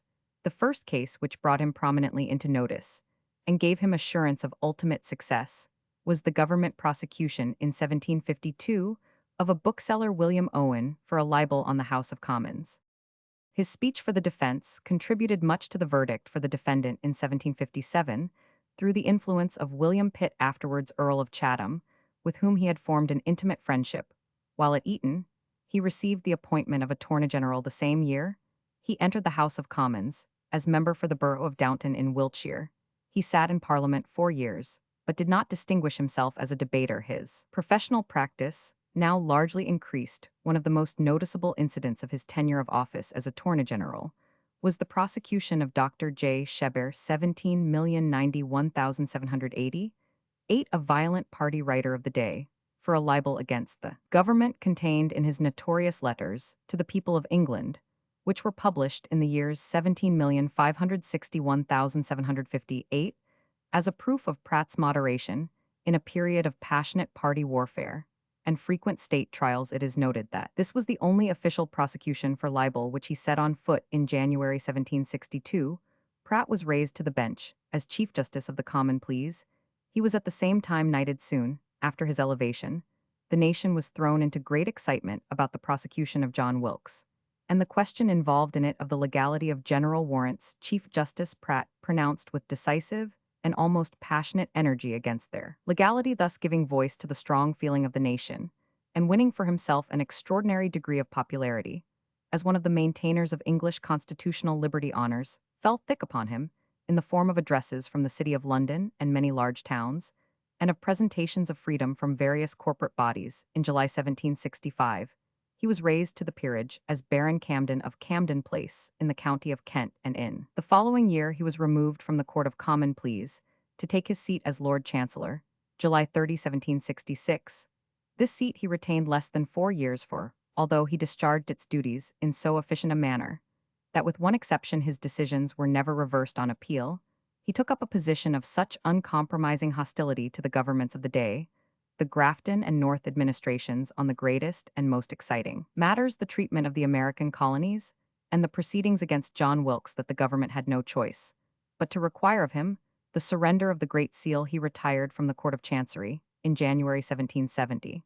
But he continued to take a warm interest in the political affairs and discussions of the time. He continued steadfastly to oppose the taxation of the American colonists, and signed in 1778 the Protest of the Lords in favor of an address to the King on the subject of the Manifesto of the Commissioners to America. In 1782, he was appointed President of the Council under the Rockingham administration, but retired in the following year. Within a few months, he was reinstated in this office under the Pitt administration, and held it till his death. Lord Camden was a strenuous opponent of Fox's India Bill, took an animated part in the debates on important public matters till, within 2 years of his death, introduced in 1786, the scheme of a regency on occasion of the king's insanity, and to the last zealously defended his early views on the functions of juries, especially of their right to decide on all questions of libel. He was raised to the dignity of an earl in May 1786, and was at the same time created Viscount. Bayham Earl Camden died in London on the 18th of April 1790. His remains were interred in Seal Church in Kent. Camden John Jeffreys Pratt, 2nd Earl, and 1st Marquis, 17,591,840, only son of the 1st Earl, was born on the 11th of February 1750, and was educated at Trinity College, Cambridge in 1780. He was chosen Member of Parliament for Bath, and he obtained the lucrative position of Teller of the 101 Exchequer, an office which he kept until his death, although after 1812 he refused to receive the large income arising from it in the ministry of William Pitt Pratt, was successively a Lord of the Admiralty and a Lord of the Treasury. Then, having succeeded his father in the earldom in 1794, he was appointed Lord Lieutenant of Ireland. In 1795, disliked in Ireland as an opponent of Roman Catholic emancipation, and as the exponent of an unpopular policy. Camden's term of office was one of commotion and alarm, culminating in the rebellion of 1798. Immediately after the suppression of the rising, he resigned, and in 1804 became Secretary for War and the Colonies under Pitt, and in 1805 Lord President of the Council. He was again Lord President from 1807 to 1812, after which date he remained for some time in the cabinet, without office. In 1812, he was created Earl of Brecknock and Marquis Camden. He died on the 8th of October 1840, and was succeeded by his only son George Charles, 2nd Marquis, 17,991,866. The present Marquis is his descendant. Camden was Chancellor of the University of Cambridge, and a Knight of the Garter. Camden William, 15,511,623, English antiquary and historian, was born in London on the 2nd of May, 1551. His father Sampson Camden, a native of Lichfield, had settled in London, and as a painter had become a member of the Company of Painter-Stainers. His mother Elizabeth belonged to the old Cumberland family of Curwen. Young Camden received his early education at Christ's Hospital and St. Paul's School, and in 1566 went to Magdalen College, Oxford, probably as a servitor or chorister. Failing to obtain a D.Miship at Magdalen, he removed to Broadgates Hall, afterwards Pembroke College, and later to Christ Church, where he was supported by his friend Dr. Thomas Thornton, Canon of Christ Church. As a defender of the established religion, he was soon engaged in controversy, and his failure to secure a fellowship at All Souls College is attributed to the hostility of the Roman Catholics. In 1570, he supplicated in vain for the degree of B.A., and although a renewed application was granted in 1573, it is doubtful if he ever took a degree, and in 1571 he went to London and devoted himself to antiquarian studies for which he had already acquired a taste. Camden spent some time in traveling in various parts of England, collecting materials for his Britannia, a work which was first published in 1586, owing to his friendship with Dr. Gabriel Goodman Dean of Westminster. Camden was made second master of Westminster School in 1575, and when Dr. Edward Grant resigned the headmastership in 1593, he was appointed as his successor. The vacations which he enjoyed as a schoolmaster left him time for study and travel, and during these years he supervised the publication of 3 further editions of the Britannia. Although a layman, he was granted the prebend of Ilfracombe in 1589, and in 1597 he resigned his position at Westminster, on being made Clarencia Kingatarms, an appointment which caused some ill-feeling, and the York Herald Ralph Brooke led an attack on the genealogical accuracy of the Britannia, and accused its author of plagiarism. Camden replied to Brooke in an appendix to the 5th edition of the Britannia published in 1600, and his reputation came through the ordeal untarnished. Having brought out an enlarged and improved edition of the Britannia in 1607, he began to work on a history of the reign of Queen Elizabeth, to which he had been urged by Lord Burghley in 1597. The first part of this history, dealing with the reign down to 1588, was published in 1615 under the title Annals Rerum, Anglicarum, et Hibernicarum, Regnant Elizabetha. With regard to this work, some controversy at once arose over the author's treatment of Mary, Queen of Scots. It was asserted that Camden altered his original narrative in order to please James Roman I, and, moreover, that the account which he is said to have given to his friend, the French historian Jacques de Thou, differed substantially from his own, it seems doubtful if there is any truth in either of these charges. The second part of this work, finished in 1617, was published after the author's death at Leiden in 1625, and in London in 1627. In 1622, Camden carried out a plan to found a history lectureship at Oxford. He provided an endowment from some lands at Bexley, and appointed as the first lecturer his friend Diggory Weir. The present occupant of the position is known as the Camden Professor of Ancient History. His concluding years were mainly spent at Chislehurst, where he had taken up his residence in 1609, and in spite of recurring illnesses, he continued to work at material for the improvement of the Britannia and kindred subjects. He died at Chislehurst on the 9th of November 1623, and was buried in Westminster Abbey, where a monument now stands to his memory. The Britannia, the first edition of which is dedicated to Burghley, is a survey of the British Islands written in elegant Latin. It was first translated into English in 1610, probably under the author's direction, and other translations have subsequently appeared, the best of which is an edition edited by Richard Gough, and published in 3 volumes in 1789 and in 4 volumes in 1806. The Annals has been translated into French and English translations, appeared in 1635, 1675, and 1688. The Latin version was published at Leiden in 1639 and 1677, and under the editorship of T. Hearn at Oxford in 1717. In addition to these works, Camden compiled a Greek grammar, Institutio Graeci Grammaticus Compendiaria, which became very popular, and he published an edition of the writings of Acer Giraldus Cambrensis, Thomas Walsingham, and others under the title Anglica Hibernica Normannica Cambrica, a Veteribus Scripta, published at Frankfurt in 1602, and again in 1603. He also drew up a list of the epitaphs in Westminster Abbey, which was issued as Reges Regini Nobles et Alii in Ecclesia Collegiata Bedi Petri, Westministeri Sepulti. This was enlarged and published again in 1603 and 1606. In 1605, he published his Remains concerning Britain, a book of collections from the Britannia, which quickly passed through 7 editions, and he wrote an official account of the trial of the gunpowder plot conspirators as actio in Henricum Garnetum, Societatis Jesuitici in Anglia Superiorum et Citeros. Camden, who refused a knighthood, was a man of enormous industry, and possessed a modest and friendly disposition.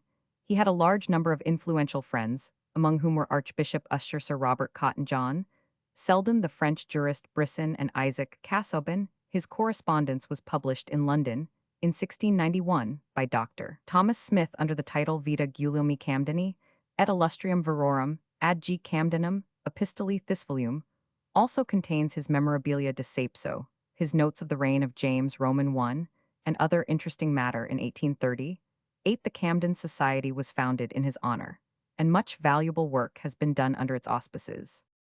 Camden, a city, and the countisat of Camden County, New Jersey, USA, on the Delaware River, directly opposite Philadelphia. Pop, 1880-40, 1659, 1890, 58,313, 1975,935, of whom 10,097 were foreign-born, and 5,576 were Negroes. 1910, 94,538. It is a terminus of the Atlantic City, the West Jersey seashore, and the Pennsylvania Amboy Division railways, and is also served by river and coasting steamboat lines. Camden is practically a suburb of Philadelphia, with which it is connected by ferries. It has several pleasant residential sections, and among its public buildings are the City Hall, the Camden County Court House, the Post Office, the Free Public Library, the Cooper Hospital, and the West Jersey Homeopathic Hospital. The high school has a thoroughly equipped manual training department. The city owns and operates its waterworks system, and is an important manufacturing and shipbuilding center, among its manufactories being chemical works, asbestos wallpaper, oilcloth, and Morocco leather factories, woolen, worsted and yarn mills, preserving factories, iron and steel mills, boot and shoe factories, and shipyards. In 1900, the total value of the city's manufactured products was $20,451,874, of which $17,969,954 was the value of factory products, which in 1905 had increased 86 to $33,587,273, several of the largest items being worsted goods, 2,090,991 in 1900 and 2,528,040 in 1905. Leather tanned, curried, and finished 1,515,935 in 1900 and 6,364,928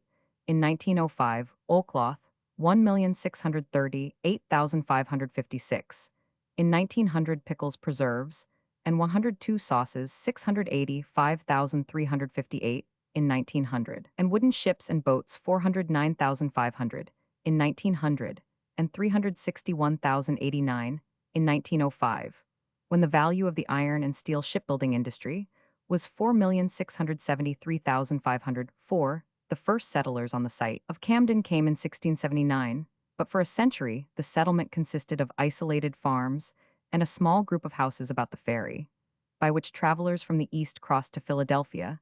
The early settlers were largely Quakers. About 1773, Jacob Cooper laid out a town near the ferry and gave it the name Camden in honor of Lord Chancellor Camden, who had been one of the strongest opponents of the Stamp Act. The settlement, however, was known variously as Pluckamin the Ferry and Cooper's Ferry, until about the time of the War of 1812. Until 1828, it was administratively a part of the town of Newton, Gloucester County, but in that year with more than 1,000 inhabitants it was chartered as a city under its present name during the British occupation of Philadelphia. In the War of Independence, a British force was stationed here, and Camden was the scene of several skirmishes between the British troops and the New Jersey irregular militia. Camden was the home of Walt Whitman from 1873 until his death. Camden, a town and the county-seat of Kershaw County, South Carolina, USA, near the watery river. 33 Roman 1000 NE of Columbia Pop, 1890 35 33 1924, 41. This decrease was due to the separation from Camden during the decade of its suburb Kirkwood reannexed in 1905 1910 35 69. It is served by the Atlantic Coastline, the Seaboard Air Line, and the Southern Railways. Camden is situated about 100 ft above the river, which is navigable to this point. The town is a winter resort chiefly for northerners. Cotton, grain, and rice are produced in the vicinity, and there are some manufactories including cotton mills, a cottonseed oil mill, and planing mills. Camden, first known as Pine Tree Hill, is one of the oldest interior towns of the state, having been settled in 1758. In 1768, the present name was adopted in honor of Lord Chancellor Camden. The town was first incorporated in 1791. Its present charter dates from 1890 for a year following the capture of Charleston by the British in May 1780. During the War of Independence, Camden was the center of important military operations. It was occupied by the British under Cornwallis in June 1780, was well fortified, and was garrisoned by a force under Lord Rawdon on the 16th of August. Gen. Horatio Gates with an American force of about 3,600, including some Virginia militia under Charles Porterfield, 17,501,780, and Gen. Edward Stevens, 17,451,820, and North Carolina militia under Gen. Richard Caswell, 17,291,789, was defeated here by the British, about 2,000 strong under Lord Cornwallis, who had joined Rawdon in anticipation of an attack by Gates. Soon after the engagement began, a large part of the Americans, mostly North Carolina and Virginia militia, fled precipitately carrying Gates with them, but Baron DeKalb and the Maryland troops fought bravely until overwhelmed by numbers. DeKalb himself being mortally wounded. A monument was erected to his memory in 1825. Lafayette, laying the cornerstone. The British loss in killed, wounded, and missing was 324. The American loss was about 800 or 900 killed and 1,000 prisoners besides arms and baggage. On the 3rd of December, Gates was superseded by Gen. Nathanael Greene, who after Cornwallis had left the Carolinas advanced on Camden and arrived in the neighborhood on the 19th of April 1780. 1. Considering his force about 1450 insufficient for an attack on the fortifications, he withdrew a short distance north of Camden to an advantageous position on Hobkirk's Hill, where on the 25th of April, Rawdon with a force of only 950 took him somewhat by surprise and drove him from the field. The casualties on each side were nearly equal: American 271, British 258. On the 8th of May, Rawdon evacuated the town after burning most of it on the 24th of February 1865. During the Civil War, a part of Gen. W. T. Sherman's army entered Camden and burned stores of tobacco and cotton, and several buildings see American War of Independence. See also T.J. Kirkland and R. Roman, 1000 Kennedy, Historic Camden, Columbia S. Roman, 11905. Camel from the Arabic gemel, or the Heb camel, the name of the single-humped Arabian camelus dromedarius, but also applied to the two-humped Central Asian Roman 100 Bactrianus, and to the extinct relatives of both the characteristics of camels and their systematic position are discussed under the headings Tylopoda and Artiodactyla. The two living species are distinguishable at a glance. It may be mentioned that the Bactrian camel, which is a shorter-legged and more ponderous animal than the Arabian species, grows an enormously long and thick winter coat, which is shed in blanket-like masses in spring. The Arabian camel, which is used not only in the country from which it takes its name, but also in North Africa and India, and has been introduced into Australia and North America, is known only as a domesticated animal. On the other hand, the Bactrian species, which is employed throughout a large tract of Central Asia in the domesticated condition, appears, according to recent researches, to exist in the wild state in some of the Central Asian deserts. From the examination of specimens collected by Dr. Sven Hedin, Professor W. Lech, shows that the wild Bactrian camel differs from the domesticated breed of Central Asia in the following external characters. The humps are smaller, the long hair does not occupy nearly so much of the body, the color is much more rufous, and the ears and muzzle are shorter. Many important differences are also recorded between the skulls of the two animals, and it is especially noteworthy that the last lower molar is smaller in the wild than in the tame race. In connection with this point, it should be noticed that unlike what occurs in the yak, the wild animal is not larger than the tame one, although it is incorrect to say that the former is decidedly the inferior of the latter in point of stature. Dr. Lech also institutes a comparison between the skeletons of the wild and the tame Bactrian camel with the remains of certain fossil Asiatic camels, namely Camelus noblaci from Serpta, Russia, and Roman 100 alutensis from the Aluda Valley, Romania. This comparison leads to the important conclusion that the wild Bactrian Camelus bactrianus ferus comes much nearer to the fossil species than it does to the domesticated breed, the resemblance being specially noticeable in the absolutely and relatively small size of the last molar. In view of these differences from the domesticated breed and the resemblance of the skull or lower jaw to that of the extinct European species, it becomes practically impossible to regard the wild camels as the offspring of animals that have escaped from captivity. On the latter hypothesis, it has been generally assumed that the wild camels are the descendants of droves of the domesticated breed, which escaped when certain Central Asian cities were overwhelmed by sandstorms. This theory, according to Professor Lech, is rendered improbable by Dr. Sven Hedin's observations on the habits and mode of life of the wild camel. The habitat of the latter extends from the lower course of the Kiria River to the desert at the termination of that river, and thence to the neighborhood of the Achik, the ancient bed of the Tarim River. These animals also occur in the desert district south of the Tarim, but are most abundant in the deserts and mountains to the southward of Kurukhtag, where there are a few brackish water pools, and are also common in the barren mountains between Kurukhtag and Chodog. Large herds have also been observed in the deserts near Altantag. The capacity of camels for traveling long distances without water owing to special structural modifications in the stomach is familiar to all. That the Arabian species was one of the earliest animals to be domesticated is evident from the record of scripture, where 6,000 camels are said to have formed part of the wealth of the patriarch. Job camels also formed part of the present, which Pharaoh gave to Abraham, and it was to a company of Ishmaelites traveling from Gilead to Egypt on camels laden with spices, much as their Arabian descendants do at the present day, that Joseph was sold by his brothers. The hump or humps varies in size according to the condition of the animal, becoming small and flaccid after hard work and poor diet. During the rutting season, male camels become exceedingly 103 savage and dangerous, uttering a loud bubbling roar and engaging in fierce contests with their fellows. The female carries her young for fully 11 months and produces only one calf at a time, which she suckles for a year 8 days. After birth, the young Arabian camel stands 3 ft high, but does not reach its full growth till its 16th or 17th year. It lives from 40 to 50 years. The flesh of the young camel resembles veal and is a favorite food of the Arabs, while camel's milk forms an excellent and highly nutritious beverage. Although it does not furnish butter, the long hair is shorn every summer and woven into a variety of stuffs, used by the Arab for clothing himself and his family.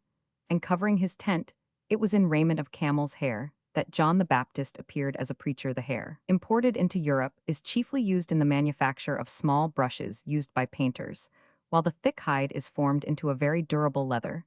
The droppings are used as fuel, and from the incinerated remains of these salamoniac is extracted which was at one time largely exported from Egypt. The Bactrian camel is if possible of still more importance to many of the Central Asian Mongol races, supplying them alike with food and raiment. It is however as the ship of the desert, without which vast tracts of the earth's surface could scarcely be explored, that the camel is specially valuable in its 4th year. Its training, as a beast of burden, begins when it is taught to kneel, and to rise at a given signal, and is gradually accustomed to bear increasing loads. These vary in weight from 500 to 1,000 lb.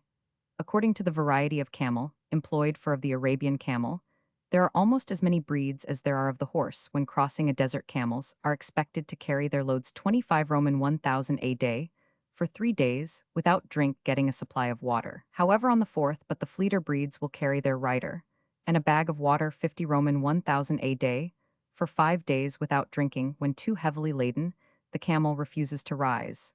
But on the march it is exceedingly patient under its burden, only yielding beneath it to die relieved from its load.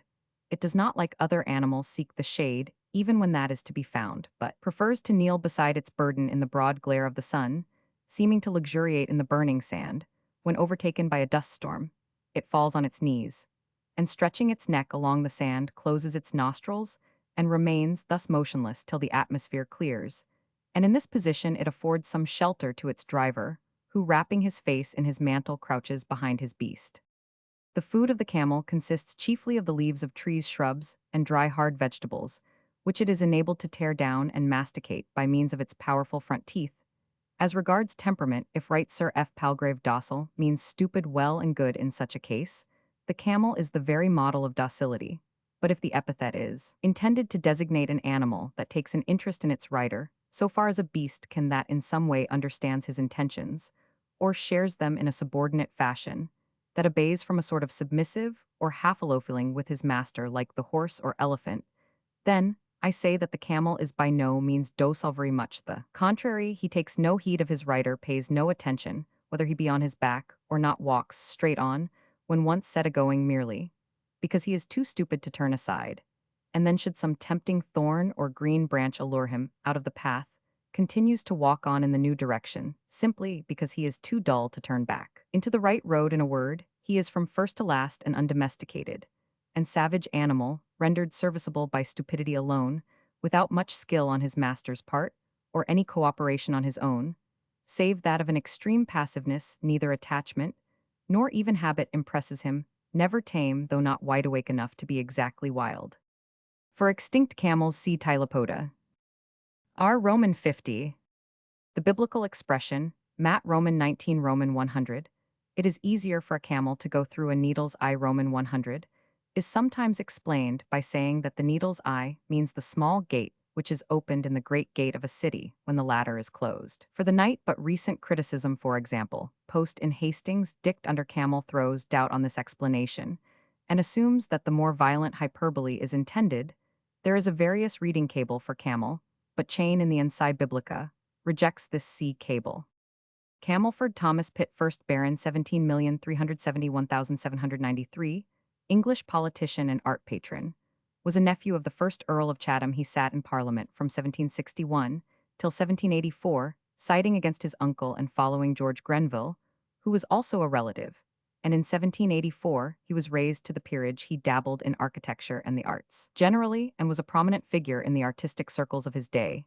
His son Thomas Pitt, 2nd Baron Camelford, 17,751,804, who succeeded him in 1793, had an adventurous and misspent career in the Navy, but is principally remembered for his death in a duel with Mr. Best on the 10th of March 1804, the title becoming extinct. Camellia, a genus or subgenus of evergreen trees or shrubs belonging to the natural order Turnstromaceae, with thick dark shining leaves and handsome white or rose-colored flowers.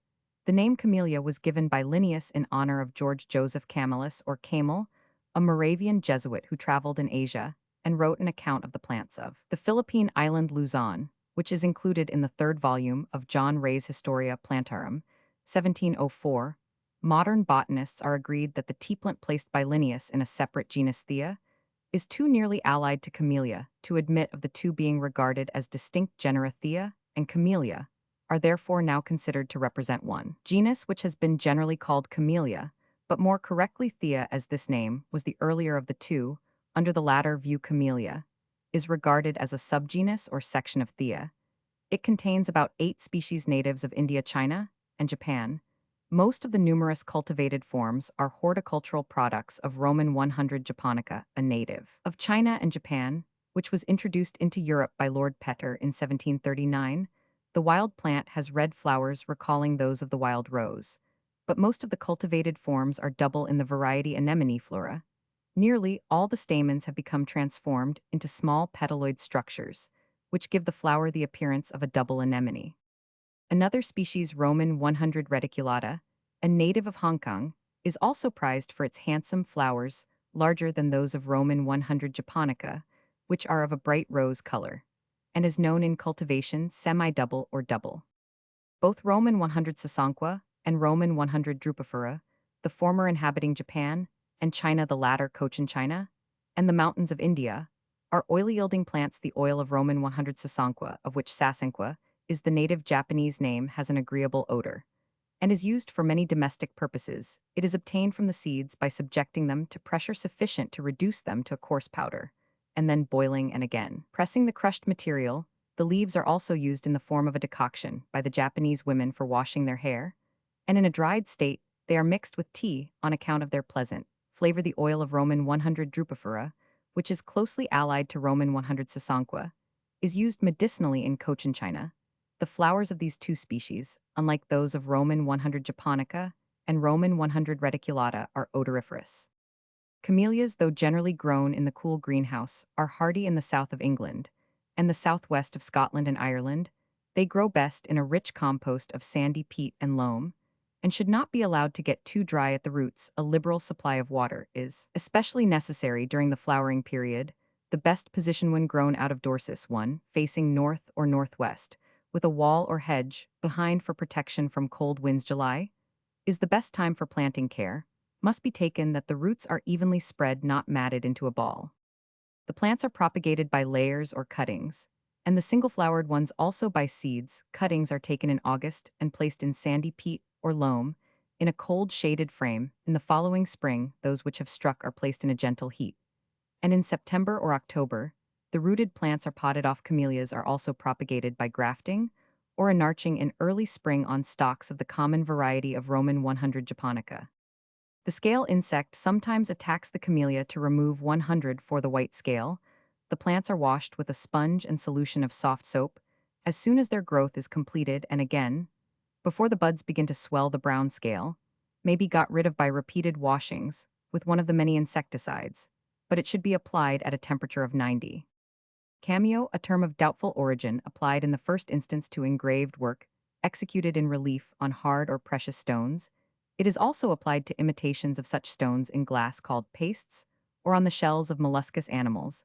A cameo is therefore the converse of an intaglio, which consists of an incised or sunk engraving in the same class of materials. For the history of this branch of art, and for an account of some of its most remarkable examples, see Gem. The origin of the word is doubtful, and has been a matter of copious controversy. The New English Dictionary quotes its use in a Sarum inventory of 1222. Lapis unius cameo and magnus came, who the word is in current use in the 13th century.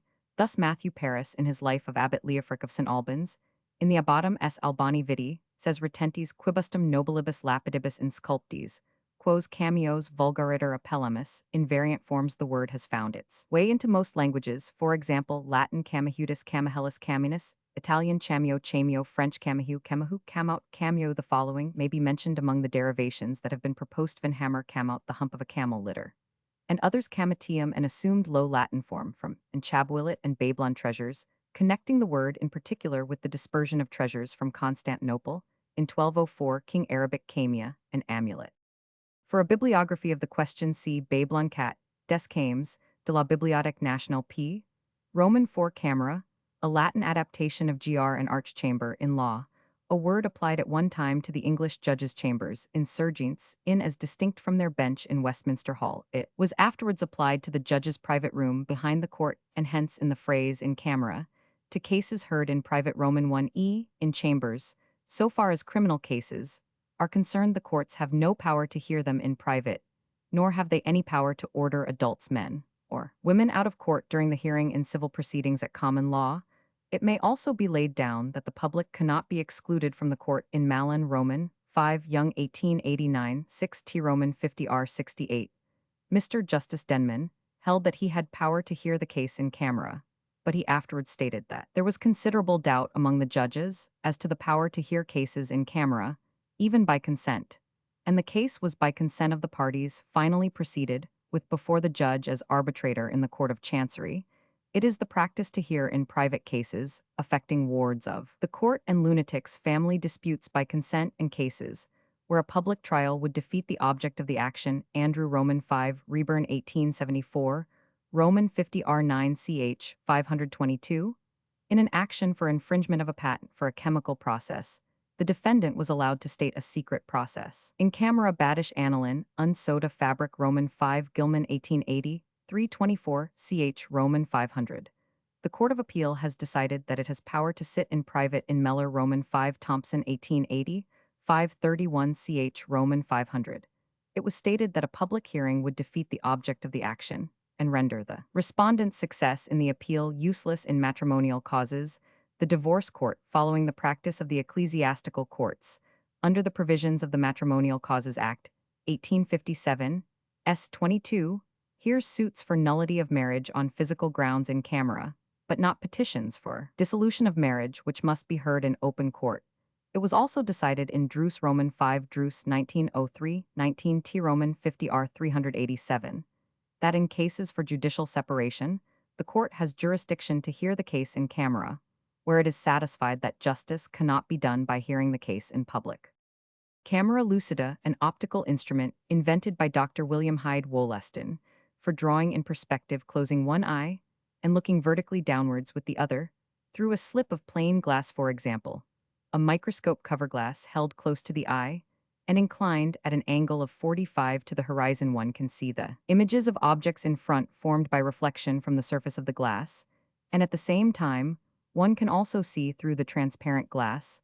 The virtual images of the objects appear projected on the surface of a sheet of paper placed beneath the slip of glass, and their outline can be accurately traced with a pencil. This is the simplest form of the camera lucida.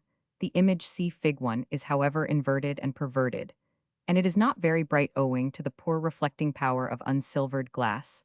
The brightness of the image is sometimes increased by silvering the glass, and on removing a small portion of the silver, the observer can see the image with part of the pupil, while he sees the paper through the unsilvered aperture with the remaining part. This form of the instrument is often used in conjunction with the microscope, the mirror being attached to the eyepiece, and the tube of the microscope being placed horizontally. Fig 1. Fig 2. About the beginning of the 19th century, Dr. Wollaston invented a simple form of the camera lucida, which gives bright and erect images. A four-sided prism of glass is constructed having one angle of 90, the opposite angle of 135, and the two remaining angles each of 67/12.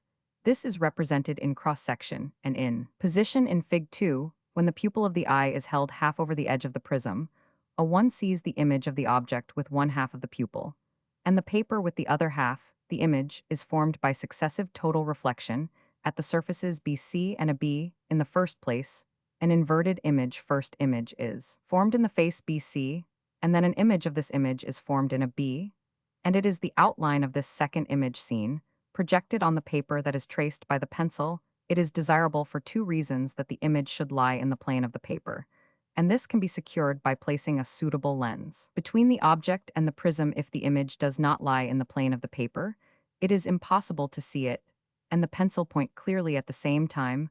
Moreover, any slight movement of the head will cause the image to appear to move relatively to the paper, and will render it difficult to obtain an accurate drawing. Before the application of photography, the camera lucida was of considerable importance to draftsmen. The advantages claimed for it were its cheapness, smallness, and portability, that there was no appreciable distortion, and that its field was much larger than that of the camera obscura. It was used largely for copying, for reducing, or for enlarging existing drawings. It will readily be understood, for example, that a copy will be half size if the distance of the object from the instrument is double the distance of the instrument from the copy. Roman 100 JJ. Camera obscura, an optical apparatus, consisting of a darkened chamber, for which its name is the Latin rendering, at the top of which is placed a box or lantern, containing a convex lens and sloping mirror, or a prism, combining the lens and mirror if we hold. A common reading lends a magnifying lens in front of a lamp or some other bright object, and at some distance from it. And if we hold a sheet of paper vertically at a suitable distance behind the lens, we see depicted on the paper an image of the lamp. This image is inverted and perverted if now we place a plain mirror, for example, a lady's hand glass behind the lens, and inclined at an angle of 45 to the horizon, so as to reflect the rays of light vertically downwards. We can produce on a horizontal sheet of paper an unperverted image of the bright object. Fig. 1 Roman 1. The image has the same appearance as the object, and is not perverted as when the reflection of a printed page is viewed in a mirror. This is the principle of the 105 camera obscura, which was extensively used in sketching from nature before the introduction of photography, although it is now scarcely to be seen, except as an interesting sideshow at places of popular resort. The image formed on the paper may be traced out by a pencil, and it will be noticed that in this case the image is real, not virtual.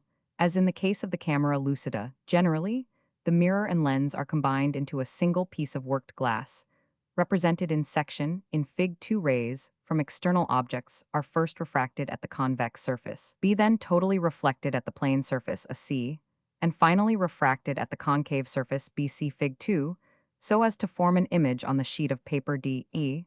The curved surfaces take the place of the lens in Fig. 1, and the plane surface performs the function of the mirror. The prism, a BC, is fixed at the top of a small tent, furnished with opaque curtains, so as to prevent the diffuse daylight from overpowering the image on the paper.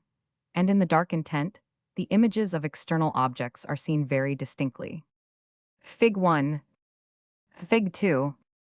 Quite recently, the camera obscura has come into use with submarine vessels, the periscope being simply a camera obscura under a new name. Roman 100 JJ. History. The invention of this instrument has generally been ascribed, as in the 9th edition of this work, to the famous Neapolitan savant of the 16th century, Giovanni Battista della Porta. But as a matter of fact, the principle of the simple camera obscura, or darkened chamber with a small aperture in a window or shutter, was well known, and in practical use for observing eclipses long before his time. He was anticipated in the improvements he claimed to have made in it, and all he seems really to have done was to popularize it. The increasing importance of the camera obscura as a photographic instrument makes it desirable to bring together what is known of its early history, which is far more extensive than is usually recognized in southern climes, where during the summer heat it is usual to close the rooms from the glare of the sunshine outside. We may often see depicted on the walls vivid inverted images of outside objects, formed by the light reflected from them, passing through chinks or small apertures in doors or window shutters, from the opening passage of Euclid's Optics Roman 100b Roman 100, which formed the foundation for some of the earlier Middle Age treatises on geometrical perspective. It would appear that the above phenomena of the simple darkened room were used by him to demonstrate the rectilinear propagation of light by the passage of sunbeams, or the projection of the images of objects through small openings in windows. Roman 100. In the book known as Aristotle's Problems, Sect Roman 15 Cap 5, we find the correlated problem of the image of the sun passing through a quadrilateral aperture, always appearing round, and he further notes the lunated image of the eclipsed sun projected in the same way through the interstices of foliage or latticework. There are, however, very few allusions to these phenomena in the later classical Greek and Roman writers, and we find the first scientific investigation of them in the great optical treatise of the Arabian philosopher Al-Hazan Q. Roman 5, who died at Cairo in A. Roman 500. He seems to have been well acquainted with the projection of images of objects through small apertures, and to have been the first to show that the arrival of the image of an object at the concave surface of the nervure the retina corresponds with the passage of light from an object through an aperture in a darkened place, from which it falls upon a surface facing the aperture. He also had some knowledge of the properties of concave and convex lenses and mirrors in forming images some 200 years later between A. Roman 500 and 1279. These problems were taken up by three almost contemporaneous writers on optics, two of whom, Roger Bacon and John Peckham, were Englishmen, and Vitalo, or Whitelow, a Pole. That Roger Bacon was acquainted with the principle of the camera obscura is shown by his attempt at solving Aristotle's problem, stated above in the treatise De Speculiis, and also from his references to Alhazen's experiments of the same kind. But although Dr. John Frained in his History of Physic has given him the credit of the invention on the strength of a passage in the Perspectiva, there is nothing to show that he constructed any instrument of the kind.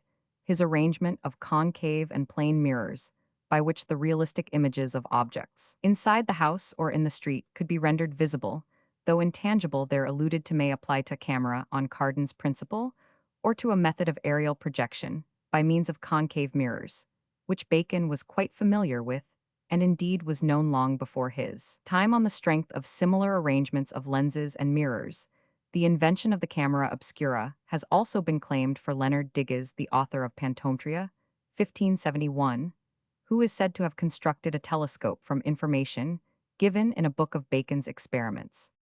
Archbishop Peckham or Picenus in his Perspectiva Communis, 1279, and Vitalo in his Optics, 1270, also attempted the solution of Aristotle's problem, but unsuccessfully. Vitalo's work is to a very great extent based upon Alhazen and some of the earlier writers, and was first published in 1535. A later edition was published together with a translation of Alhazen by F. Rissner in 1572. The first practical step towards the development of the camera obscura seems to have been made by the famous painter and architect Leon Battista Alberti in 1437. Contemporaneously with the invention of printing, it is not clear, however, whether his invention was a camera obscura or a show box, but in a fragment of an anonymous biography of him published in Muratoris Rerum Italicarum Scriptors Roman 25, quoted by Vasari, it is stated that he produced wonderfully painted pictures, which were exhibited by him in some sort of small closed box through a very small aperture. With great verisimilitude, these demonstrations were of two kinds, one nocturnal, showing the moon and bright stars, the other diurnal, for day scenes.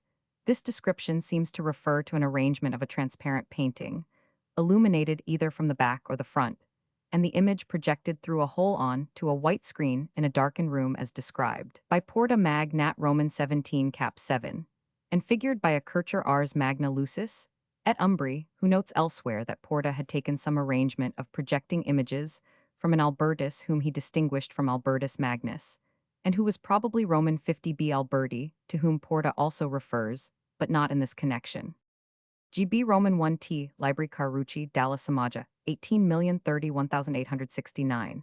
In his account of the invention of the camera obscura, in Italy Histoire des Sciences, Mathematiques, and Italic Roman 4, makes no mention of Alberti, but draws attention to an unpublished MS of Leonardo da Vinci, which was first noticed by Venturi in 1797, and has since been published in facsimile in Vol Roman 2 of J.G.F. Raves and Malians. Reproductions of the MSS in the Institut de France at Paris, MSD Fall 8 Recto.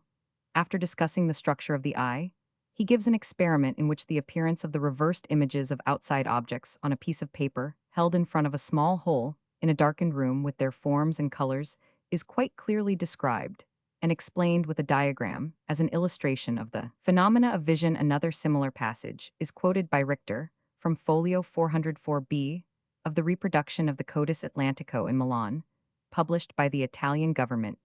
These are probably the earliest distinct accounts of the natural phenomena of the camera obscura, but remained unpublished for some 3 centuries. Leonardo also discussed the old Aristotelian problem of the rotundity of the sun's image after passing through an angular aperture, but not so successfully as Maurolycus. He has also given methods of measuring the sun's distance by means of images thrown on screens through small apertures. He was well acquainted with the use of magnifying glasses and suggested a kind of telescope for viewing the moon, but does not seem to have thought of applying a lens to the camera. The first published account of the simple camera obscura was discovered by Libri in a translation of the architecture of 106 Vitruvius with commentary by Cesare Cesariano, one of the architects of Milan Cathedral, published at Canio in 1521, shortly after the death of Leonardo. and some 20 years before Porta was born, he describes an experiment made by a Benedictine monk, an architect Dom Paphnutius or Panus of the same kind as Leonardo's, but without the demonstration. About the same time, Francesco Moralico or Moralicus, the eminent mathematician of Messina in his Theoremata de Lumine, et Umbra written in 1521, fully investigated the optical problems connected with vision, and the passage of rays of light through small apertures with and without lenses, and made great advances in this direction over his predecessors. He was the first, correctly to solve Aristotle's problem stated above, and to apply it practically to solar observations in a darkened room cosmographia. 1535, Erasmus Reinhold has described the method in his edition of G. Purbach's Theoricae, Novi Planetarum, 1542, and probably got it from Moralicus. He says it can also be applied to terrestrial objects, though he only used it for the sun, his pupil. Rainer Gemma Frisius used it for the observation of the solar eclipse of January 1544 at Louvain, and fully described the methods he adopted for making measurements and drawings of the eclipsed sun in his De Radio Astronomico et Geometrico 1545. He says they can be used for observation of the moon and stars, and also for longitudes. The same arrangement was used by Copernicus. Tycho Brahe by Roman 1000 Moslin, and his pupil Kepler the latter applying it in 1607 to the observation of a transit of Mercury, also by Johann Fabricius in 1611 for the first observations of sunspots. It is interesting to note this early employment of the camera obscura in the field of astronomical research, in which its latest achievements have been of such preeminent value. The addition of optical appliances to the simple dark chamber for the purpose of seeing what was going on outside was first described by Gerolamo Cardan in his De Subtilitate 1550. As noted by Libri, the sun shining, he fixed a round glass speculum orbum e vitro in a window shutter, and then closing it, the images of outside objects would be seen transmitted through the aperture onto the opposite wall, or better, a white paper screen, suitably placed. The account is not very clear, but seems to imply the use of a concave mirror, rather than a lens, which might be suggested by the word orbum. He refers to Moralicus' work with concave specula. We now come to Giovanni Battista della Porta, whose account of the camera obscura in the first edition of the Magia Naturalis, in 4 books 1558 Lib Roman 4 Cap 2, is very similar to Caesarianosa: darkened room, a pyramidal aperture towards the sun, and a whitened wall or white paper screens. But no lens. He discloses as a great secret the use of a concave speculum in front of the aperture, to collect the rays passing through it when the images will be seen reversed, but by prolonging them beyond the center, they would be seen larger and unreversed. This is much the same as Cardan's method published 8 years earlier, but though more detailed, is not very clear. He then notes the application to portraiture and to painting by laying colors on the projected images.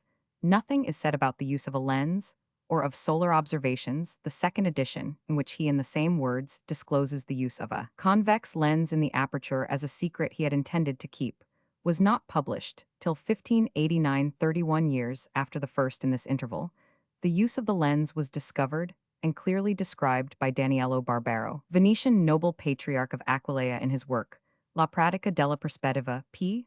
192, published in 1568, or 21 years before Porta's mention of it. The lens used by Barbaro was an ordinary convex or old man's spectacleglass. Concave, he says, will not do. He shows how the paper must be moved till it is brought into the focus of the lens, the use of a diaphragm to make the image clearer, and also the application of the method for drawing in true perspective. That Barbaro was really the first to apply the lens to the camera obscura is supported by Marius Bettinus in his Apiaria 1645, and by Caspar Scott in his Magia Universalis 1657, the former taunting Porta with the appropriation. In an Italian translation of Euclid's Optica, with commentary Ignazio Danti 1573, after discussing the effects of plane convex and concave reflectors, fully describes the method of showing reversed images passing through an aperture in a darkened room, and shows how by placing a mirror behind the aperture unreversed images might be obtained, both effects being illustrated by diagrams. F. Rissner, who died in 1580, also in his Optici 1606, very clearly explained the reversal of the images of the simple camera obscura. He notes the convenience of the method for solar observations, and its previous use by some of the observers already mentioned, as well as its advantages for easily and accurately copying on an enlarged or reduced scale especially for chorographical or topographical documents. This is probably the first notice of the application of the camera to cartography and the reproduction of drawings, which is one of its principal uses at the present time in the Diversarum. Speculationum Mathematicarum, El Physicarum, 1585, by the Venetian Giovanni Battista Benedetti, there is a letter in which he discusses the simple camera obscura and mentions the improvement someone had made in it by the use of a double convex lens in the aperture. He also says that the images could be made erect by reflection from any plane mirror. Thus the use of the camera, and of the lens with it, was well known before Porta published his second edition of the Magia Naturalis in 1589.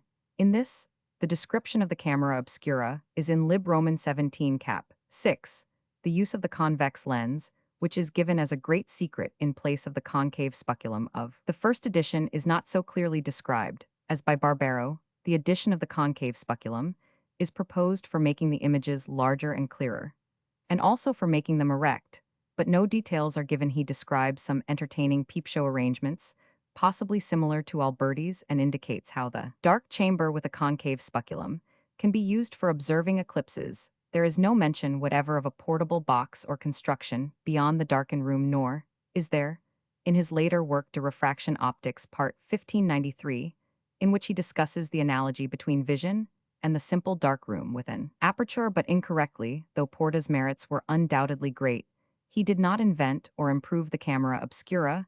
His only novelty was the use of it as a peep show. His descriptions of it are vague, but being published in a book of general reference, which became popular, he acquired credit for the invention. The first to take up the camera obscura after Porta was Kepler, who used it in the old way for solar observations in 1600, and in his Ad Vitalinum Paralipomena, 1604, discusses the early problems of the passages of light through small apertures, and the rationale of the simple dark chamber. He was the first to describe an instrument fitted with a sight and paper screen for observing the diameters of the sun and moon in a dark room. In his later book Dioptris 1611, he fully discusses refraction and the use of lenses, showing the action of the double convex lens in the camera obscura with the principles which regulate its use and the reason of the reversal of the image. He also demonstrates how enlarged images can be produced and projected on paper by using a concave lens at a suitable distance behind the convex. As in modern telephotographic lenses, he was the first to use the term camera obscura, and in a letter from Sir H. Wotton written to Lord Bacon in 1620, we learn that Kepler had made himself a portable dark tent fitted with a telescope lens and used for sketching landscapes. Further, he extended the work of Maurolycus and demonstrated the exact analogy between the eye and the camera and the arrangement by which an inverted image is produced on the retina. In 1609, the telescope came into use, and the danger of observing the sun with it was soon discovered. In 1611, Johann Fabricius published his observations of sunspots and describes how he and his father fell back upon the old method of projecting the sun's image in a darkened room. Finding that they could observe the spots just as well as with the telescope, they do not seem to have used a lens or thought of using the telescope for projecting an enlarged image on Kepler's principle. This 107 was done in 1612 by Christoph Schiemer, who fully described his method of solar observation in the Rosa Ursina 1630, demonstrating very clearly and practically the advantages and disadvantages of using the camera without a lens with a single convex lens, and with a telescopic combination of convex object glass and concave enlarging lens, the last arrangement being mounted with an adjustable screen or tablet on an equatorial stand. Most of the earlier astronomical work was done in a darkened room, but here we first find the dark chamber constructed of wooden rods covered with cloth or paper, and used separately to screen the observing table. Various writers on optics in the 17th century discussed the principle of the simple dark chamber alone, and with single or compound lenses among them, Jean Tard Lesestres de Bourbon 1623, Descartes the pupil of Kepler dioptrique, 1637 Bettinus a Pieria, 1645, Acertur Ars Magna Lucis et Umbri 1646, J. Hevelius. Selenographia 1647, Scott Magia Universalis Naturae, et Artes 1674, Roman 100f, Roman 1000 Discales Cursus, Su Mundus Mathematicus, 1674, Z. Traber Nervus Opticus, 1675. But their accounts are generally more interesting theoretically than as recording progress in the practical use and development of the instrument. The earliest mention of the camera obscura in England is probably in Francis Bacon's De Augmentis Scientiarum, but it is only as an illustration of the projected images showing better on a white screen than on a black one, sir. H. Wotton's letter of 1620 already noted was not published till 1651, Reliquii Wottonini p. 141, but in 1658 a description of Kepler's portable tent camera for sketching taken from it was published in a work called Graphis, or The Most Excellent Art of Painting, but no mention is made of Kepler in W. Audit's English edition, 1633, of the Recreations Mathematiques, 1627, of Jean Lurich and Henry van Etten. There is a quaint description with figures of the simple dark chamber with aperture, and also of a sort of tent with a lens in it, and the projection on an inner wall of the face of a man, standing outside the English translation of Porta's Natural Magic, was published in 1658. Robert Boyle seems to have been the first to construct a box camera with lens for viewing landscapes.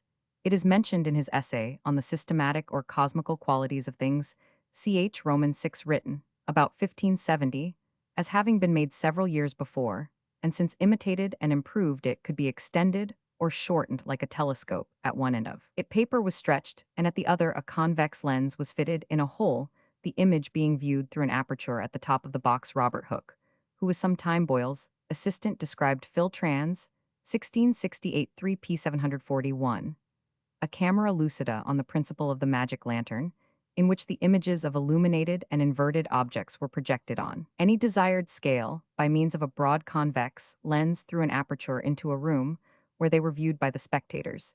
If the objects could not be inverted, another lens was used for erecting the images. From Hooke's posthumous works, 1705 p. 127, we find that in one of the Cuttlerian lectures on light delivered in 1680, he illustrated the phenomena of vision by a darkened room or perspective box of a peculiar pattern, the back part with a concave white screen at the end of it, being cylindrical and capable of being moved in and out, while the forepart was conical, a double convex lens, being fixed in a hole in front.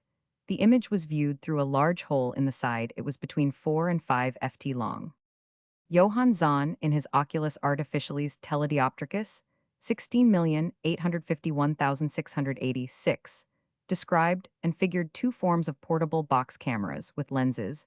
One was a wooden box with a projecting tube, in which a combination of a concave with a convex lens was fitted for throwing an enlarged image upon the focusing screen, which in its proportions and application is very similar to our modern telephotographic objectives. The image was first thrown upon an inclined mirror and then reflected upwards to a paper screen on the top of the box. In an earlier form, the image is thrown upon a vertical thin paper screen and viewed through a hole in the back of the camera. There is a great deal of practical information on lenses in connection with the camera and other optical instruments, and the book is valuable as a repertory of early practical optics, also for the numerous references to and extracts from previous writers. An improved edition was published in 1702. Most of the writers already noticed worked out the problems connected with the projection of images in the camera obscura more by actual practice than by calculation, but William Molyneux of Dublin seems to have been the first to treat them mathematically in his Dioptrica, Nova 1692, which was also the first work in English on the subject. And is otherwise an interesting book. He has fully discussed the optical theory of the dark chamber with and without a lens and its analogy to the eye, also several optical problems relating to lenses of various forms and their combinations for telescopic projection rules for finding foci. Roman 100. He does not, however, mention the camera obscura as an instrument in use, but in John Harris' Lexicon Technicum 1704, we find that the camera obscura with the arrangement called the Scioptric ball and known as Scioptrix was on sale in London, and after this must have been in common use as a sketching instrument or as a show.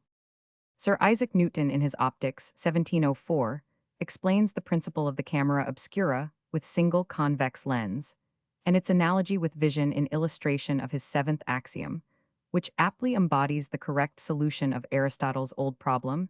He also made great use of the simple dark chamber for his optical experiments with prisms. Roman 100. Joseph Priestley 1772 mentions the application of the solar microscope, both to the small and portable, and the large camera obscura. Many patterns of these two forms for sketching and for viewing surrounding scenes are described in W.J. Gravesend's essay, De Perspective 1711, Robert Smith's Complete System of Optics, 1738, Joseph Harris' Treatise on Optics, 1775, Charles Hutton's Philosophical and Mathematical Dictionary, and other books on optics and physics. Of that period, the camera obscura was first applied to photography, Q. Roman 5, probably about 1794, by Thomas Wedgwood. His experiments with Sir Humphrey Davy, in endeavoring to fix the images of natural objects as seen in the camera, were published in 1802, Jern Roy Inst. J. Wa. Camarius Joachim 15,001,574, German classical scholar, was born at Bamberg on the 12th of April 1500. His family name was Liebhard, but he was generally called Kammermeister. Previous members of his family, having held the office of Chamberlain Camarius to the bishops of Bamberg. He studied at Leipzig, Erfurt, and Wittenberg, where he became intimate with Melanchthon for some years. He was teacher of history and Greek at the gymnasium. Nuremberg in 1530, he was sent as deputy for Nuremberg to the Diet of Augsburg, where he rendered important assistance to Melanchthon in drawing up the Confession of Augsburg 5 years later. He was commissioned by Duke Ulrich of Württemberg to reorganize the University of Tübingen, and in 1541, he rendered a similar service at Leipzig, where the remainder of his life was chiefly spent. He translated into Latin Herodotus, Demosthenes, Xenophon, Homer, Theocritus, Sophocles, Lucian, Theodoratus, Nicephorus, and other Greek writers. He published upwards of 150 works, including a catalogue of the bishops of the principal sees, Greek epistles, accounts of his journeys in Latin, verse, a commentary on Plautus, a treatise on numismatics, Euclid in Latin, and the lives of Helius, Eobanus, Hessus, George of Anhalt, and Philip Melanchthon. His epistolae familiars published after his death are a valuable contribution to the history of his time. He played an important part in the Reformation movement, and his advice was frequently sought by leading men. In 1535, he entered into a correspondence with Francis Roman, one as to the possibility of a reconciliation between the Catholic and Protestant creeds, and in 1568 Maximilian Roman II sent for him to Vienna to consult him on the same subject. He died at Leipzig on the 17th of April 1574. See article by Horowitz in Allgemeine Deutsche Biographie, Roman 100 Bersian die Geschichte der klassischen Philologie, in Deutschland 1883, J. E. Sandys Histklassskal, ed. 1908 Roman 2. Camarius Joachim 15,340,1598, German botanist and physician, son of the classical scholar of the same name, was born at Nuremberg on the 6th of November 1534. After finishing his studies in Germany, he visited Italy, where he graduated as Doctor of Medicine. On his return, he was invited to reside at the courts of several princes, but preferred to settle in his native town of Nuremberg, where he had a botanical garden and formed extensive collections. He wrote a Hortus Medicus 1588 and several other works. He died at Nuremberg on the 11th of October 1598. Camarius Rudolf Jakob, 16,651,721, German botanist and physician, was born at Tübingen on the 12th of February 1665, and became professor of medicine and director of the botanical gardens at Tübingen in 1687. He died at Tübingen on the 11th of September 1721. He is chiefly known for his investigations on the reproductive organs of plants. De Sexu Plantarum Epistola, 1694. Camerino Anc Camerinum, a city and episcopal see, since 465, if not sooner. Trea is now combined with it of the Marches, Italy, in the province of Macerata. 6 Roman 1000 s of the railway station of Castelraimondo, to which there is an electric tramway, which is 24 Roman 1000 w of Macerata 2148 ft, above sea level. Pop 1901, of town 4005, of commune 12,083. The cathedral is modern, the older building having fallen in 1799. The church of S. Venanzio suffered similarly, but preserves a portal of the 15th century. The citadel, perhaps constructed from the plans of Leonardo da Vinci, dates from 1503. Camerino occupies the site of the ancient Camerinum, the inhabitants of which Camerts Umbri became allies of the Romans in 310 B. Roman 100. At the time of the attack on the Etruscans, in the Ciminian forest. On the other hand, the referred to in the history of the year 295 B. Roman 100 are probably the inhabitants of Clusium. Later, it appears as a dependent autonomous community, with the foedus equum momsen Rome staatsrecht Roman 3 two cohorts of Camerts. Fought with distinction under Marius against the Cimbri, it was much affected by the conspiracy of Catiline, and is frequently mentioned in the civil wars under the Empire. It was a municipium, it belonged to ancient Umbria, but was on the borders of Picenum. No ancient buildings are visible, the Roman level lying as much as 30 ft below the modern.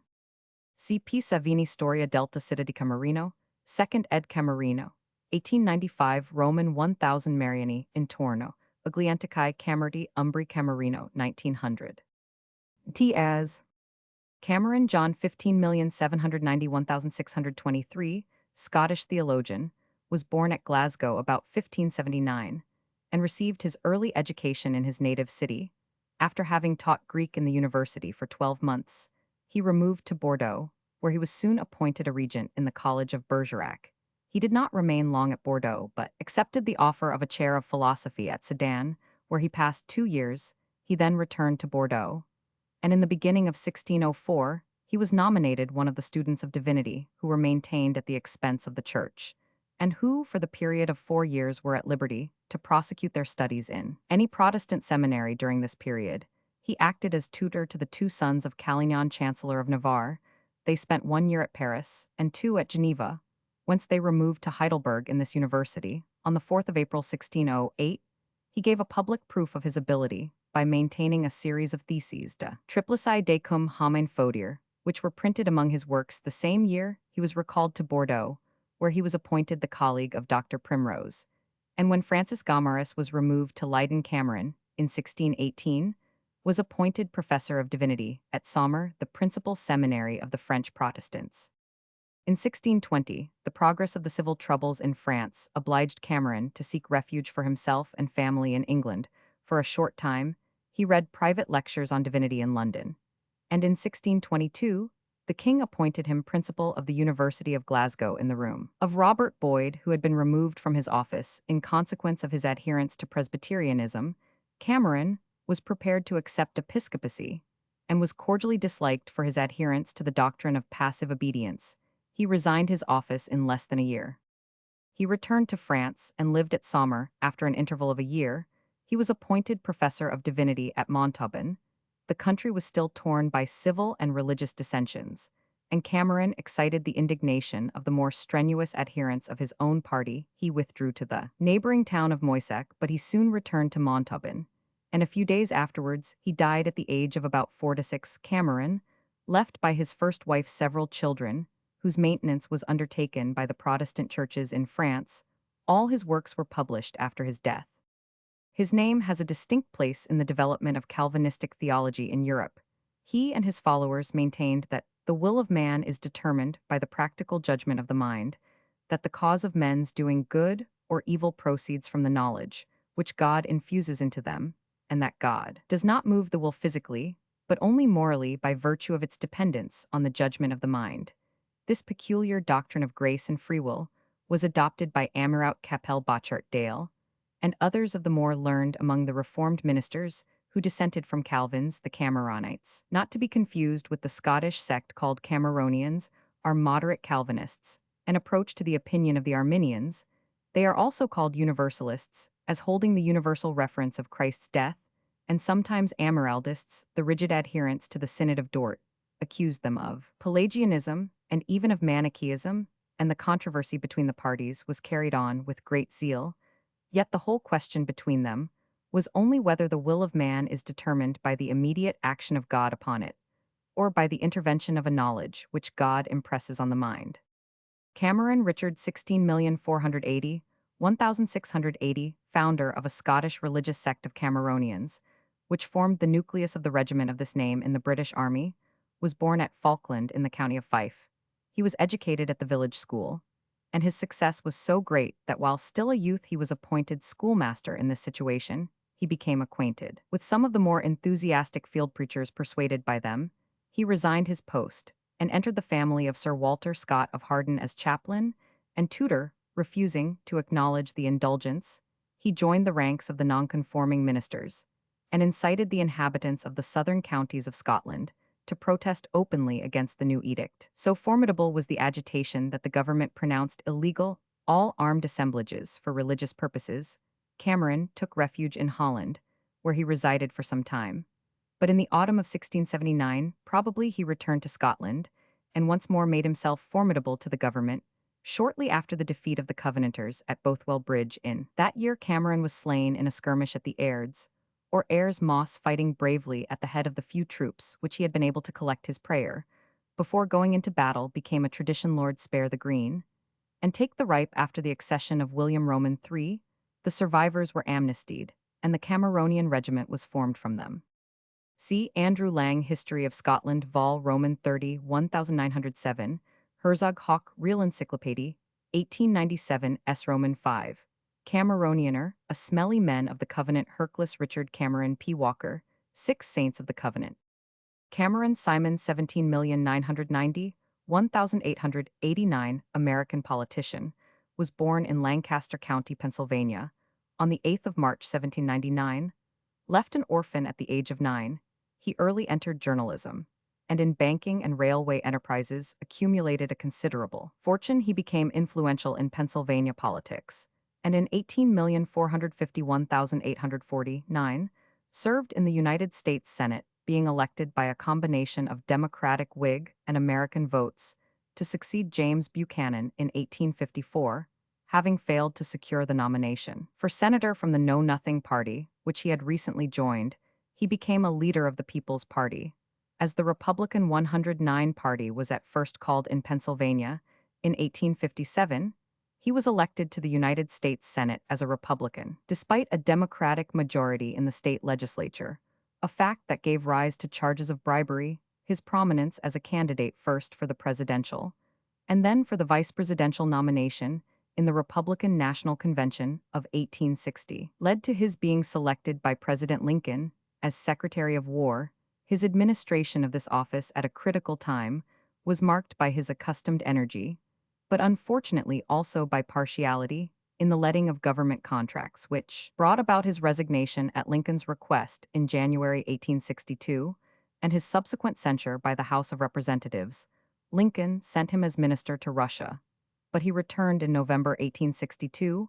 He again served in the Senate after 1872, being chairman of the Committee on Foreign Relations from 1867 until 1877, when he resigned to make room for his son, whose election he dictated. Cameron was one of the ablest political organizers the United States has ever known, and his long undisputed control of Pennsylvania politics was one of the most striking examples of boss rule in American history.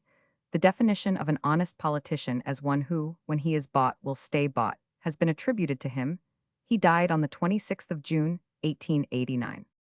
His son James Donald Cameron, 1833, was born at Middletown, Pennsylvania, on the 14th of May, 1833, graduated at Princeton in 1852, became actively interested in his father's banking and railway enterprises, and from 1863 to 1874 was president of the Northern Central Railway. Trained in the political school of his father, he developed into an astute politician. From June 1876 to March 1877, he was Secretary of War in President Grant's cabinet in the Republican National Convention of 1876. He took an influential part in preventing the nomination of James G. Elaine, and later was one of those who directed the policy of the Republicans in the struggle for the presidency between Tilden and Hayes from 1877 until 1897. He was a member of the United States Senate, having been elected originally to succeed his father, who resigned in order to create the vacancy. He was chairman of the Republican National Committee during the campaign of 1880. Cameron Verney Lovett, 18,440,1894, English traveler in Central Africa, was born at Radipole near Weymouth, Dorsetshire, on the 1st of July, 1844. He entered the Navy in 1857, served in the Abyssinian Campaign of 1868, and was employed for a considerable time in the suppression of the East African slave trade. The experience thus obtained led to his being selected to command an expedition sent by the Royal Geographical Society in 1873 to succor Dr. Livingstone. He was also instructed to make independent explorations, guided by Livingstone's advice. Soon after the departure of the expedition from Zanzibar, Livingstone's servants were met bearing the dead body of their master Camerons, 2 European companions turned back, but he continued his march and reached Ujiji on Lake Tanganyika in February 1874, where he found and sent to England Livingstone's papers. Cameron spent some time determining the true form of the south part of the lake and solved the question of its outlet by the discovery of the Lukuga River from Tanganyika. He struck westward to Nyangwe, the Arab town on the Lualaba, previously visited by Livingstone. This river Cameron rightly believed to be the main stream of the Congo, and he endeavored to procure canoes to follow it. Down in this, he was unsuccessful owing to his refusal to countenance slavery, and he therefore turned southwest after tracing the Congo's Zambezi watershed for hundreds of miles. He reached Bih and finally arrived at the coast on the 28th of November 1875, being the first European to cross equatorial Africa. From sea to sea, his travels, which were published in 1877 under the title Across Africa, contain valuable suggestions for the opening up of the continent, including the utilization of the Great Lakes as a Cape to Cairo connection in recognition of his work. He was promoted to the rank of commander, made a companion of the Bath, and given the gold medal of the Geographical Society. The remainder of Cameron's life was chiefly devoted to projects for the commercial development of Africa and to writing tales for the young. He visited the Euphrates Valley in 18,780, 1879, in connection with a proposed railway to the Persian Gulf, and accompanied Sir Richard Burton in his West African journey of 1882. At the Gold Coast, Cameron surveyed the Tarkwa region, and he was joint author with Burton of To the Gold Coast for Gold 1883. He was killed near Leighton Buzzard by a fall from horseback when returning from hunting on the 24th of March 1894. A second edition of Across Africa with new matter and corrected maps appeared in 1885. A summary of Cameron's great journey from his own pen appears in Dr. Robert Brown's The Story of Africa Vol. Roman 2 pp. 266,279, London, 1893. Cameron of Lochiel Sir Ewan, 16,291,719, Scottish Highland chieftain, was the eldest son of John Cameron, and the grandson of Alan Cameron, the head of the clan Cameron, having lost his father in infancy. He passed part of his youth with the Marquis of Argyll at Inverary, leaving his guardian about 1647 to take up his duties as chief of the clan Cameron, a position in which he succeeded his grandfather. 1653, Lochiel joined the Earl of Glencairn in his rising on behalf of Charles Roman II, and after the defeat of this attempt, he served the royalist cause by harassing General Monk. In 1681 he was knighted by Charles Roman II, and in July 1689 he was with Viscount Dundee at Killiecrankie. He was too old to share personally in the Jacobite Rising of 1715, but his sympathies were with the Stuarts and his son led. The Camerons at Sheriff Muir Lochiel, who died in February 1719, is called by Macaulay the Ulysses of the Highlands. He was a man of enormous strength and size, and one who met him in 1716 says, "He wrung some blood from the point of my fingers with a grasp of his hand, an incident showing his strength and ferocity in single combat," is used by Sir Walter Scott in The Lady of the Lake Canto Roman 5. Lochiel's son and successor John, who was attainted for sharing in the rebellion of 1715, died in Flanders in 1748. John's son, Donald, sometimes called Gentle Lochiel, joined Charles Edward, the young pretender, in 1745, was wounded at Culloden and escaped to France, dying in the same year as his father. The 79th Regiment, or Cameron Highlanders, was raised from among the members of the clan in 1793 by Sir Alan Cameron, 17,530,1828. See Memoirs of Sir Ewan Cameron, of Lochiel Bannatyne Club, 1842.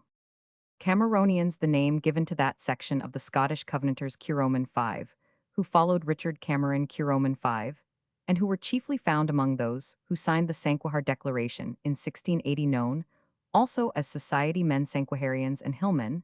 They became a separate church after the religious settlement of 1690, taking the official title of Reformed Presbyterians. In 1743, societies of Cameronians for the maintenance of the Presbyterian form of worship were formed about 1681.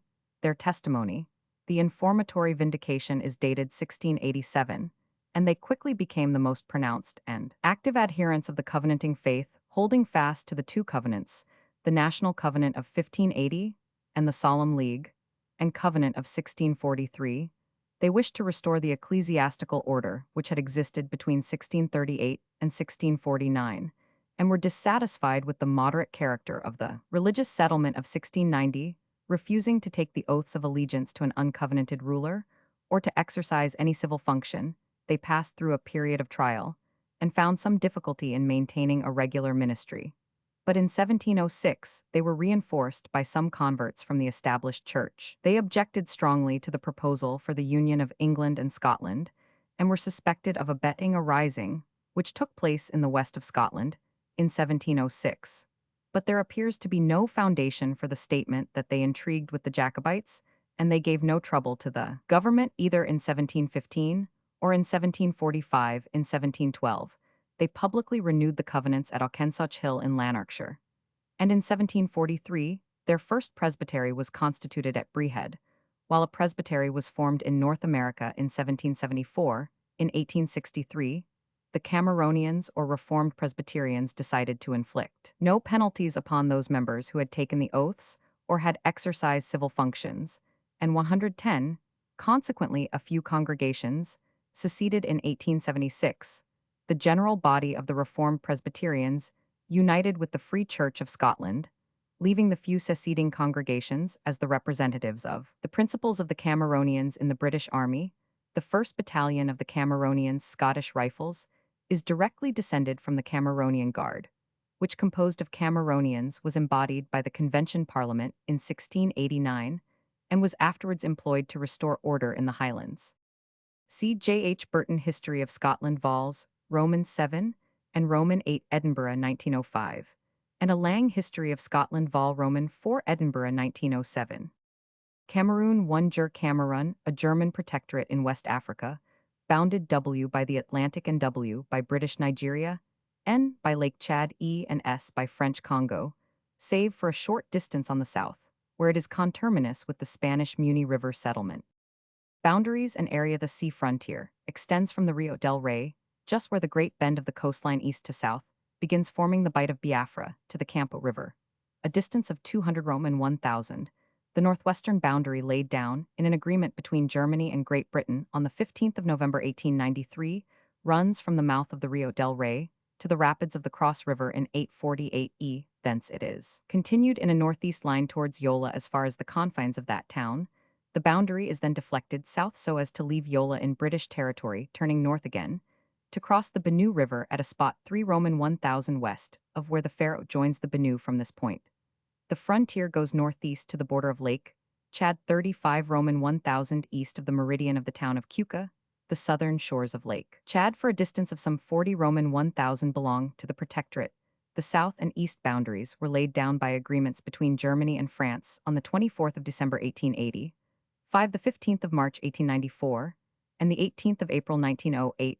The south boundary runs in a fairly direct line from the mouth of the Campo River to the River Disha or Ngoko, which it follows to its confluence with the Sangha. The eastern boundary runs from the Sangha irregularly north to 10N, where it approaches the British frontier at Yola, so that at its narrowest part, the Protectorate is little more than 50 Roman 1,000 across. From 10N, the frontier turns eastwards to the Logan, thence going northeast to the Shari River, which it follows to Lake Chad. The Protectorate has an area of about 190,000 SQ Roman 1,000 estimated population, 1908 3,500,000, of whom 1128 were whites. Origin of the name. The name, Cameros, was first given by the Portuguese discoverers of the 15th and 16th centuries to a large bay, or estuary, lying southeast of a great mountain close to the sea Met, with after passing the Niger Delta. This estuary they called the Rio dos Cameros, the river of prawns, from the abundance of the crustacea. Found therein. The name Cameros was also used to designate the neighboring mountains. The English usage, until nearly the end of the 19th century, was to confine the term the Cameroons to the mountain range, and to speak of the estuary as the Cameroons River locally. It was often called the bay. On their acquisition of the country in 1884, the Germans extended the use of the name in its Teutonic form, Camerunto, the whole Protectorate. Physical features. Cameroon forms the northwest corner of the Great Central African Plateau. This becomes evident in its eastern section, where are wide-spreading plains, which farther west assume an undulating character, and gradually merge into a picturesque mountain range. This range, running from north to south, is flanked by a parallel and lower range in the west with a wide valley. Between in the northwest, the Upper Guinea Mountains send their eastern spurs across the boundary, and from a volcanic rift, which runs southwest to northeast, the Cameroon Peak towers up its summit 13,370 ft. High. This mountain, whose southwestern base is washed by the Atlantic, is the highest point on the western side of Africa, and it alone of the great mountains of the continent lies close to the coast from any vantage point, but especially from the sea it presents a magnificent spectacle, while some 30 Roman 1,000 westward rises Clarence Peak, the culminating point of Fernando Po, with an area on an isolated base of 700 to 800 sq. Roman 1,000. Cameroon Mountain has but two distinct peaks, Great Cameroon and Little Cameroon 5820 ft, which is from foot to top covered with dense forest. The native designation of the highest peak is Mongoma Loba, or the Mountain of Thunder, and the whole upper region is usually called Mongomo Ndemi, or the Mountain of Greatness. On the principal summit, there are a group of craters. In 1909, the mountain was in eruption, and huge streams of lava were ejected inland. The Chebchai and Mandara Mountains indicate the direction and extent of the rift. The mountains of the plateau sweep grandly round to the 111 east. On reaching the 8th degree of Nlat here, they give rise to a number of small rivers, which collect in the rift, and form the Benue, the great eastern affluent of the Niger.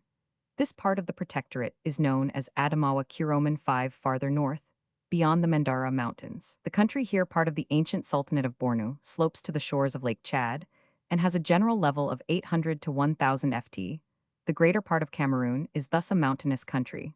With on the coast a strip of low land in the south, this is very narrow. It widens towards the north, save where the Cameroon Peak reaches to the sea. At the foot of the Cameroon Peak, a number of estuaries cut deep bays, which form excellent harbors. The small rivers, which empty into them, can be ascended for some miles by steam launches. The principal estuary, which is over 20 Roman 1,000 wide, is called, as already noted, the Cameroon River, or bay. The term river is more particularly confined to a ramification of the estuary which receives the waters of the Mungo River, a considerable stream, which flows south from the Cameroon Mountains. The Wuri, a river coming from the northeast, and various smaller rivers under the shadow of Cameroon Peak, lies the Bay of Ambas with the islands of Ndemi, Ambas, and Mondola. It forms a tolerable harbor, capable of receiving large vessels. Traversing the central portion of the country is a large river known in its upper course as the Lam, and in its lower as the Sanaga, which enters the ocean just to the south of the Cameroon estuary. Both the Lam and the Nyang, a more southerly stream, rise in the central plateau, from which they descend in splendid cascades breaking through the parallel coast range in rapids which indicate the extent of their navigability. The Lokunya and Kribai are smaller rivers with courses parallel to and south of the Nyang in the southeast of the colony. The streams off which the chief are the Disha and Bambar, tributaries of the Sanga itself, an affluent of the Congo Kiroman 5, about 100 Roman 1,000 of the right bank of the Sanga. From the confluence of the Disha upwards are in German territory in the north. The country drains into Lake Chad through the Logan and Shari Kiroman 5, including the headwaters of the Benue. The colony has four distinct river systems, one connecting with the Niger, another with the Congo, and a third with Lake Chad, the fourth being the rivers which run direct to the sea. The Niger and Shari systems communicate with at high water, but one obstruction to navigation, the connecting link, is a marshy lake named Tuberi. From it issues the Kebi Maukebai, a tributary of the Benue, and through it flows a tributary of the Logan, the chief affluent of the Shari. The one obstruction in the waterway is a fall of 165 ft in the Kebi. Geology: the oldest rocks forming the greater mass of the hinterland are gneiss, schists, and granites of Archean age. Along the Benue River, a sandstone, Benue sandstone, forms the banks to 14 Cretaceous rocks occur around the basalt platform of the Cameroon Mountain, and, generally along the coastal belt, basalt and tuff, probably of tertiary age, form the great mass of the Cameroon Mountain. Also the island of Fernando Po. Extensive areas in the interior, more especially towards Lake Chad, are covered with black earth of alluvial or lacustrine origin. Climate: the country lies wholly within the tropics and has a characteristic tropical climate. In the interior, 4 seasons can be distinguished: a comparatively dry and a wet one alternating July to October are the coldest months and also bring most rain, but there is hardly a month without rain. On the coast the temperature is high all the year round, but on the plateau it is cooler. Malarial fever is frequent, and even the Africans, especially those coming from other countries, suffer from it. The middle zone of the Cameroon mountain has, however, a temperate climate and affords excellent sites for sanatoria. Flora and fauna. The southern part of the low coast is chiefly grassland, while the river mouths and arms of the bays are lined with mangroves. The mountainous region is covered with primeval forest, in which timber and valuable woods for cabinet making are plentiful. Most important are the Alees guineensis sterculiacuminata and the wild coffee tree on Cameroon Peak. The forest ascends to 8,000 ft. Above it is grassland. Towards the east, the forest gradually grows thinner, assumes a park-like appearance, and finally disappears. Wide grass uplands taking its place. The country north of the Benue is rich, and well-cultivated cotton and rubber are found in considerable quantities, and fields of maize, corn, rice, and sugar cane bear witness to the fertility of the soil. Animals are plentiful, including the great pachyderms and carnivora. The latter prey on the various kinds of antelopes which swarm on the grasslands. Two kinds of buffaloes are found in the forests, which are the home of the gorilla and chimpanzee. Large rodents like the porcupine and cane rat are numerous. Of birds, there are 316 species, and several of venomous snakes. Inhabitants. The north of Cameroon is inhabited by Fula Kuroman 5 and Hausa Kuroman 5, and allied tribes. The south by Bant-speaking races. The Fula came from the north and northeast, gradually driving the Bantungros before them. They brought horses and horned cattle unknown in these regions until then, and they founded well-organized states like that of Adamawa, now divided between Cameroon and the British Protectorate of Nigeria, in the vicinity of the rivers Benue, Faro, and Kebbi. The people who good agriculturists raise cereals and other crops, while on the plateaus to grazing forms. The chief pursuit of the inhabitants in this northern region. Villages are built in the Sudanese Zeriba style, surrounded with thorn fences. More important places are enclosed by a well-built wall and strongly fortified of martial disposition. The people often waged war with their neighbors, and also amongst themselves, until the pacification of the hinterland by Germany at the beginning of the 20th century. The Bantungros inhabit the country south of about 7, and chief among the tribes are the Douala Kuroman 5, the Bakwiri Kuroman 5, the Balong, the Ba Farami, the Wuri, the Abo, and the Ba Kundu. They build square houses, are active traders, and are ruled by independent chiefs having no political cohesion among the Douala. A curious system of drum signals is noteworthy. In the coast towns are numbers of crewmen who, however, rarely settle permanently in the country. The Fula, as also most of the Hausa, are Moslems. The other tribes are pagans. Missionary societies, both Protestant and Roman Catholic, are represented in the colony, and their schools are well attended, as are the schools belonging to the government. In all the schools German is taught, but Pidgin English is largely spoken at the coast towns.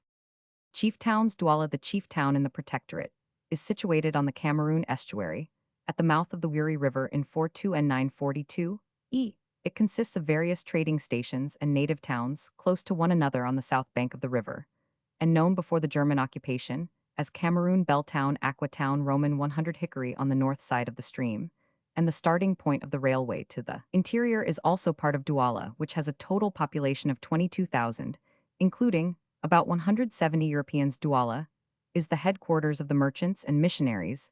The principal streets are wide and tree-lined. The sanitation is good. The government offices are placed in a fine park, in which are statues of Gustav Nachtigal and others. The port is provided with a floating dock.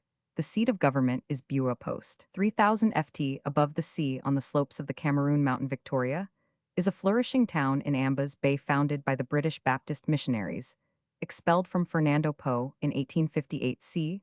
Below Batanga and Campo are trading stations in the southern portion of the colony. On the route from Douala to Lake Chad is the large commercial town of Ngondir, inhabited chiefly by Hausas and occupied by the Germans. In 1901, another large town is Garua on the Benue River farther north, and within 30 Roman 1,000 of Lake Chad is Dikwadikoa in Bornu, the town chosen by Rabba Kuroman 5 as his capital after his conquest of Bornu Gulfe on the lower Shari and Kusri on the Lagan.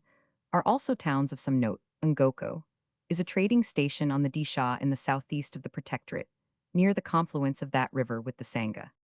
Products and industry. Cameroon is rich in natural products, one of the most important being the oil palm cocoa cultivation, was introduced by the Germans and proved remarkably successful. Rubber is collected from the Landolphia and various species of ficus. Palm kernels, cocoa, copal, copper, calabar, beans, cola nuts, and ivory are the principal exports. There are several kinds of finely grained wood, amongst which a very dark ebony is specially remarkable. Cotton, indigo, and various fibers of plants deserve notice. The natives grow several kinds of bananas, yams, and batatas, maize, peanuts, sugarcane, sorghum, and pepper. Minerals have not been found in paying quantities. Iron is smelted by the natives, who, especially amongst the houses, are very clever smiths and manufacture fine lances and arrow heads, knives and swords, and also hose. Dikwa is the center of an important trade, of which the chief articles are coffee, sugar, velvet, silk, and weapons, as well as gold and silver objects brought by caravans from Tripoli. The natives round the Cameroon estuary are clever carvers of wood and make highly ornamental figureheads for their canoes, which also sometimes show very fine workmanship in the interior. The people use the wild-growing cotton and fibers of plants to manufacture coarse drapery and platework. Plantations founded by German industry are fairly successful. Large reserves are set apart for the natives by government. When marking off the land granted to plantation companies, the best known of these companies, the Sud Cameroon, holds a concession over a large tract of country by the Sanga River, exporting its rubber, ivory, and other produce via the Congo. The principal imports are cotton goods, spirits, building material, firearms, hardware, and salt. The annual value of the external trade in the period 19,001,905 averaged about 800,000 in 1907. The value of the trade had increased to 1,700,000. Some 70 of the import and export trade was with Germany, the remainder being almost entirely with Great Britain. The percentage of the trade with Germany was increasing, that with Britain decreasing.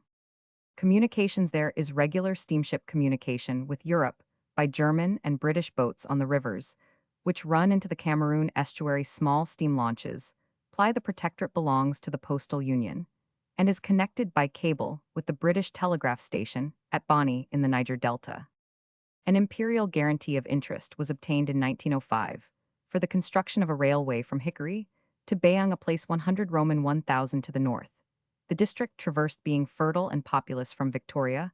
A line runs to Sapo 22 Roman 1000 near Bua and is continued thence northward. Another line sanctioned in 1908 runs SC from Douala to the upper waters of the Nyang, in the neighborhood of government stations. Excellent roads have been built. The chief towns in the coast region are connected by telegraph and telephone. Government revenue Roman 100. The administration is under the direction of a governor appointed by and responsible to the imperial authorities. The governor is assisted by a chancellor and other officials, and an advisory council, whose members are merchants resident in the protectorate. Decrees, having the force of law, are issued by the imperial chancellor on the advice of the governor. In Adamawa and German Bornu are various Mohammedan sultanates controlled by residents stationed at Garua and Kusri. Revenue is raised chiefly by customs dues on spirits and tobacco, and a general 10 ad valorem duty on most goods. A poll tax is imposed on the natives. The local revenue, 131,000 in 1905, is supplemented by an imperial grant. The protectorate, in the first 21 years of its existence, never having raised sufficient revenue to meet its expenditure, which in 1905 exceeded 230,000 order, is maintained by a native force officered by Germans. History: Cameroon and the neighboring coast were discovered by the Portuguese navigator Fernando Po towards the close of the 15th century. They were formerly regarded as within the Oil Rivers district, sometimes spoken of as the Oil Coast. Trading settlements were established by Europeans as early as the 17th century.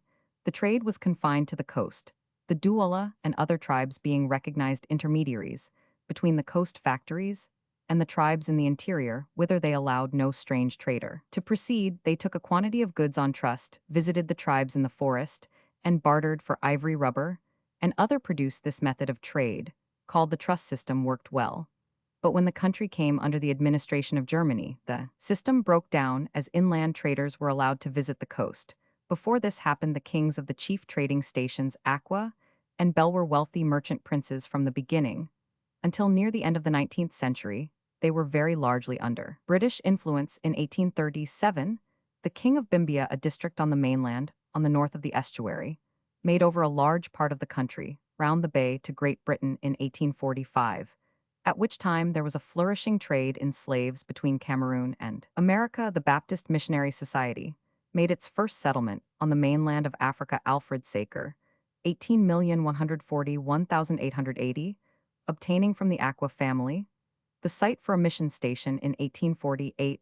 Another mission station was established at Bimbia, the king agreeing to abolish human sacrifices at the funerals of his great men into the Cameroon country saker, and his colleagues introduced the elements of civilization.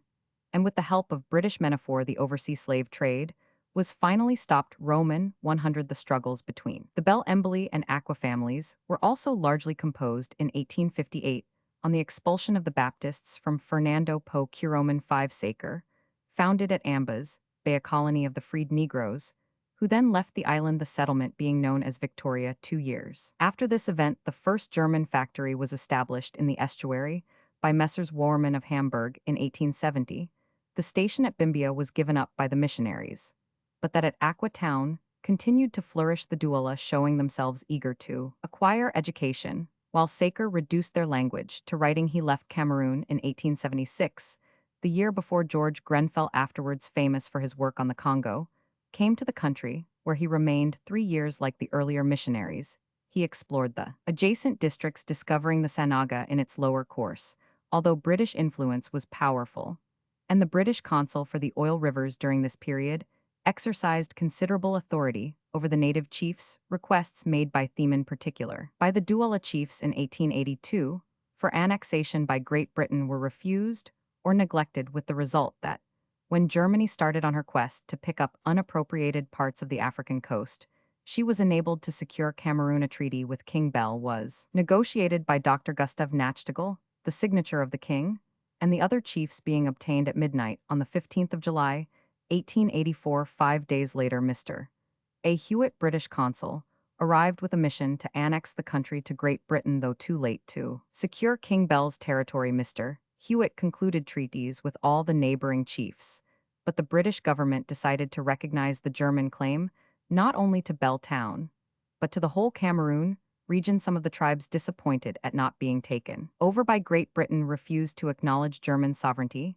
Their villages were bombarded, and they were reduced to submission. The settlement of the English Baptists at Victoria Ambas Bay was at first excluded from the German protectorate, but in March 1887, an arrangement was made by which, while the private rights of the missionaries were maintained, the sovereignty of the settlement passed to Germany. The Baptist Society thereafter made over its missions, both at Ambas Bay and in the estuary, to the Basel Society.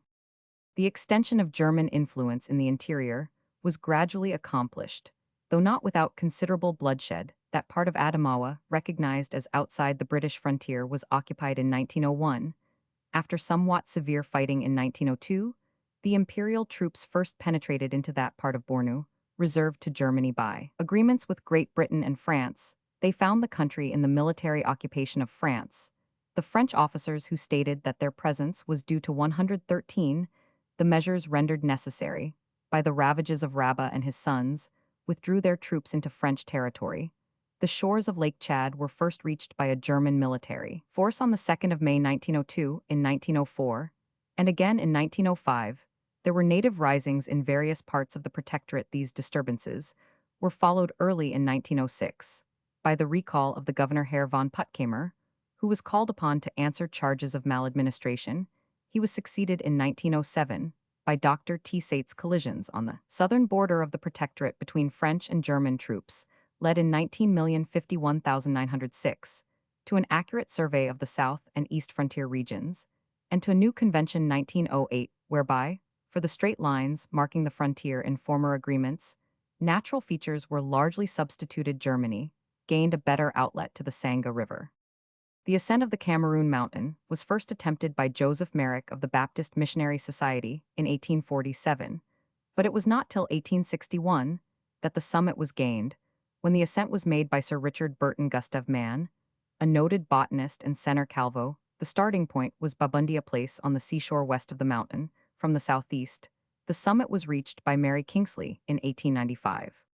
See Mary H. Kingsley Travels in West Africa, London 1897, Sir R. Burton Abiokata, and the Cameroons Mountains 2 vols, London 1863, E. B. Underhill, Alfred Saker, A Biography, London 1884, Sir H. H. Johnston, George Grenfell, and the Congo and Notes on the Cameroons, London 1908, Max Buchner, Cameron Skizzen, Unbetrachtungen, Leipzig 1887, S. Passer, Adamoa, Berlin 1895, E. Zinkgreff. Nord Cameron Berlin 1895, F. Hutter Wanderungen, Unforschungen im Nordhinterland von Cameron Brunswick, 1902, F. Bauer die Deutsch Niger Benutzatsie Expedition 19,021,903, Berlin 1904, Roman 100, René Cameron und die Deutsche Satzie Eisenbahn Berlin 1905, O. Zimmermann Dirchbusch und Stepp vom Campo bis zum Schari 18,921,902, Berlin 1909, also British Foreign Office reports for special study of particular sciences. C. F. Woltmann der Plantagenbau in Cameron, und seine Zukunft Berlin 1896 F. Plain die Cameronkust Studien zur Klimatologie Physiologie und Pathologie in den Tropen Berlin 1898 E. Esch F. Soldier, Roman 1000 Oppenheim, and Zero Jekyll Beiträge. Zur Geologie von Cameron Stuttgart, 1904 for geology. The following works may also be consulted Stromer von Reichenbach Geologie, der Deutschen Schutzgebiet in Africa, Berlin 1896. Von Conan Uberfossilien, der Unteren Kreide am Ufer des Mungo, in Cameron ab K. Wisgottingen 1897, E. Cohen Lava vom Cameron, Geberge News Job, F. Min 1887. F. R. Roman 100. 1. This English form of the name, adopted in the 10th ed. of the Ensai Brit, from the German appears preferable both to the un-English Cameron and to the older and clumsy the Cameroons. 2. On the 26th of July, a French gunboat also entered the estuary on a belated annexation mission. Cameling, a town of the province of Tarlac, Luzon, Philippine Islands, on the Cameling River, about 80 Roman 1000 NNW of Manila Pop, 1903 25,243. In 1903, after the census had been taken, the adjacent towns of Santa Ignacia Pop 1911 and San Clement Pop 1822 were annexed to Cameling. Its products are rice, Indian corn, and sugar fine. Timber grows in the vicinity. The principal language is Ilocano Pangasinan. 2. Is spoken, being in an isolated position, very difficult of access during the rainy season. Cameling has always been infested with thieves and bands of outlaws who come here for concealment. Camillus Marcus Furius, Roman soldier and statesman of patrician descent, censor, in 403 B. Roman 100, he triumphed 4 times, was 5 times dictator, and was honored with the title of second founder of Rome when accused of having unfairly distributed the spoil taken at Veii, which was captured by him. After a 10-year siege, he went into voluntary exile at Ardea. The real cause of complaint against him was no doubt his patrician haughtiness and his triumphal entry into Rome in a chariot drawn by white horses. Subsequently, the Romans, when besieged in the capital by the Gauls, created him dictator. He completely defeated the enemy, but see Brennus and Rome History, Roman II, the Republic, and drove them from Roman territory. He dissuaded the Romans, disheartened by the devastation wrought by the Gauls, from migrating to Veii, and induced them to rebuild the city. He afterwards fought successfully against the Equivolsci and Etruscans, and repelled a fresh invasion of the Gauls in 367. Though patrician in sympathy, he saw the necessity of making concessions to the plebeians, and was instrumental in passing the Licinian laws. He died of the plague in the 81st year of his age, 365. The story of Camillus is no doubt largely traditional to this element. Probably belongs the story of the schoolmaster, who, when Camillus was attacking Falerii Curoman 5, attempted to betray the town by bringing into his camp the sons of some of the principal inhabitants of the place. Camillus, it is said, had him whipped back into the town by his pupils, and the Faliscans were so affected by this generosity that they at once surrendered. See Livy Roman 5 Roman 6 Plutarch Camillus. For the Gallic retreat, see Polybius Roman 2 T. Mommsen Romish Forschungen Roman 2 pp. 113,152, 1879. Camillus and Camilla in Roman antiquity, originally terms used for freeborn children. Later, they were used to denote the attendants on certain priests and priestesses, especially the Flamen Diales and Flaminica, and the Curians. It was necessary that they should be freeborn, and the children of parents still alive. Dion Halleck Roman 2. The name Camillus has been connected with the Cadmilus or Casmilus of the Samothracian mysteries, identified with Hermes C. Cabery. Camisards from Camisade obsolete fr. For a night attack from the Idle Camiciata, formed from Camicia fr. Camicia shirt, from the fact of a shirt being worn over the armor in order to distinguish friends from foes, the name given to the peasantry of the Cévennes, who from 1702 to 1705, and for some years afterwards carried on an organized military resistance to the dragonnades or conversion, by torture, death, and confiscation of property, by which, in the Huguenot districts of France, the revocation of the Edict of Nantes was attempted to be enforced. The Camisards were also called barbets waterdogs, a term also applied to the Waldenses vagabonds assemblers assembly, was the name given to the meeting or conventicle of Huguenots fanatics, and the children of God they belonged to that Roman-speaking people of Gothic descent, whose mystic imagination and independent character made the south of France the most fertile nursing ground of medieval heresy. See Cathars and Albigenses at the time of the Reformation. The same causes produced like results. Calvin was warmly welcomed when he preached at Nimes. Montpellier became the chief center for the instruction of the Huguenot youth. It was, however, in the great triangular plateau of mountain, called the Cevennes, that among the small farmers, the cloth and silk weavers and vine dressers, Protestantism was most intense and universal. These people were, and still are, very poor but intelligent and pious, and of a character at once grave and fervent. From the lists of Huguenots sent from Languedoc to the galleys 1684 to 1762, we gather that the common type of physique is bell-tail, Cheveux-brun's visage oval. The chief theatre of the revolt comprised that region of the Cevennes bounded by the towns of Florac, Pont-Montfort-Alais, and Lauzal, thus embracing the southern portion of the department of Lozère, the Basse-Gévaudan, and the neighboring district in the east of the department of Gard. In order to understand the War of the Cevennes, it is necessary to recall the persecutions which preceded and followed the revocation of the Edict of Nantes. It is also necessary to remember the extraordinary religious movement, which had for a great number of years agitated the Protestants of France, faced by the violation of that most solemn of treaties, a treaty which had been declared perpetual and irrevocable by Henry Roman for Louis Roman XIII, and even Louis Roman XIV himself. They could not in the enthusiasm of their faith believe that such a crime would be left unpunished, but being convinced that no human power could give them liberty of conscience, they went to the Bible to find when their deliverance would come. As far back as 1686, Pierre Jurieu published his work El Accomplissement des Prophéties, in which, speaking of the apocalypse, he predicted the end of the persecution and the fall of Babylon, that is to say of Roman Catholicism. For 1689, the revolution in England seemed to provide a striking corroboration of his prophecies, and the apocalyptic enthusiasm took so strong a hold on people's minds that Bossuet felt compelled to refute Jurius' arguments in his Apocalypse Expliqué, published in 1689,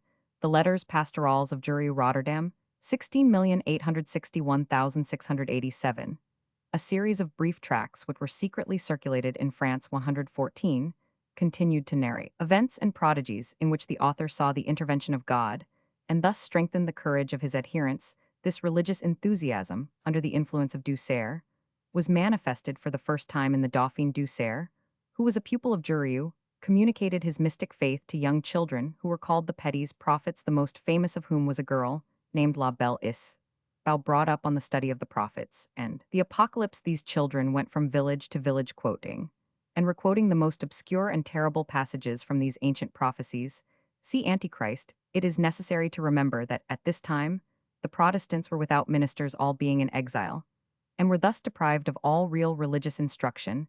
They listened with enthusiasm to this strange preaching, and thousands of those who were called New Catholics were seen to be giving up attendance at Mass. The movement advanced in Languedoc with such rapidity that at one time there were more than 300 children shut up in the prisons of Uzes on the charge of prophesying, and the Faculty of Medicine of Montpellier, which was entrusted with their examination, went so far in their ignorance as to pronounce these irresponsible infants guilty of fanaticism. After the Peace of Ryswick 1697, the fierceness of the persecution was redoubled in the south. I will show no mercy to the preachers, wrote the terrible Bavil, the so-called King of Languedoc. And he kept his word. The people of the Cevennes were in despair for their loyalty to the king. Had been remarkable in 1683, on the 6th of September, an assembly composed of 50 pastors, 6 to 4 noblemen, and 3 to 4 notables, held at Colignac, had drawn up a statement of its unalterable loyalty to Louis Roman XIV. It is important to notice that the revolt of the Cevennes was essentially a popular movement among its leaders. There was not a single nobleman, but only men of the people, a baker, a blacksmith, some ex-soldiers. But by far the most extraordinary characteristic is the presence no longer of children, but of men and women who declared themselves inspired, who fell into religious ecstasies, and roused in their comrades the most heroic bravery in battle and at the stake. The assassination of the Abbé du Chayla marks the beginning of the War of the Cevennes. The abbé, a veteran Catholic missionary from Siam, had been appointed inspector of missions in the Cevennes. There, he introduced the squeezers, which resembled the Scottish boot, and his systematic and refined cruelty at last broke the patience of his victims. His murder on the 23rd of July, 1702, at Pont de Montvert was the first blow in the war. It was planned by Esprit Séguer, who at once began to carry out his idea of a general massacre of the Catholic priests. He soon fell, and was succeeded by Laporte, an old soldier, who, as his troop increased, assumed the title of the Colonel of the Children of God, and named his camp the Camp of the Eternal. He used to lead his followers to the fight singing Clement Marot's grand version of the 68th Psalm, Que d'ici monter sûrement, to the music of Gaudemol. Besides Laporte, the forest ranger Castanet, the woolcarters Condorcet, and Mazel, the soldiers Catinat, Joni, and Ravenel, were selected as Captain Saul men, whom the Theomany or prophetic malady had visited. But the most important figures are those of Roland, who afterwards issued the following extraordinary dispatch to the inhabitants of Saint-André-Neus: Quant et Seigneur Roland, Generalissime des Protestants de France Neus. Ordonnance que vous ayez à congédier dans 3 jours tous, les prêtres et missionnaires, qui sont chez vous sous peine de tribunals tout vifs vous, et you court Roman 1 p. 219, and Jean Cavalier, the baker's boy, who at the age of 17 commanded the southern army of the Camisards, and who after defeating successively the Comte de Broglie and 3 French marshals Montrevel, Berwick, and Villars, made an honorable peace. See Cavalier. Jean Cavalier, for nearly 2 years, continued to direct the war. Regular taxes were raised, arsenals were formed in the great limestone caves of the district, the Catholic churches and their decorations were burned, and the clergy driven away, occasionally rooted in regular engagements. The Camisards, through their desperate valor and the rapidity of their movements, were constantly successful in skirmishes, night attacks, and ambuscades. A force of 60,000 was now in the field against them, among others the Irish Brigade, which had just returned from the persecutions of the Waldenses. The rising was far from being general, and never extended to more than 3,000 or 4,000 men, but it was rendered dangerous by the secret, and even in many places the open support of the people in general. On the other hand, their knowledge of a mountainous country, clothed in forests, and without roads, gave the insurgents an enormous advantage over the royal troops. The rebellion was not finally suppressed until Bavil had constructed roads throughout this almost savage country.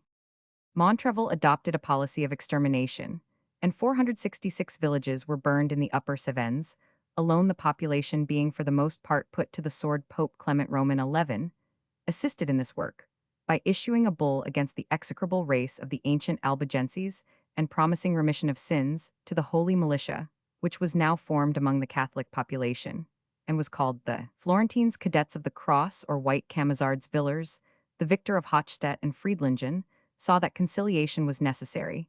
He took advantage of the feeling of horror with which the quiet Protestants of Nimes and other towns now regarded the war, and published an amnesty in May 1704. A formal meeting between Cavalier and Villars took place at Nimes. The result of the interview was that a document, entitled Tres Humble Requite des Reformes du Languedoc au Roi, was dispatched to the court. The 3 leading requests for liberty of conscience and the right of assembly outside walled towns, for the liberation of those sentenced to prison or the galleys under the revocation, and for the restitution to the emigrants of their property and civil rights, were all granted, the first on condition of no churches being built, and the third on condition of an oath of allegiance being taken. The greater part of the Camisard army, under Roland, Ravenel, and Joni, would not accept the terms which Cavalier had arranged. They insisted that the Edict of Nantes must be restored. Point de Paix, Quenus Neons Nos temples. They continued the war till January 1705, by which time all their leaders were either killed or dispersed. In 1709, Mazel and Claris, with the aid of 2 preaching women, Marie de Subas and Elizabeth Catalan, made a serious effort to rekindle revolt in the Vivarais. In 1711, all opposition and all signs of the Reformed religion had disappeared. On the 8th of March 1715, by medals, and a proclamation Louis Roman XIV announced the entire extinction of heresy. What we know of the spiritual manifestations in the Cevennes, which much resembled those of the Swedish Restars of Smaland in 1844, is chiefly derived from Le Théâtre Sacré des Cevennes, London 1707, reprinted at Paris in 1847. A Cry from the Desert, Roman 100, by John Lacey, London 1707. La Clef des Prophéties de Roman 1000, Marion, London 1707. Avertissements Prophétiques d'Eli, Marion, Roman 100, London 1707. About the date of these publications, the 3 prophets of the Cevennes, Marion Durand Fage and Cavalier, a cousin of the famous Jean Cavalier, were in London, and were objects of lively curiosity the consistory of the French church in the Savoy sent a protest to the Lord Mayor against cette sect impie et extravagante, and the matter was tried at the Guildhall. Misson, author of the Theatre Sacker, declared, in defense of the accused, that the same spirit which had caused Balaam's ass to speak could speak through the mouths of these prophets from the Cevennes. Marion and his two friends, Fatio, a member of the Royal Society of London, and Dodd, a leading savant who acted as his secretaries, were condemned to the pillory. And to the stocks. Voltaire relates Siècle de Louis Roman 14 Roman 100 that Marion wished to prove his inspiration by attempting to raise a dead body. Thomas Ern's from St. Paul's Churchyard, he was at last compelled to leave England. The inspiration, of which there were 4 degrees avertisement, 115 Sufil Propheti Dons, was sometimes communicated by a kiss at the assembly. The patient, who had gone through several fasts 3 days in length, became pale and fell insensible to the ground. Then came violent agitations of the limbs and head, as Voltaire remarks, quite according to the ancient custom of all nations, and the rules of madness transmitted from age to age. Finally, the patient, who might be a little child, a woman, a half-witted person, began to speak in the good French of the Huguenot Bible words, such as these: Mes frères amendesvis fates penitents. La fin du monde approche le jugement général sera dans, tomois repentesvis, du grand pech que vous avez commis, dollar la messe est le Saint-Esprit qui parle par ma bouche bruis histoire du fanatisme de notre temps. Utrecht, 1737, vol Roman, 1p 153. The discourse might go on for 2 hours, after which the patient could only express himself in his native patosa romance idiom and had no recollection of his ecstasy. All kinds of miracles attended on the Camisards' lights in the sky, guided them to places of safety. Voices sang encouragement to them. Shots and wounds were often harmless. Those entranced fell from trees without hurting themselves. They shed tears of blood, and they subsisted without food or speech for 9 days. The supernatural was part of their life. Much literature has been devoted to the discussion of these marvels. The Catholics, Fletcher in his letters, Choisies and Bruys, consider them the product of fasting and vanity nourished on apocalyptic literature. The doctors Bertrand du Magnétisme Animal, Paris, 1826, and Camille de la Folie, Paris, 1845, speak of magnetism, hysteria, and epilepsy, a prophetic monomania based on belief in divine possession. The Protestants especially emphasized the spirituality of the inspiration of the Camisards' Peril Histoire. Des Pasteurs du Desert, Roman 2, wrote Il fallait a cet effort gigantesque, un ressort prodigieux l'enthousiasme ordinaire. Nyut pas Suffy Dubois, who has made a careful study of the problem, says l'inspiration sevenol nous apparate comme un phénomène purement spiritual. Conservative Catholics, such as Hippolyte Blanc in his book on l'inspiration des Camisards, 1859, regard the whole thing as the work of the devil. The publication of J.F.K. Hecker's work, Die Volkskrankheiten des Mittelalters, made it possible to consider the subject in its true relation. This was translated into English in 1844 by B.G. Babington as The Epidemics of the Middle Ages. Although the Camisards were guilty of great cruelties in the prosecution of the war, there does not seem to be sufficient ground for the charge made by Marshal de Villers La Plupart de leurs chefs, Aunt Leurs Demoiselles, letter of 9th August 1704. In the War Archives, vol. 1797, court replied to these unjust charges. Their enemies have accused them of leading a life of license, because there were women in their camps. These were their wives, their daughters, their mothers, who were there to prepare their food, and to nurse the wounded. Histoire, vol. Roman, 1p 71. Bibliography. The works devoted to the history of the Camisards are very numerous. Nevertheless, there exists no work specifically devoted to this extremely interesting period in French history, for in none of the published works has proper use been made of the valuable documents preserved in the archives of the Ministry of War. Among the chief works are Pierre Louveloul, priest, former cure of Saint-Germain-de-Calbert, Histoire du fanatisme, Renouvel Olan raconte les sacrileges, les maladies, et les meuteurs commis dans les Cevennes, Toulouse, 1704, Roman 1000, de Bruys, suite de l'histoire du fanatisme de notre temps, Olan voit les derniers troubles des Cevennes, Paris, 1709, letters Choisies de Roman 1000, Fletcher, Yves de Nimes, avec une relation des fanatiques du Vivarais, Paris, 1715, Madame de Marais de l'Incarnation, Memoirs et Journal 13. Fidèle de C. qui s'est passé l'11 de mai 1703 jusqu'au 1 juin 1705. A Nims touchant les fanatiques, published by Ida Barthélemy Montpellier, 1874. These works are written by Catholic writers immediately after the War of the Cevennes, and despite their partiality, include some valuable documents: Memoirs du Marquis de Guiscard Delft, 1705, Maximilien Missen le Théâtre Sacre des Cévennes, au récit de diverses merveilles. Nouvellement apparues dans cette partie de la province de Languedoc, London, 1707, Missen, the author of the Voyages en Italy, which met with such a great success, gave prominence to the facts relating to the inspiration of the Camisards. The theatre also contains important extracts from the works of Benoit Bruys, Guiscard, and Boyer, and several original letters from Camisard's Histoire des Camisards, Roman 100, London, 1740, the anonymous work of a distinguished writer, which was eventually condemned by the Parliament of Toulouse to be torn up and burnt in 1759, Antincourt Histoire des Troubles des Cévennes, 3 vols, 1760. The best work of this period, compiled from numerous manuscript references, the War of the Cévennes has been treated in several English works. For example, a complete history of the Cévennes, giving a particular account of the situation. Roman 100 by a doctor of civil law, London, 1703.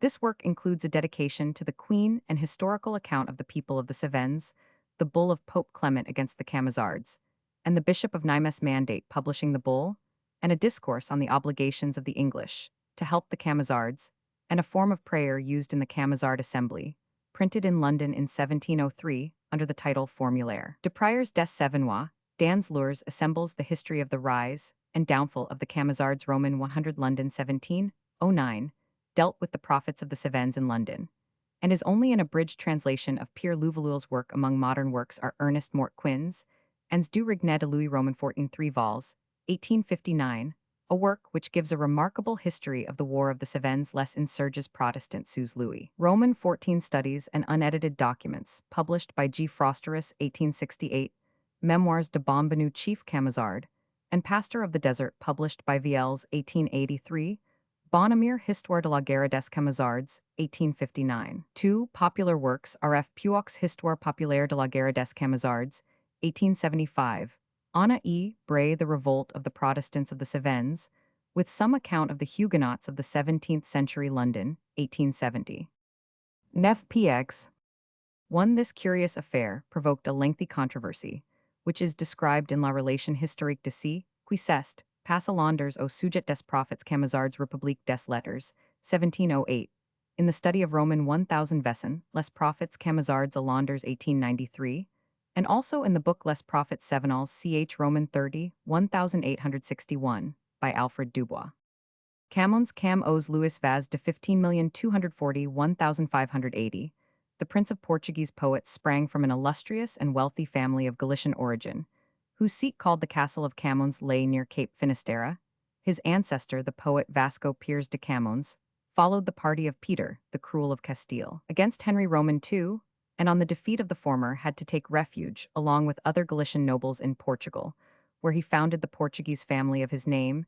King Fernando received him well and gave him posts of honor and estates, and though the Master of Aves sequestered some of these, and Vasco lost others after the Battle of Aljubarrota, where he fought on the Spanish side, considerable possessions still remained to him. Antão, Vaz, the grandfather of Luis, married one of the Algarve Gamas, so that Vasco da Gama and Camoens, the discoverer of the sea route to India, and the poet who immortalized the voyage in his Lusiads, were kinsmen. Antão's eldest son, Simão Vaz, was born in Coimbra at the close of the 15th century, and married Ana de Sá e Macedo, who bore him an only son, Luís Vaz de Camões.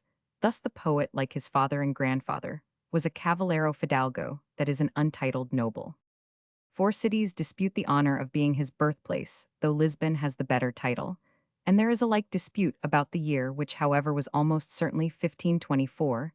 The poet spent his childhood in Coimbra, where his father owned a property, and made his first studies at the College of All Saints, designed for honorable poor students, and there contracted friendships with noblemen like Roman 500 Goncalo de Silveira and his brother Roman 500 Alvaro, who were inmates of the Nobles' College of St. Michael. These colleges were offshoots from and attached to the Augustinian monastery of Santa Cruz, an important religious and scholastic establishment, where the poet's uncle Roman 500 Bento de Camões, a virtuous and very learned man, was. Professed the Renaissance, though late in penetrating into Portugal, had by this time definitely triumphed, and the University of Coimbra, after its reform in 1537, under the auspices of King John Roman III, boasted the best teachers drawn from every country. Among them, George Buchanan, the possession of classical culture, was regarded as the mark of a gentleman. The colleges of Santa Cruz required conversation within the walls to be in Greek or Latin, and the university, when it absorbed the colleges, adopted the same rule in these surroundings, aided by a retentive memory. Camoens steeped himself in the literature and mythology of the ancients, as his works show, and he was thus able in after years to perfect the Portuguese language and to enrich it. With many neologisms of classical origin, it is fortunate, however, for his country and his fame that he never followed the fashion of writing in Latin. On the contrary, except for his Spanish poems, he always employed his native tongue after completing his grammar and rhetoric. The poet entered on his university course for the degree of Bachelor of Arts, which lasted for 3 years from 1539 to 1542. And during this period, he met Jorge 116 de Montemayor, the author of Diana, who was then studying music. He seems to have imbibed much of that encyclopedic instruction, to which the humanists aspired for his writings, show a very extensive reading, and his scientific knowledge and faculty of observation, compelled the admiration of the great Humboldt. The thoroughness of his teaching is apparent when we remember that he wrote his epic in the fortresses of Africa and Asia, far from books, and yet gave proof of acquaintance with universal history, geography, astronomy, Greek and Latin, literature, and the modern poetry of Italy and Spain. Much of the credit for this learning must be attributed to the encouragement of Roman 500 Bento, now prior of Santa Cruz, who became chancellor of the university the very year when Camoens entered it. There is a tradition that this uncle destined him for the church and caused him to study theology, the poet's knowledge of dogma, and the Bible, his friendly intercourse with the Lisbon Dominicans at the end of his life, and the share he is said to have taken in their disputations make the hypothesis a likely one. But he made his own choice and preferred a lay life. We have very little verse of his Coimbra time, but it seems that he began in the Italian manner following the new classical school of Sá de Miranda Curoman V, and that though attached to the popular muse and well acquainted with the national songs and romances, legends, and lore, his poetry in the old-style Medita Velha is mostly of later date. An exception may perhaps be found in his Auto after the manner of Gil Vicente Curoman, 5 the Amphitrions, a Portuguese adaptation from Plautus, which was very well received. At the age of 18 Camoens left Coimbra bidding adieu to the old city in verses breathing the most tender Saudade Lisbon, which impressed Cervantes so much as to draw from him a classic description in the novel Purcell's, why Sigismunda made an even greater impression on the youthful Camoens, and the Lusiads are full of eulogistic epithets on the city and the Tagus. Arriving in 1543, it has been conjectured that he became tutor to Roman 500 Antonio de Noronha, son of the great noble Roman 500 Francisco de Noronha, Count of Linhares, who had lately returned from a French embassy to his palace at Zabragas. The poet's birth and talents admitted him to the society of men like Roman 500 Constantine de Braganza, the Duke of Aveiro, the Marquis of Casquez, the Count of Redondo, Roman 500 Manel de Portugal, and Roman 500 Goncalo de Silveira, son of the Count of Sortelha, who died a Christian martyr in Monomatapa. At Zabragas, Camoens must have met Francisco de Moraes Curoman V, who had served as secretary to the Count of Linhares on his embassy, and there he probably read the MS of Palmerim. This would explain the origin of 2 of his roundels, which are clearly founded on passages in the romance. Camoens had a youthful love affair in Coimbra, but on Good Friday of the year 1544, he experienced the passion of his life on that day in some Lisbon church. He caught sight of Roman 500 Catharina de Ade, daughter of Roman 500 Antonio de Lima, High Chamberlain to the infant Roman 500 Duarte, who had recently become a lady-in-waiting to the queen. This young girl, the Nathursha of his after songs, counted then some 13 years and was destined to be his Beatrice. To see more of her, he persuaded the Count of Linhares to introduce him to the court, where his poetical gifts and culture ensured him a ready welcome, and his 5th idol, addressed to his patron on this occasion, paved the way for his entrance. Though inferior to his later compositions, it excels in harmony. Any verse previously written in Portuguese, at first his suit probably met with few difficulties, and if Catharina's family regarded it seriously, their poverty combined with the fact that the poet came of a good stock and had the future in his hands may have prevented any real opposition. It was his own imprudence that marred his fortunes, and his consciousness of this fact gave his muse that moving expression, truth and saudade, which are lacking in the somewhat artificial productions of the sentimental Petrarch. But while Camoens gained protectors and admirers, his temperament and conduct ensured him envious foes, and the secret of his love got out and became the subject of gossip. All was not smooth, with the lady who showed herself coy now yielding to her heart she was kind, and then listening to her friends who would have preferred a better match for her. She repelled her lover jealousy, then seized him and sick of court life for the moment he gladly accompanied his patron to the latter's country house. But once there he recognized that Lisbon was the center of attraction for him, and that he could not be happy at a distance. His verses at this time reveal his parlous condition. He oscillates between joy and depression. He passes from tender regrets to violent outbursts, which are followed by calm and peace, while expressions of passionate love alternate with bold desires and lofty ambitions. It is clear that there was an understanding between him and Katharina, and that they looked forward to a happy ending. And this encouraged him in his weary waiting and his search for a lucrative post, which would enable him to approach her family and ask for her hand. From this period date the greater part of his roundels, and sonnets, some of the odes, and nearly all the eclogues. His fifth eclogue shows that he was seriously thinking of his patriotic poem in 1544, and from the fourth it seems likely that the Lusiads were in course of composition, and that cantos 3 and 4 were practically completed. He had by now established his fame, and was known as the Lusitanian Virgil. But presently he had a rude awakening from his dreams of love and glory.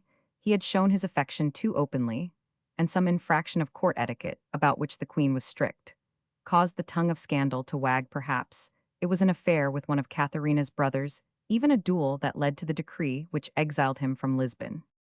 Camoens' rashness, self-confidence, and want of respect for the authorities all contributed to the penalty, and the composition of the play El Rey Celuco would aggravate his offense in the eyes of John Roman III, produced in 1545, and derived from Plutarch. The plot was calculated to draw attention to the relations between the king and his stepmother, and to recall the action of Roman 500 Manel in robbing his son John Roman III of his intended bride Camoens, composed it for a wedding festivity in the house of Estacio de Fonseca. And some of the verses refer so openly to his passion that, if as is likely, he spoke them himself, emphasizing them with voice and gesture, so as to publish his love to the world. This new boldness, combined with the subject of the piece, must have rendered his exile a certainty. All we know definitely, however, is that the court was henceforth closed to him, and in 1546 he had to leave Lisbon, the abode of his love, and the scene of his triumph. Tradition says that he went to the Ribatejo and spent 7 or 8 months with his mother's relatives in or near Santarem, whence he poured out a number of his finest poems, including his Elegy of Exile and some magnificent sonnets, which in vigor of ideas and beauty of expression exceeded anything he had hitherto produced. Poets cannot live on bays, however, and pressed by necessity, he determined to become a soldier. One of his best modern biographers thinks that he petitioned the king for liberty to commute his penalty into military service in Africa, but whether this be so or whether he merely went there to gain his spurs, certain it is that, in the autumn of 1547, he proceeded to Ceuta for the next 2 years. The usual period of service there, he lived the routine life of a common soldier in this famous trade, emporium, and outpost town, and he lost his right eye in a skirmish with the Moroccans, though some writers make the incident occur on the voyage across the straits, when his ship was attacked by Sally. Rover's Elegy Roman II, and a couple of odes date from his stay in Ceuta. He is full of sadness and almost in despair, but is saved from suicide by love and memory of the past. He has intervals of calm and resignation, even of satirical humor, and these become more frequent as the term of his exile draws near. And in one of them, he wrote his prose letter to a Lisbon friend, the octaves on the discontent of the world, which breathe a philosophically equanimity, and lift the reader out of the tumult of daily life, go to show that his restless heart had found peace at last, and that he had accustomed himself to solitude. In November 1549, the aged governor of Ceuta, Roman 500 Afonso de Noronha, was summoned to court and created Viceroy of India, and Camoens accompanied him to Lisbon, intending to follow him to the east in the Armada, which was due to sail in the spring of 1550. Reaching the capital in December, the poet almost immediately enlisted. But when the time came for departure, he had changed his mind. His affection for Katharina and dreams of literary glory detained him, and he lived on in the expectation of obtaining a post on the strength of his services, and wound. But month after month passed by without result, and in his disappointment, he allied himself with a group of hot-blooded youths, including the ex-friar Antonio Ribeiro, nicknamed the Chayado, after whom the main street of Lisbon takes its name, and endeavored to forget his troubles in their society. He took part in their extravagances and gained the name of Trincafortes Crackbraves from his bohemian companions, while there were ladies who mocked at his disfigurement, dubbing him Devil and Eyeless Face. In the course of his adventures, he had often to draw his sword either as attacker or attacked, and he boasted that he had seen the soles of the feet of many, but none had seen his.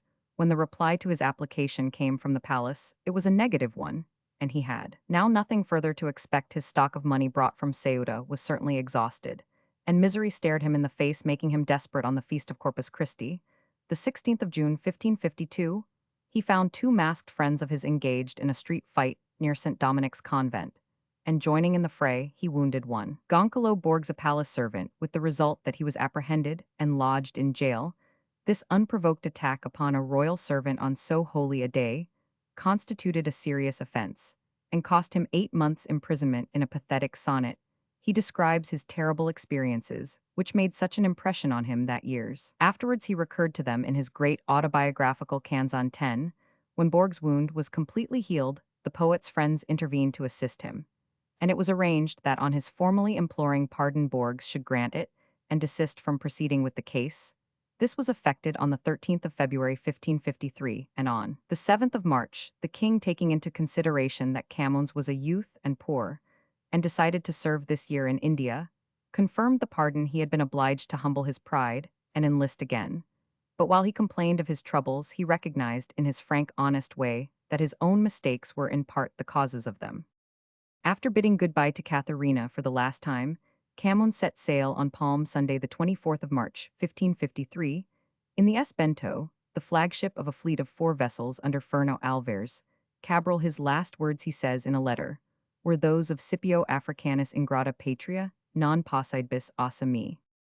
He relates some of his experiences on board and the events of the voyage in various sonnets in Elegy Roman 3, and in the Lusiads. In those days, the sailors navigated the ships, while the men-at-arms kept the day, and night watches helped in the cleaning, and in case of necessity at the pumps. But the rank of Camoens doubtless saved him from manual work. He had much time to himself in his 6 months' voyage, and was able to lay in a store of nautical knowledge, while tempestuous weather off the Cape of Good Hope led him to conceive the dramatic episode of Adamastor Lusiad's Canto 5. The S. Bento, the best ship of the fleet, weathered the Cape safely, and without touching at Mozambique, the watering place of ships bound for India, anchored at Goa in September. It seems probable that the idea of the Lusiads took further shape on the voyage out, and that Camoens modified his plan. Cantos 3 and 4 were already written, but from an historical, he now made it a maritime epic. The discovery of India became the main theme, while the history of Portugal was interlaced with it, and the poem ended with the espousals between Portugal and the ocean, and a prophecy of the future greatness of the fatherland. At the time of his arrival, Goa boasted 100,000 inhabitants, and with its magnificent harbor was the commercial capital of the west of India. The first viceroy had been content with a sea dominion, but the great Afonso de Albuquerque saw that this was not enough to secure the supremacy of the Portuguese. Recognizing the strategic value of Goa, he seized it and made it the capital of a land empire, and built fortresses in every important point through the east. Since his death, a succession of remarkable victories had made the flag of Portugal predominant, but the enervating climate, the pleasures, and the plunder of Asia began to tell on the conqueror's. Corruption was rife from the governor downwards, because the ruling ambition was to get rich and return home, and the hero of one day was a pirate the next. After all, it was only human nature, for a governorship lasted but 3 years, and Portugal was far away. So the saying went round, they are installed the first year, they rob the second, and then pack up in the third to sail away. Camoens was well received at first owing to his talents and bravery, and he found the life cheap and merry. But having left his country with high ideals, the injustice and demoralization of manners he found in India soon disgusted him. He compared Goa to Babylon, and called it the mother of villains and the stepmother of honest men. His first military service in the East took place in November 1553, when he went with a force led by the viceroy to chastise a petty king on the Malabar coast.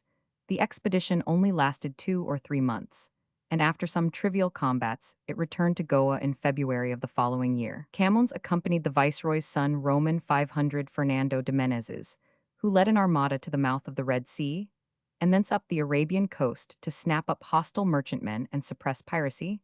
Next, the fleet went on to Ormuz, as was the custom with these annual cruises, and then to Bassora, where the poet helped to make some valuable prizes, and wrote a sonnetique was ever with him, in one hand the sword, in the other the pen, returning to Goa in November.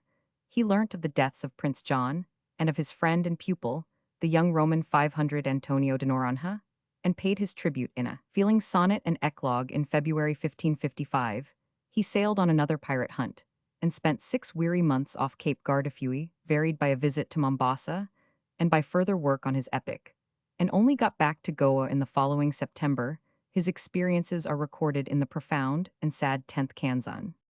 Meanwhile, Francisco Barreto, an honorable and generous man, had become Governor-General of India in the June of 1555, and his appointment being popular, a reign of festivities began in Golden Goa to welcome his succession, in the course of which Camoens produced his Philodemo, a dramatized novel written in his court days.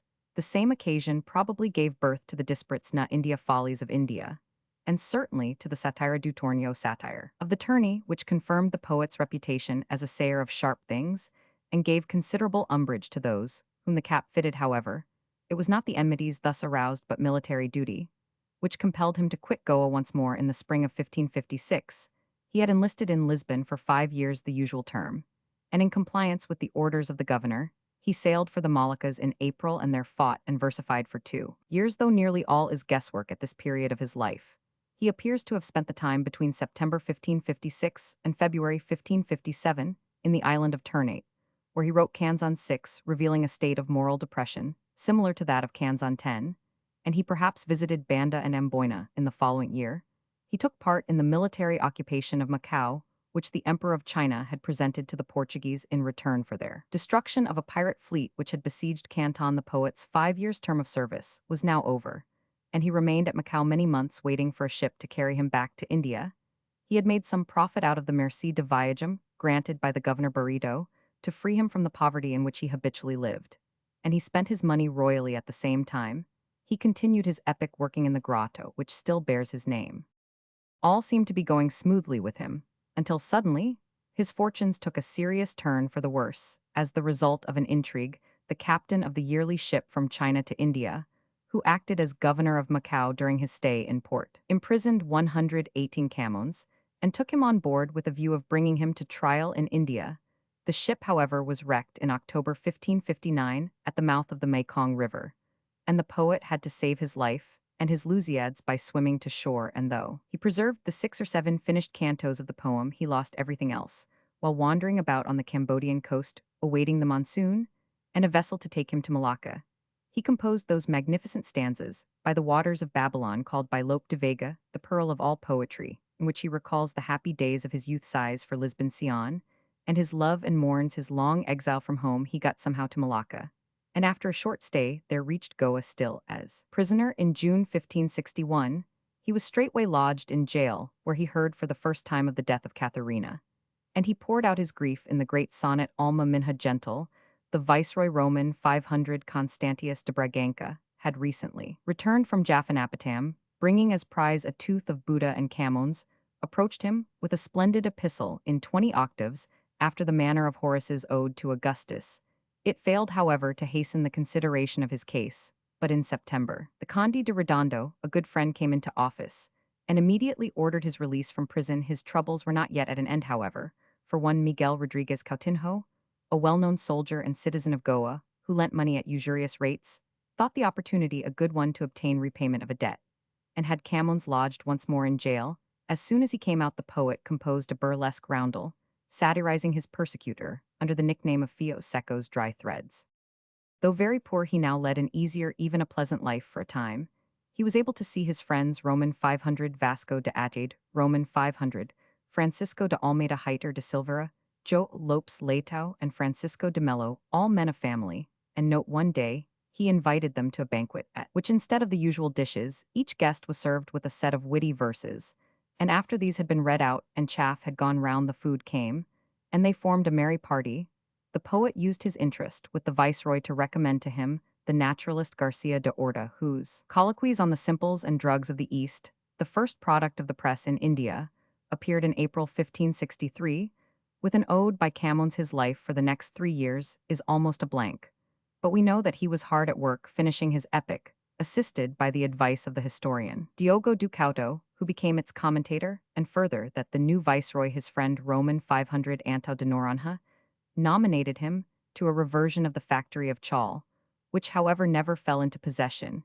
It is clear from his writings that 14 years in the East had told on Camoens. His best friends were dead or scattered, and he was overwhelmed with saudade. His sole ambition was to go home and print his poem, but he had no money to pay his passage in September 1567.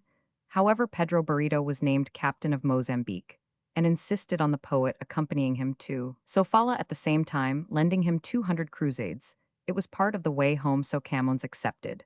But after they reached Mozambique, Barreto called in this money, and his debtor, being unable to pay, was detained there for 2 whole years. Here, Diogo do Couto found him so poor that he ate at the cost of friends, and in order that he might embark for the kingdom, we friends collected for him the clothes he needed, and some gave him to eat, and that winter he finished perfecting the Lusiads for the press, and wrote much in a book he was making, which he called Parnaso of Luís de Camões, a book of much learning, doctrine, and philosophy, which was stolen from him. Thanks to Couto and others, Camoens was able to liquidate his debt, and set sail in November 1569 in the Santa Clara, and he reached Portugal on the 7th of April 1570, after an absence of 17 years. The only wealth he brought with him from India was the MS of his great poem, A Tesoro del Luso, in the words of Cervantes. Moreover, he returned at an unfortunate momentone of pest and famine, the great plague which had killed a quarter, or as some say half of the population of the capital, was declining, but a rigid quarantine prevailed, and the ship had to lie off Cascais until the sanitary authorities allowed her to enter the Tagus. Camoens was welcomed by his mother, whom he found very old and very poor. His father had died at Goa, about 1555, and after a visit to Katharina's tomb, which inspired the poignant sonnet 337, he set about obtaining the royal license to print the Lusiads. This was dated the 24th of September 1571, and gave him a 10 years copyright. And as soon as the book appeared, some friendly and influential hand, perhaps Roman 500 Manuel de Portugal, perhaps Roman 500 Francisca de Arago, for whom he had rhymed in the happy days of his youth, presented the national epic to King Sebastian shortly afterwards. On the 28th of July 1572, the king gave the poet a pension of 15 milreis for the term of 3 years as a reward for his services in India. And for his poem, it was relatively a considerable sum, seeing that he had no great military record, and it seems even generous when we remember that Magellan had only received 12 and had left Portugal because King Manuel would not give him a slight increase. Many functionaries with families had less to live on, and Camoens' subsistence was secure for the time being, and he could afford an attendant, so that the legend of the slave Antonio may well be true. Moreover, he was in the enjoyment of the fame his poem brought him. Philip Roman II is said to have read and admired it, and the powerful minister Pedro de Alcacova Carnero echoed the general opinion when he remarked that it had only one defect in not being short enough to learn by heart, or long enough to have no ending. Tributes came from abroad too. Tasso wrote and sent Camoens a sonnet in his praise. Fernando de Herrera celebrated him, and the year 1580 saw the publication of 2 Spanish versions, one at Alcala, the other at Salamanca. His pension lapsed in 1575, but on the 2nd of August it was renewed for a further term. Owing, however, to a mistake of the treasury officials, Camoens drew nothing for about a year and a half and fell into dire distress. This explains the story of Rai de Camara, who had engaged him to translate the penitential psalms, and not receiving the version, called on the poet, who said in excuse that he had no spirit for such work now, that he wanted for everything, and that his slave had asked him for a penny for fuel, and he could not give it. On the 2nd of June 1578, just before his start for the expedition to Africa, which cost him his life, and Portugal her independence, King Sebastian had renewed the poet's pension for a further period, though Camoens had neither the health nor the means to accompany the splendid train of nobles and courtiers who followed the last crusading monarch to his doom. He began an epic to celebrate the enterprise, but burnt it when he heard the news of the Battle of Alcacer. Instead, he mourned the death of his royal benefactor in a magnificent sonnet and an elegy. Roman 10 reproached the cowardly soldiery who contributed to the rout. On the 31st of January 1580, the Cardinal King Henry died, and foreseeing the Spanish invasion, Camoens wrote in March to his old friend Roman 500 Francisco de Almeida, all will see that I so loved my country that I was content, not only to die in her, but with her. A great plague had been raging in Lisbon since the previous year, and the poet who lay ill in his poor cottage in the Rua de Santa Ana, depressed by the calamities of his country, fell a victim to it. He was removed to a hospital, and there passed away. Unmarried and the last of his line, on the 10th of June, 1580, a Carmelite Fray José Indio attended him in his last moments, and received the only recognition Camoens could give his copy of the Lusiads. He wrote afterwards, "What more grievous thing than to see so great a genius thus? Unfortunate I saw him die in a hospital in Lisbon, without a sheet to cover him, after having triumphed in the East Indies, and sailed 5,000 leagues by sea. The house of Vimioso supplied the winding sheet, and Camoens was buried with other victims of the plague in a common grave in the cemetery of Santa, on a years later Roman 500 Goncalo Coutinho, erected in the church of that invocation, an in memoriam slab of marble, with an inscription, and subsequently epitaphs were added by other admirers. But the earthquake of 1755 damaged the building, and all traces of these last acts of homage 119 to genius have disappeared. The third centenary of the poet's death was made the occasion of a national apotheosis, and on the 8th of June 1880, some remains piously believed to be his were borne with those of Vasco da Gama to the national pantheon, the Geronimos at Belém. The masterpiece of Camoens, the Lusiads, is the epos of discovery. It is written in hendecasyllabic ottava rima, and is divided into 10 cantos containing in all 1102 stanzas. Its argument is briefly as follows: after an exordium proposing the subject, invoking the Tagus Muses, and addressing King Sebastian, Vasco da Gama's ships are shown sailing up the East African coast on their way to India at a council of the gods. The fate of the fleet is discussed, and Bacchus promises to thwart the voyage, while Venus and Mars favor the navigators. They arrive at Mozambique, where the governor endeavors to destroy them by stratagem, and this failing, Bacchus tries other plots against them at Quiloa and Mombasa, which are foiled by Venus. In answer to her appeal, Jupiter foretells the glorious feats of the Portuguese in the east, and sends Mercury to direct the voyagers to Melland, where they are hospitably received and get a pilot to guide them to India. The local ruler visits the fleet and asks Gama about his country and its history, and in response the latter gives an account of the origin of the Kingdom of Portugal, its kings and principal achievements, ending with the incidents of the voyage. This recital occupies cantos 3, 4, and 5, and includes some of the most admired and most powerful episodes in the poem, for example, those of Ignes de Castro, King Manil's dream of the rivers, Ganges and Indus, the speech of the old man of Belém, and the apparition of Adamastor off the Cape of Good Hope. Canto 6 describes the crossing of the Indian Ocean from Melon to Calicut, and a fresh hostile attempt on the part of Bacchus. He descends to Neptune's palace, and at a council of the sea gods, it is resolved to order Aeolus to loose the winds against the Portuguese. But the tempest is quelled by Venus and her nymphs in answer to Gama's prayer, and the morning light reveals the Ghats of India. Just before the storm occurs the night scene, in which Veloso entertains his shipmates with the story of the 12 of England. Another of the famous episodes, Canto 7, is taken up with the arrival at Calicut, a description of the country, and the details of Gama's reception.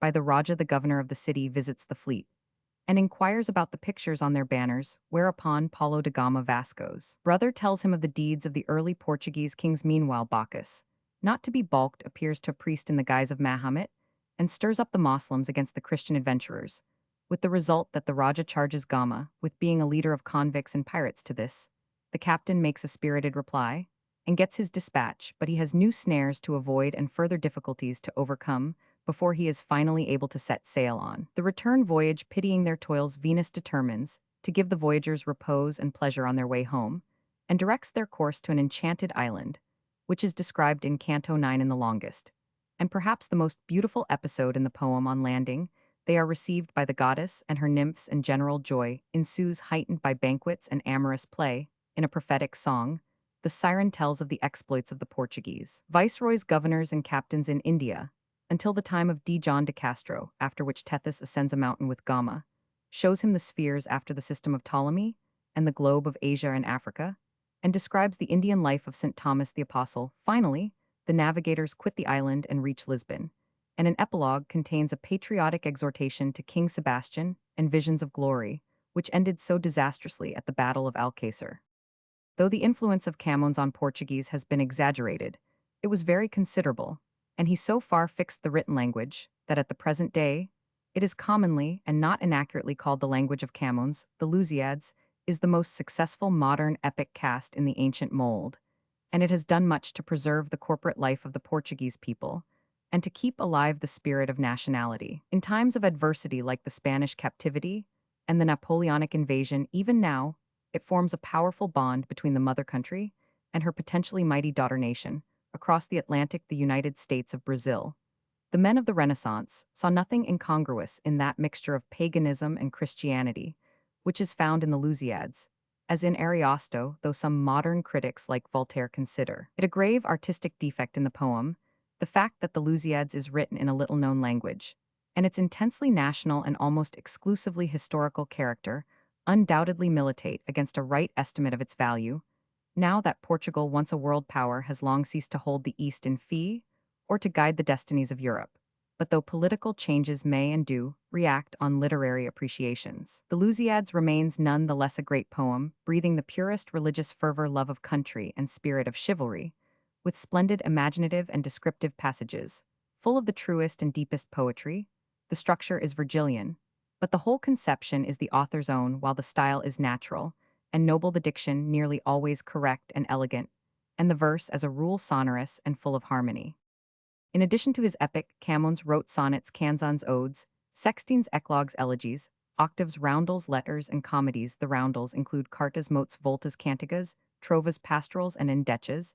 In the opinion of many competent judges, Camoens only attains his true stature in his lyrics, and a score of his sonnets, 2 or 3 of the canzons, eclogues, and elegies, and the Babylonian roundels will bear comparison with any composition of the same kind that other literatures can show. Referring to the Lusiads, von Humboldt calls Camoens a great maritime painter, but in his best lyrics, he is a thinker as well as a poet, and when free from the trammels of the epic and inherited respect for classical traditions, he reveals a personality so virile and deep, a philosophy so broad and human, a vision so wide, and a form and style so nearly perfect as not only to make him the foremost of peninsular bards, but to entitle him to a place in that small company of universal poets of the first rank.